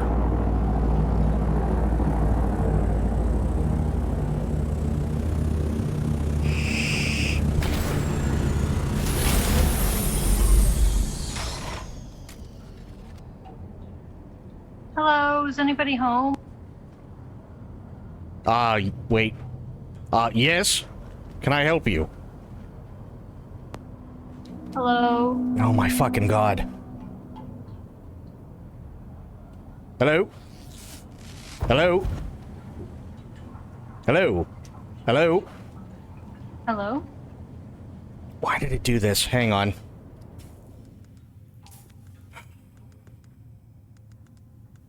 My keybinds are all fucked up again. How much you want to bet? I'm not here to cause trouble. I'm just wanting to ask a couple questions. You drive the buggy in. Hello? Can you hear me now? Oh, God. Holy shit. Why does this keep doing this? Hello? Hello, I'm sorry. Can you hear me now? Oh, I can. Hello. Sorry about that. What can I help you with? I don't believe I met you before. What's your name? My name's Samuel. Nice to meet you. I'm looking for someone by the name of Ronan. Do you know anyone with that name? I can't say that I do. I normally keep to myself. I gotcha. Do you live here alone and just kind of hang out alone then? Usually, I'm going back and forth between here and Haga Rift, so I don't stay here all that much, but, I haven't really met a whole lot of people. Seems usually when I'm around, everyone else is asleep in this area. I see. Okay. Yeah, there's an individual that lives somewhat nearby named Ronan, and I'm just looking for him right now, so I wasn't sure if he lived here or not. I know he's around here, but I can't remember exactly where. Oh, right. I know that... Well, let's see. We've got... if you turn to your left, we've got a base over there. I don't know who lives there.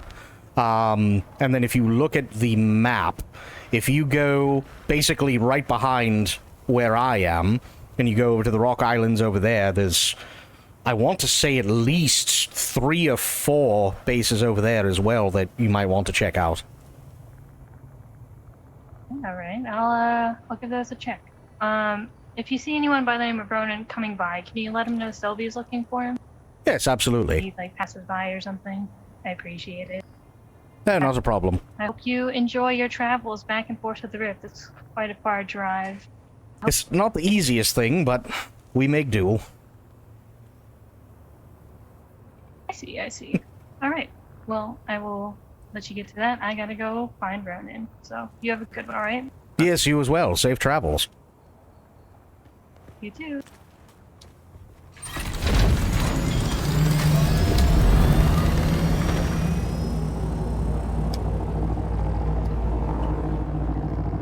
Goddamn keybinds! Fuck! I'm glad I was able to figure this shit out. I was like, son of a bitch! We got RP! Could some... Why? I was losing my mind! Okay, now I gotta make sure this isn't all fucked up again. Which I think it is. God damn it! Hang on. Settings... Keybinds... it is hotbar 7. Okay, so maybe it's just because I'm full on water, because I was trying to hit push to talk and I kept hitting drink.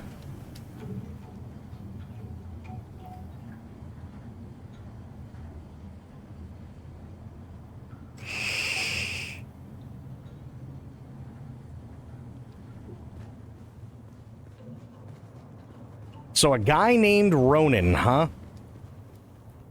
That's kind of interesting. A guy named Ronan. And apparently he lives in this area.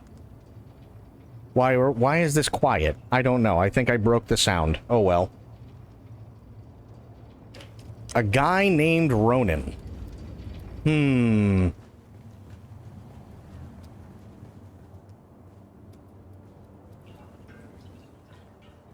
I wonder if it's got to be one of those bases out there. Because you've got this guy. Where is he? No, this is here. So you got the guy over here. I don't know who he is. But then you have... I think you got a base right here. And then you also have a couple of bases right in... You got like 2 or 3 bases right in this area as well. Because the rocks are so close together, you can literally just walk right across and never have to worry about the worm. And then there's a big base, I believe, right at the end over here as well.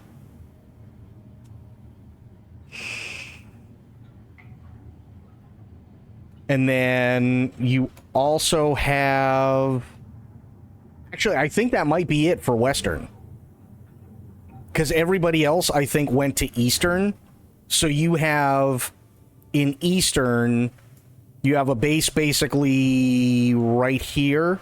You have another one right here, which is the one that we always pass. You have, I think, another one right around here. You have a big one right here. Then you got like 2 or 3 that are peppered over here. Then you got a bunch of them amongst the rocks.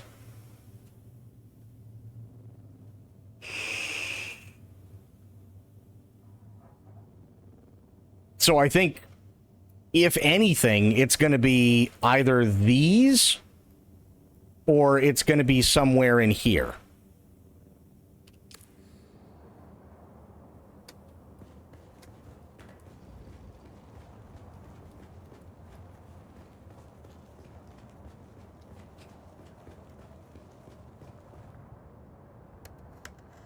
That would actually be kind of funny, though. I'm not going to lie. Oh, yes. Is there a Ronin here? And all of a sudden, the fucking weapons come out, and who wants to know? Oh, I'm sorry. Forgive me. My name is Samuel, and I have a message for you. The message is that Sylvie is looking for you. And then that's it.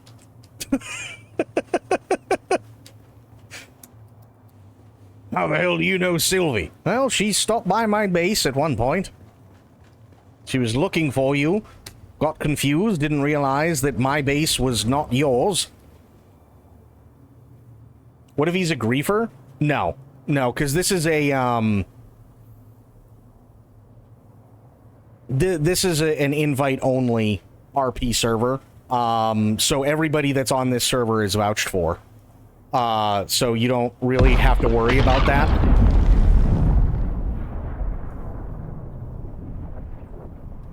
Like, all of these people in one way, shape, or form, I guarantee you I've played with on Wild RP. And there's hundreds of them.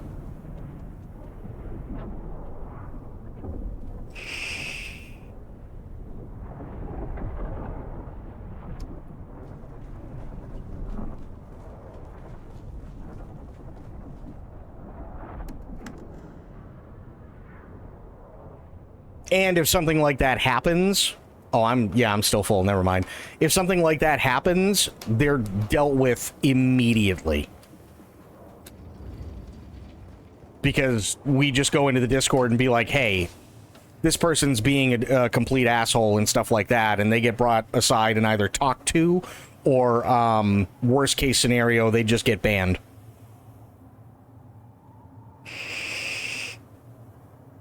So I don't think that would be a problem. I mean, there's always going to be, like, one bad apple here and there, sure. But, generally speaking, we don't have to worry about anything like that on this server, thankfully.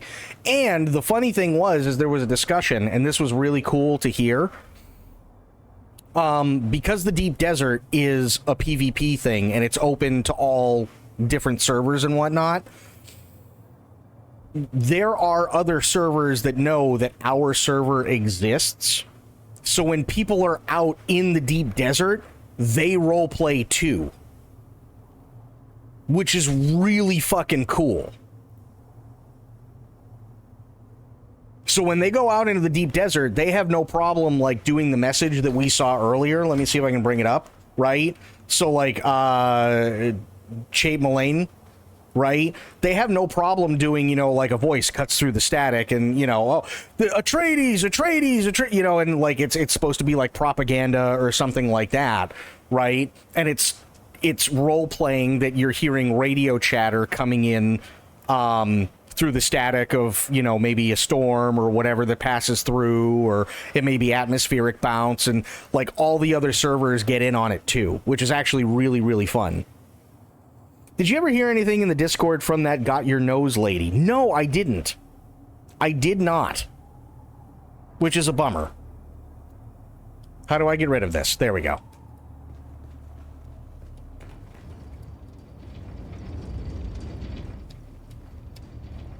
No, I put a thing in there that I just said, I'm so sorry, right? I didn't realize my keybinds got fucked up and everything, but she might not have looked. Who knows? You never know how that's gonna go. Sector weather alert. A large sandstorm is approaching.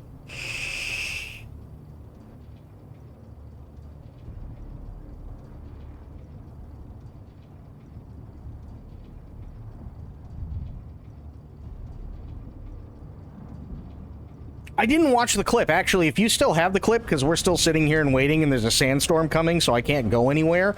If you have that clip, let me know, and I'll bring it up and I'll watch it really quick and see what happened. Okay, I'm gonna get you. And this is when my keybinds were fucked, so I couldn't say anything.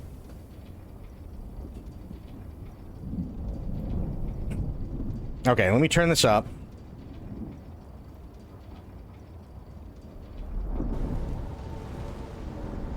That's a lot of fucking spice. Okay, that's her. Hello. Oh, god damn it. A large Hello? sandstorm is approaching. Hello there. I'm gonna get you. I'm gonna get you. And I'm trying to, like, fuck with my keybinds.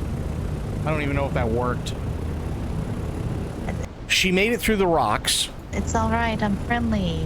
You don't have to run away. I'm trying to... Because they fucking... One sec. You can still hear the thumper, or the thopter.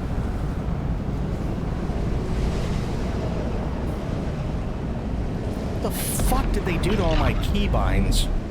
That explosion is, that's not a ship exploding. Hang on. Voice chat. 9. Yeah, that's not a ship exploding.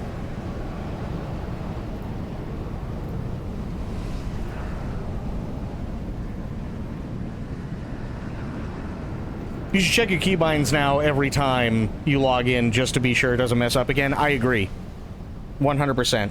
Yeah, no. I don't... That's not a, that wasn't a ship crashing explosion. That was a, either a spice or flower sand explosion. That's what that was.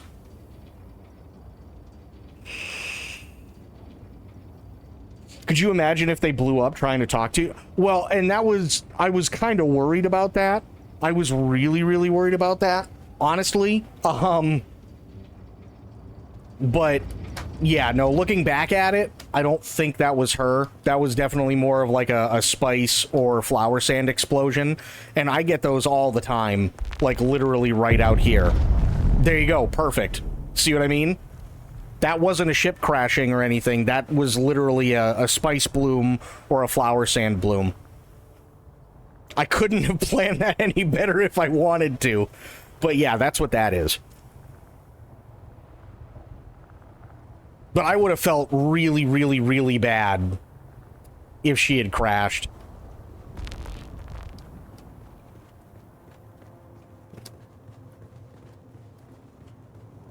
I would have felt really bad had she crashed. Oh my god. Okay, so I already did the steel, right? Wrong. Carbon. Am I losing my fucking... I am losing my mind. Iron ingot. Woo-hoo-hoo! That's a lot of water that'd be gone in a second. Ouch.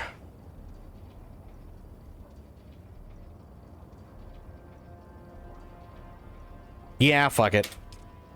Done.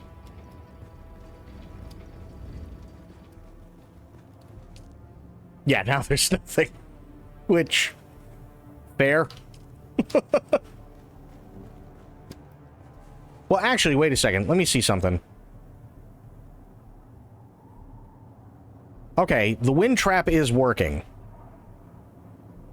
I just wanted to double check, because I've never actually seen the wind trap, like, do a whole lot. I know that's an overnight thing, but... yeah. Welcome back, Alpa. More Vamp Kermit is needed? Absolutely.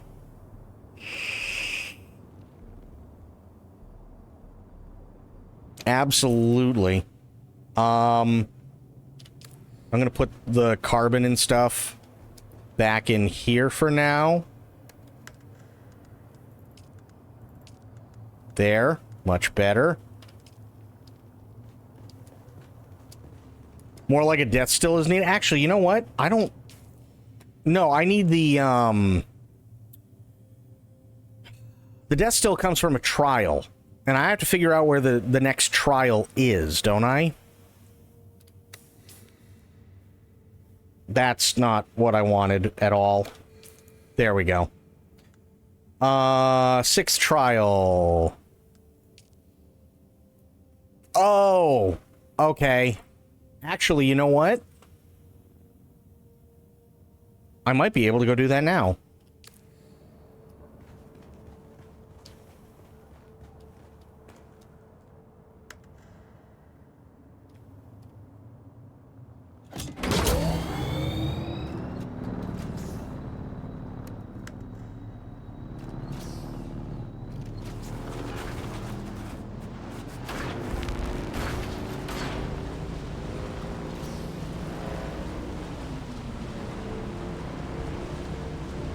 I'm pretty sure I know where that one is, and I've already,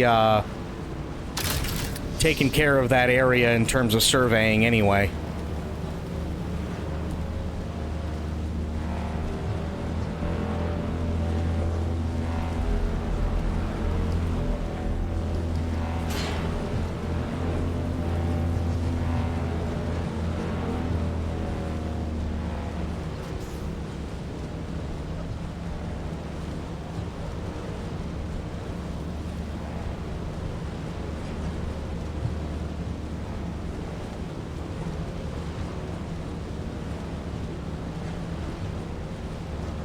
Okay, Sardaukar are out.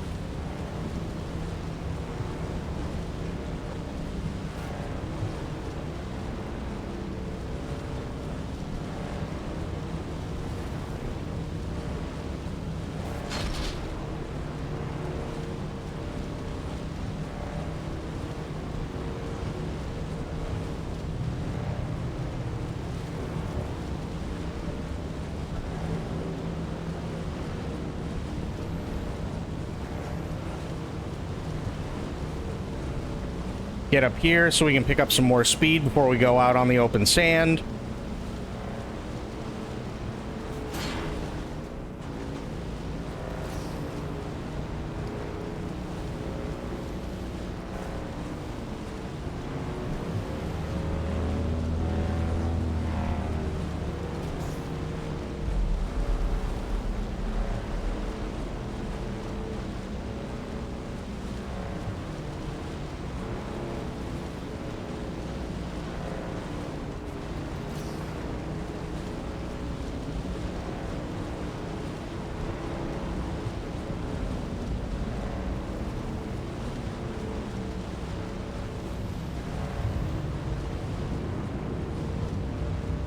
That sandworm is real close, I think. No, it isn't. It's quite a ways out. Good.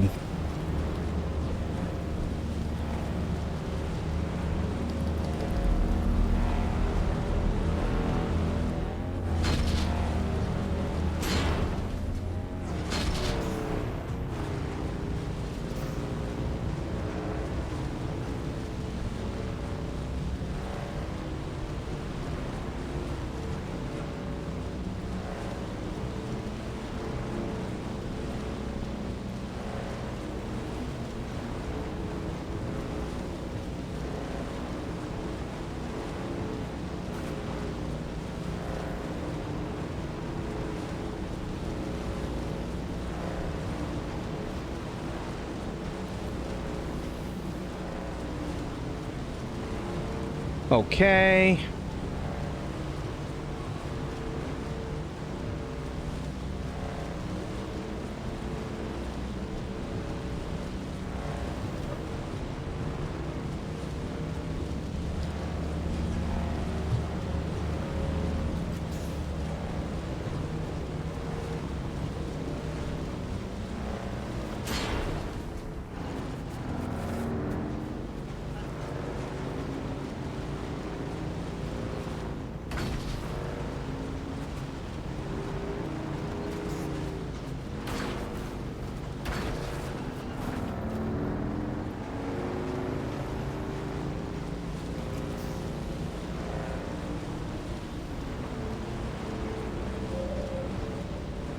That's the first one.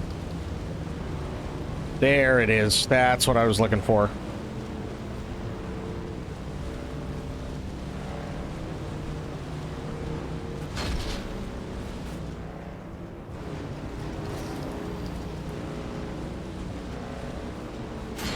Someone's here. Nope, no one's here. You're full of shit, lady.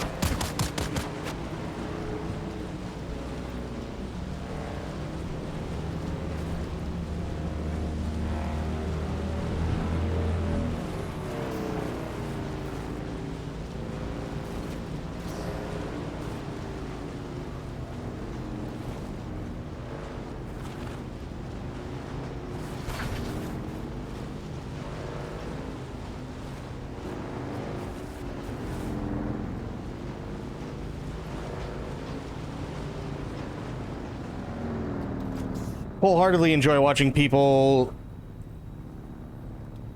genuinely rage or get upset at a game. I mean, that's fair, though. So it is... I believe it's this one. Let me check. Journal. Here. View. I think that's where it is. 1, 2, 3...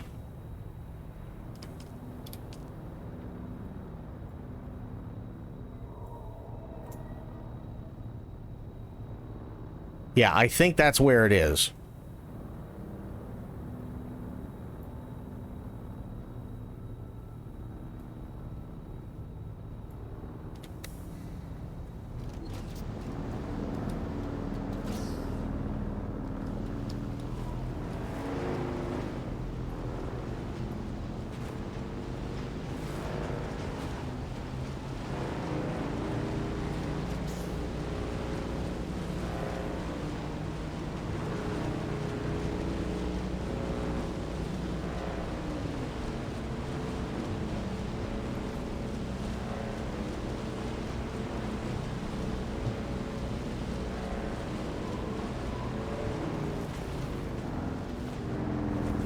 Nope, don't want to go that way. That would suck.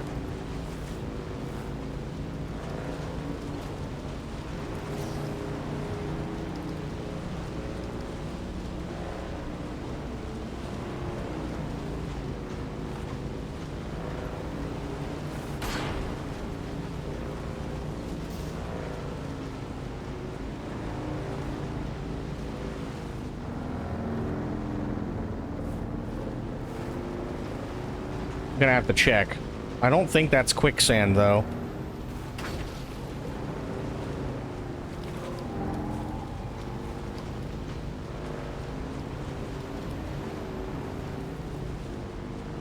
Yeah, that's not quicksand, thank God.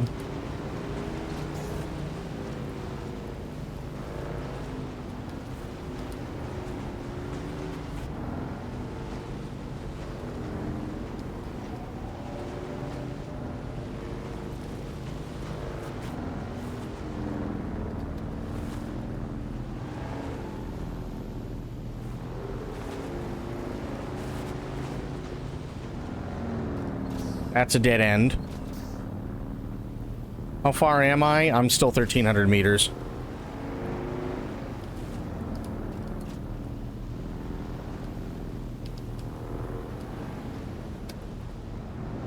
Oh yeah, no, the inputs were fucking horrible.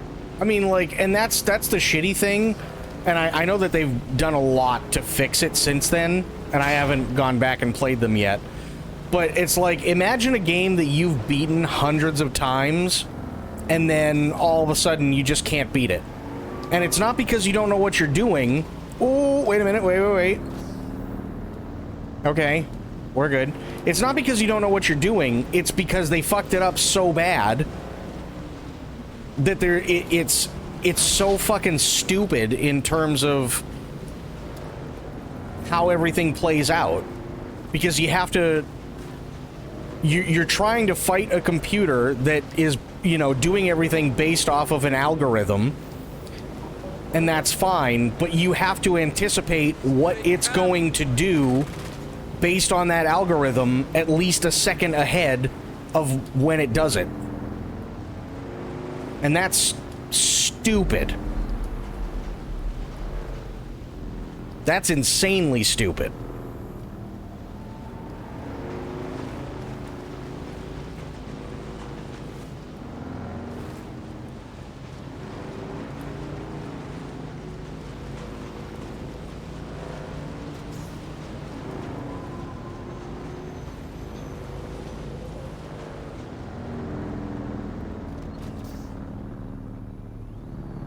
Still 500 meters.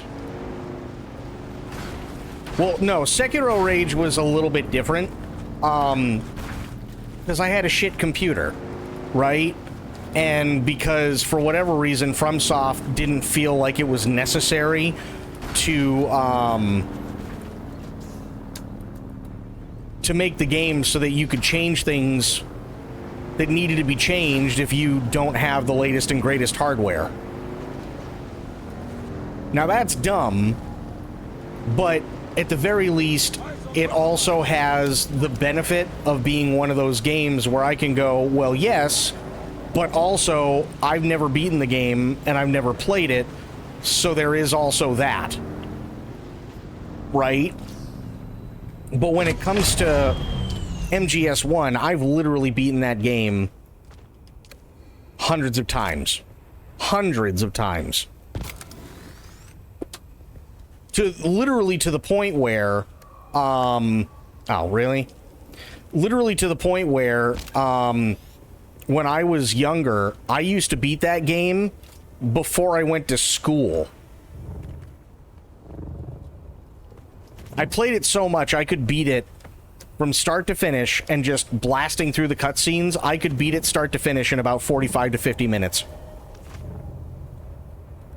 And I did that, like, every single day for years.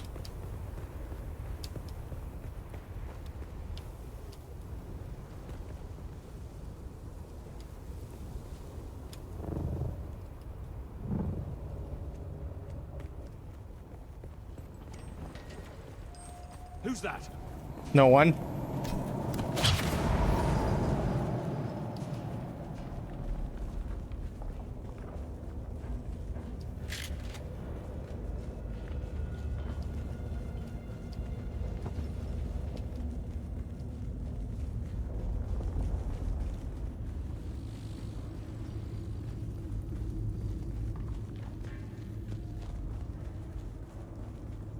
Oh, yeah.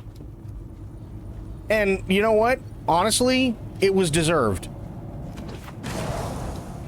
In my opinion, it really, really was deserved, because there's no reason a 30-year-old fucking game should ever run that badly. Ever. Listen to the Shigawire recording at the destroyed altar. Oh, there it is. The Sardaukar destruction extends even to these small shrines. I cannot decipher their purpose, but the altar seems to have contained a quantity of spice. And the murals. Such beauty to be destroyed by the cut of a lasgun or blade. All I could decipher from here is another step on the journey of the Zensuni Wanderers. Thurgrod. Perhaps there's some link between the Zensuni and the Fremen. Possible. Okay, 7th, view location. Wall carving indicate. Okay, red teeth, gaping maw, down in the depths, hunger hidden from storm and worm. I'm assuming that's Haga Rift. again. And that would put it somewhere right about here, I think. I think that sounds about right.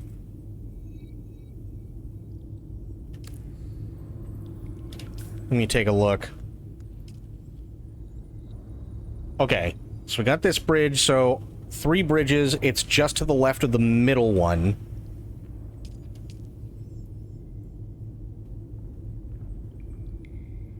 I think those are the 3 bridges, so it's actually more like that.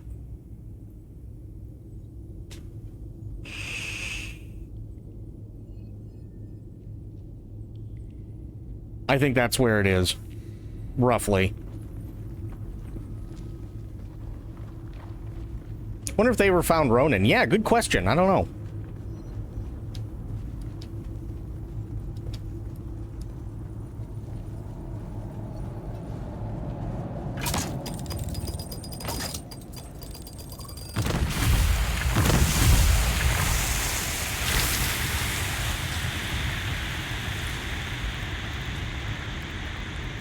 Odors of spice?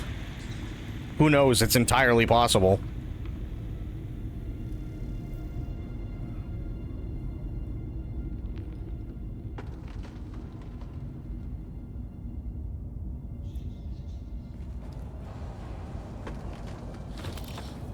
I'll leave those.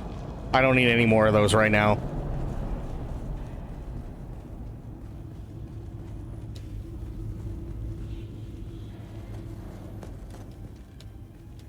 Is there anything over here? There is. There we go. Nice. What in the shit? Oh my god. Really? God damn it. There.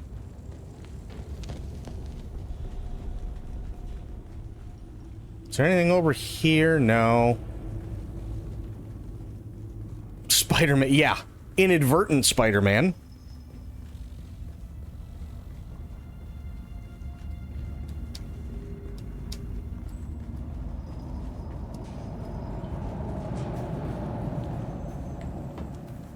Who's that? No one. You're full of shit. You don't know what you're talking about. Go away. Level 66. Nice. Okay. I'm gonna do this. Take out my bike. I'm gonna keep that thing where it is now. But we'll do it tomorrow. Because it's almost 12:30 now anyway.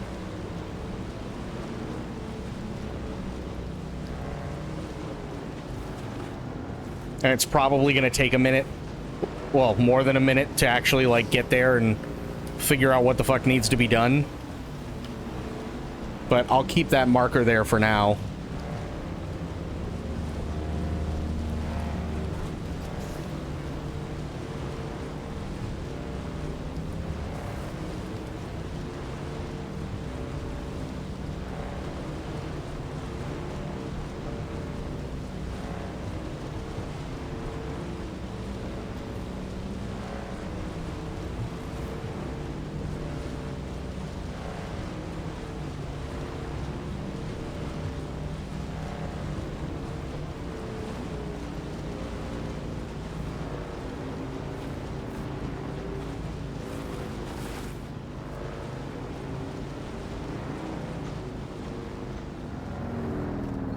Okay, let me check something here. Oh, fuck. Okay.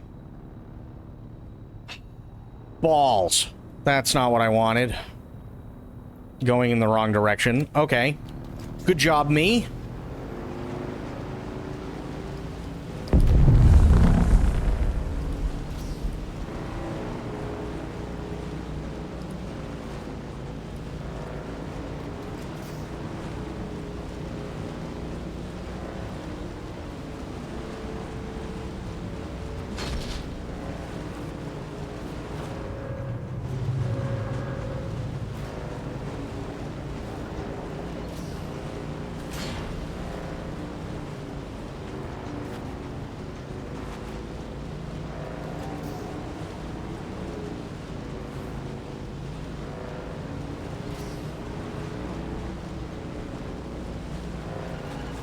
Okay.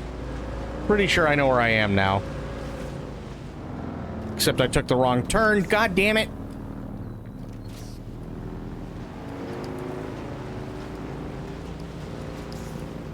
I wanted to go this way. Right? Right.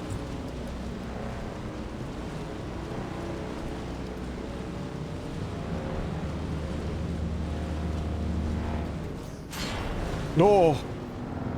Thank you, Rockwall, for saving me. That could have been really bad. Really, really bad. Okay, so follow this through. Yeah, we're good.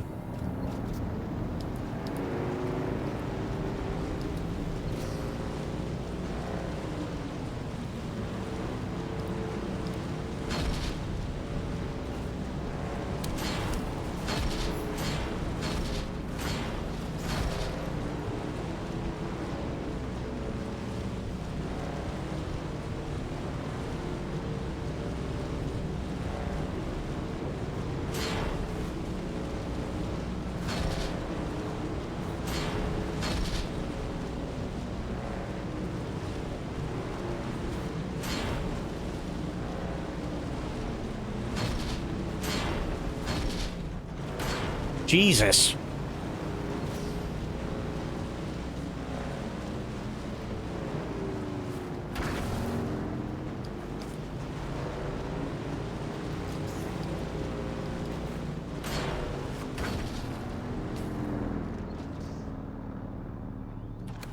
Okay.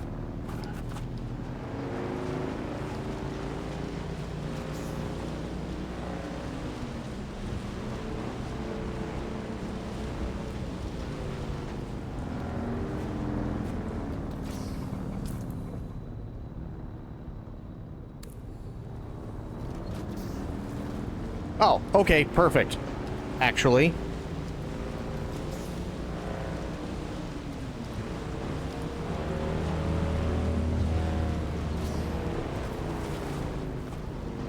Nice.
Yeah, cross here.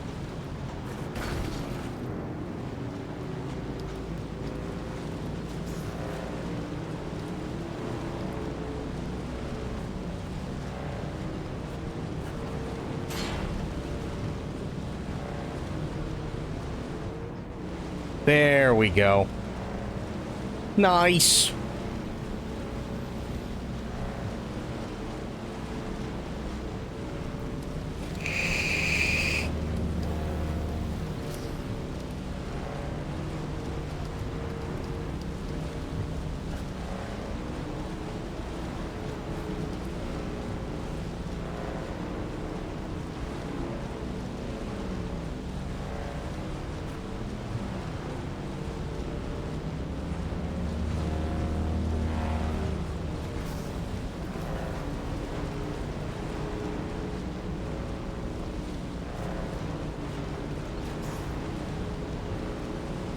This is definitely the roundabout way of getting home, but it'll work.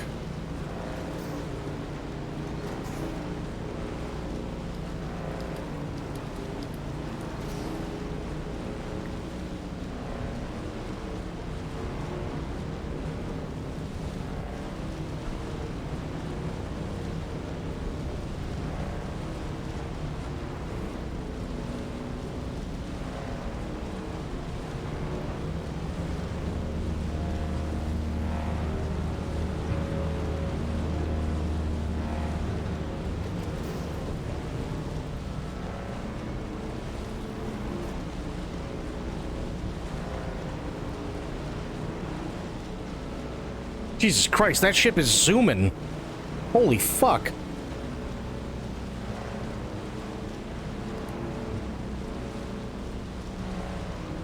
Okay, no sandstorms.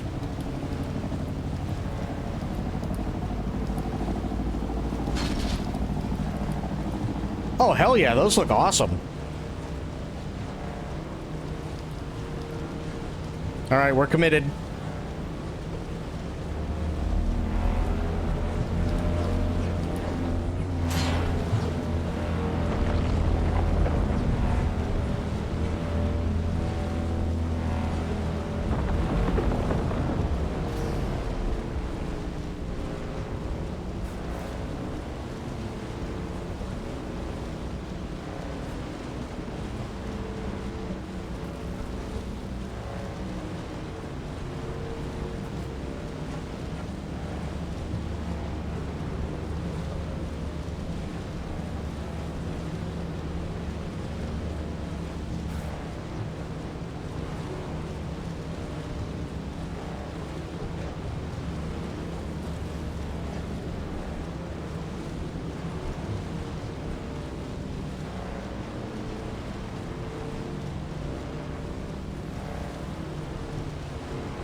I love the bikes. Oh my god.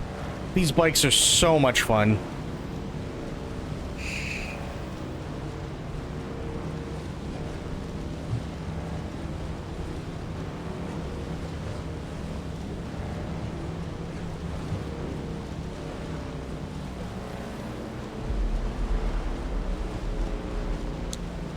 Fireworks, yeah. I don't care much for fireworks anymore.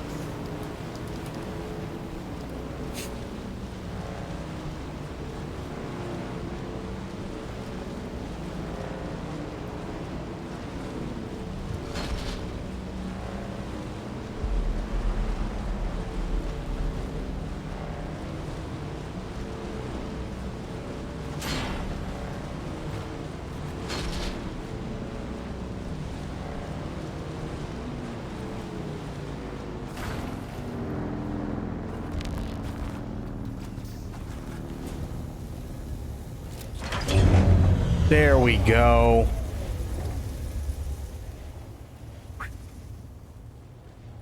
Not bad. That thing hauls ass. It really does. I can't wait for the Mark IV. The Mark IV is going to go even faster.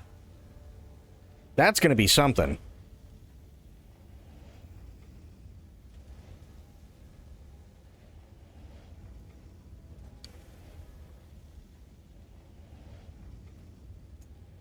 Because, yeah, we traveled all the way up here, and we kind of took a little bit of a detour, went over this way, down over here, and then we came across this bridge, then went down in through.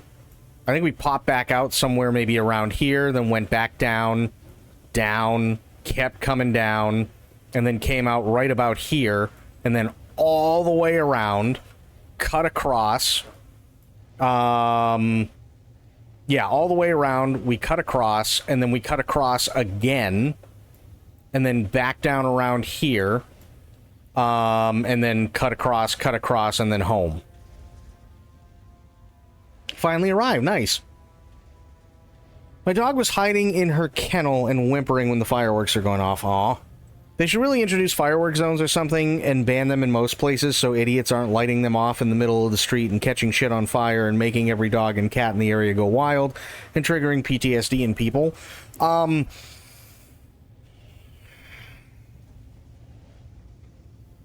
see what you're saying. I unfortunately don't know if there's really any good way to combat that, right? So, for instance, in Florida, fireworks are not, in some areas, technically legal, but they don't give a shit, especially around 4th of July, right? So people can go to Alabama, they can go to Georgia, they can go wherever, and they can order the fireworks, then they can come back and they can fire them off here, and they know that the cops aren't going to give a shit because everybody else is doing it anyway. Same thing up in Massachusetts, right? Massachusetts, fireworks are illegal. But what you can do is you can go over the border into New Hampshire, right by Salisbury and Hampton Beach, which only takes 5 minutes, depending on exactly where you are. Buy them at a fireworks shop, literally less than half a mile from the border, then go back over the border into Massachusetts and light them off at your home. And again, the cops aren't going to give a shit because it's 4th of July.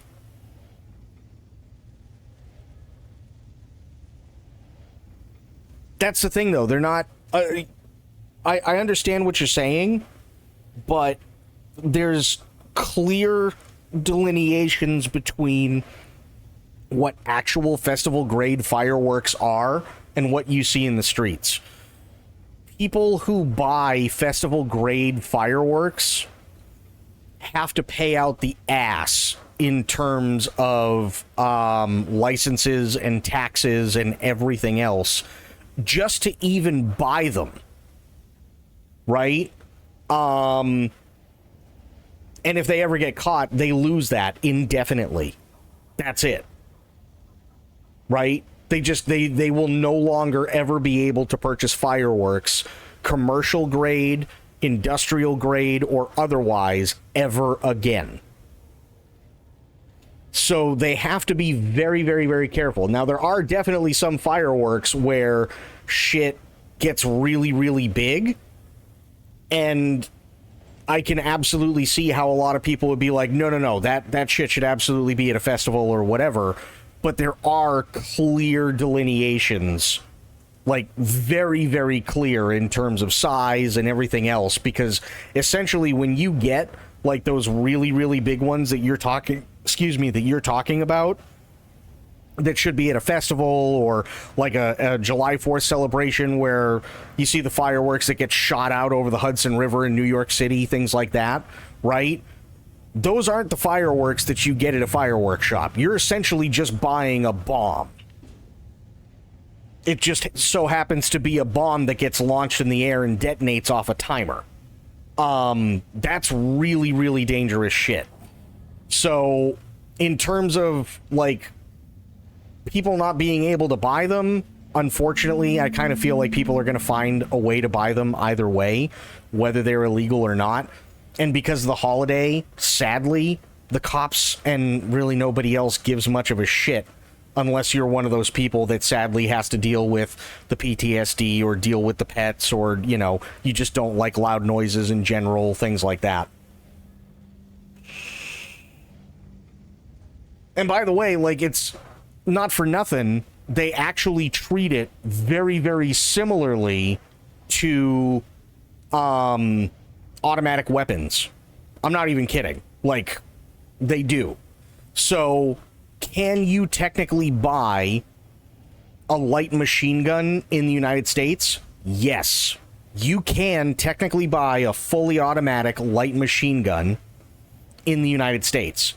But you're also getting a 200% tax on every single one that you buy, and you have to have a very particular and special license that you have to go through training to get, and then you have to pass that training, which you also have to pay for, and then once you go through that, you still have to pay for the license, which is an insane amount of money. So by the time you actually get your FFL and you buy your light machine gun, and you buy the $7,000 worth of ammo that you're going to need to even go out into the middle of nowhere and have fun with it, your ass is already against the bandsaw, and they're just waiting for you to fuck up. And if you do, you can't even look at a gun, or you'll get arrested. That's how serious they treat it.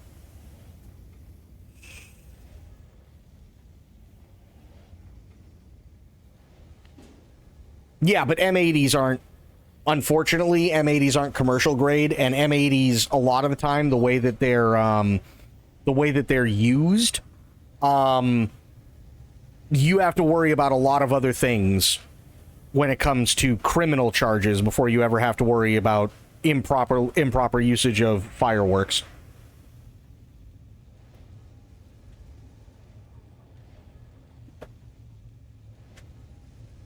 Like, if somebody goes to open up their mailbox and somebody shoves an M80 in a mailbox, you could end up killing them. Right? If somebody shoves an M80 in a toilet, and then some guy goes in while the M80 is still waiting to go off and happens to use that toilet, they could literally kill that person. So by the time they get down to improper use or illegal use of fireworks, that person could already be going away for life because they killed somebody.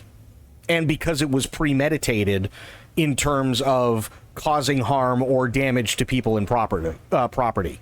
So most of the time, they don't even, like, tack that on, because it's just like, why the fuck would you care if you're going to prison for life without parole anyway?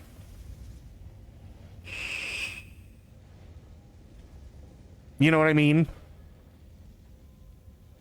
Like, I always grew up with stories of the previous generation, people who were, like, in high school when I was in, say, like, grade school and stuff, or people who were in college when I was in, like, grade school or middle school, where they were like, oh, yeah, you know, like, M80s are fun, sure, but, you know, then you have the idiots that put shit in, like, toilets, and they put shit in, like, mailboxes and stuff like that, and you can kill people.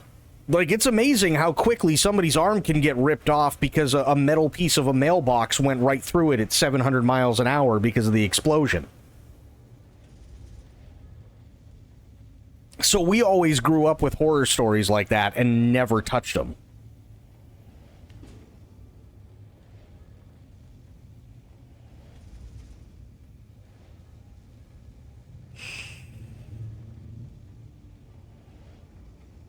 So yeah, and they take that stuff very, very, very seriously. And if I remember correctly, hang on, let me look something up really, really quick because I can't remember off the top of my head.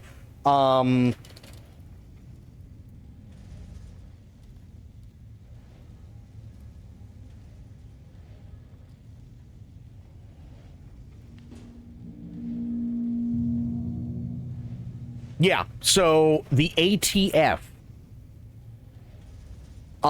is responsible for regulating explosives, including fireworks, and the mishandling of them, and other explosive materials. So even if it's like a regular commercial grade firework, like an M80 or something like that, and you kill someone, you're looking at federal charges because it's through the ATF.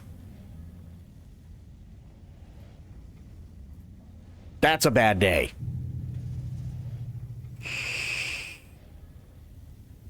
It does happen. I've seen... Oh, no, I don't doubt you've seen it. I don't doubt you've seen it whatsoever.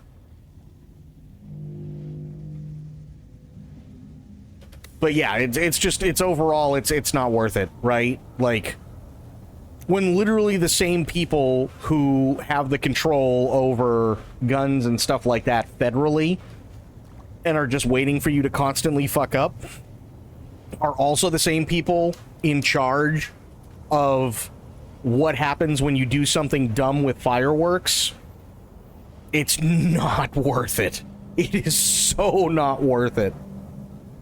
They're one of those three-letter agencies that have no problem, like, using a tank to knock down your door.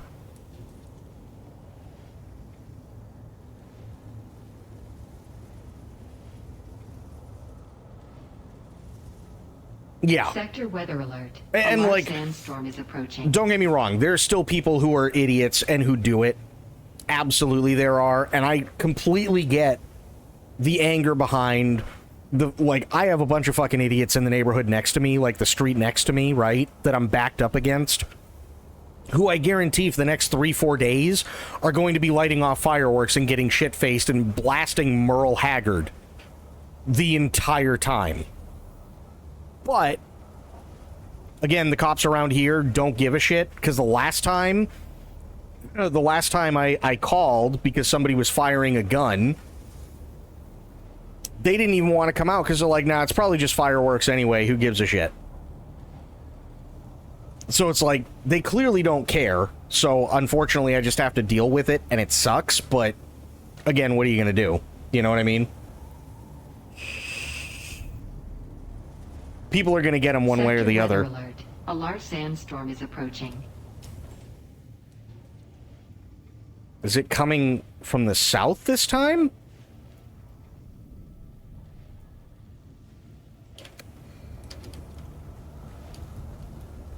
Coming from the southwest.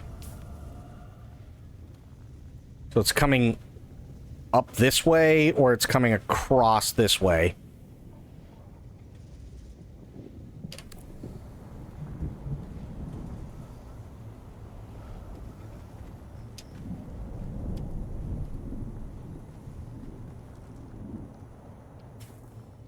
That's not what I wanted to do.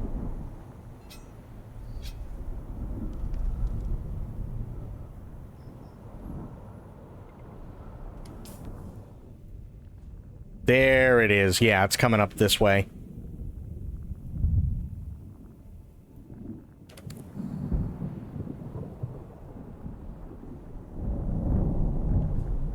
I love watching these sandstorms, too. I'm so glad this is one of the last things we get to do. A large sandstorm is approaching.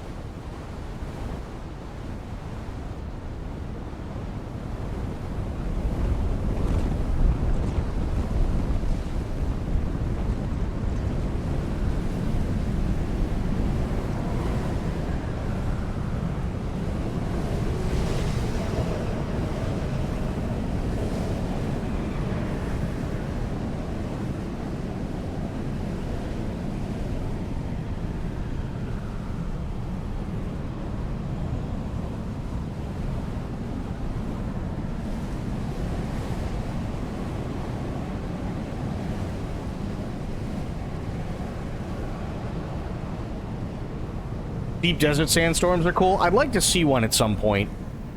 I really would. I just, sadly, I don't feel like I'm quite there yet, which is fine. That's perfectly fine. I'm making pretty damn good progress, so I'm not, like, complaining. I'm making some pretty damn good progress, but, yeah.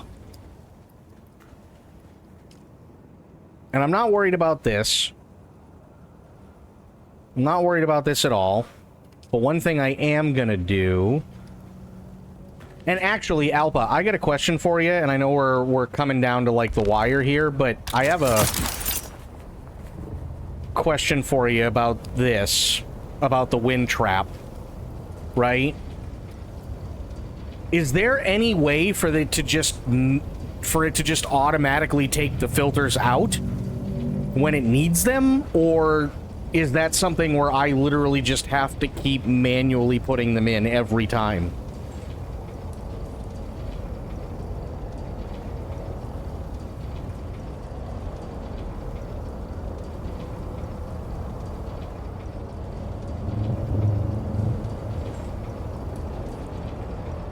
You need to maintain it, so it is manually. Gotcha, gotcha, gotcha. T-minus 2 hours until bagel. Fuck yeah.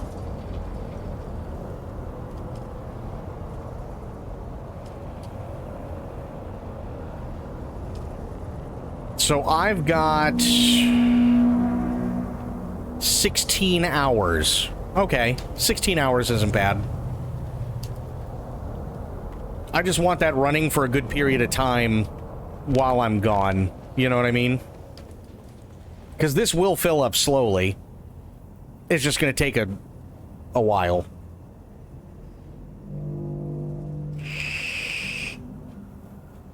Large wind trap filter lasts for 12 hours each. So it gets easier. Where do you make those? Is it the survival fabricator?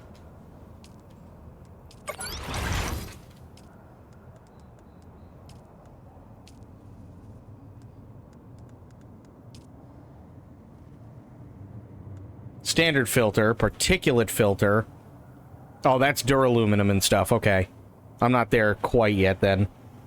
But we have a standard filter.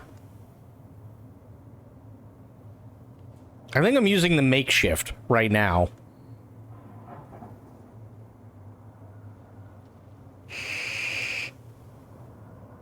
Let me find out. Hang on. Which ones am I using? Makeshift. So I can upgrade to the standard. That I can do.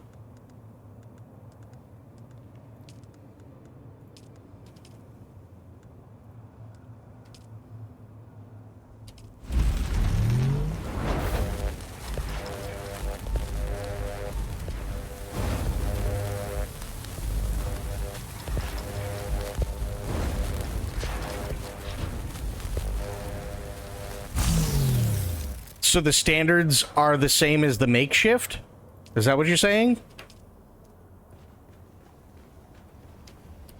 Because that's all I'm currently using is the makeshift filter, and those last 3 hours each.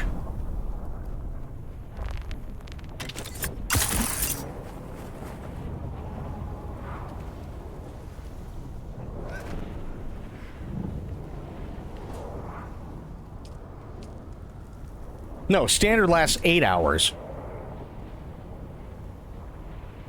Yeah.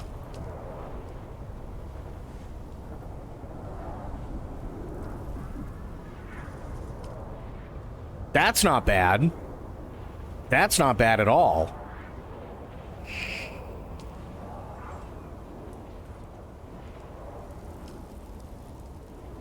But those are already in, so I'll have to wait until those die off anyway. But so the standards last 8 hours, so 3 of those, and there you go, there's a full 24. That's not bad.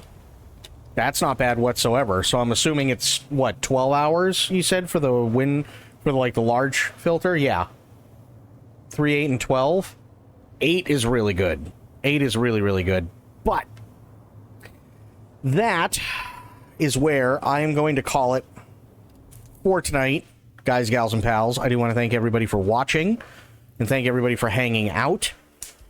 I hope everybody has had a happy 4th, and for those of you down in Texas, Aylin, Itzy, Medicine, everybody else who's in Texas, I hope you're staying safe.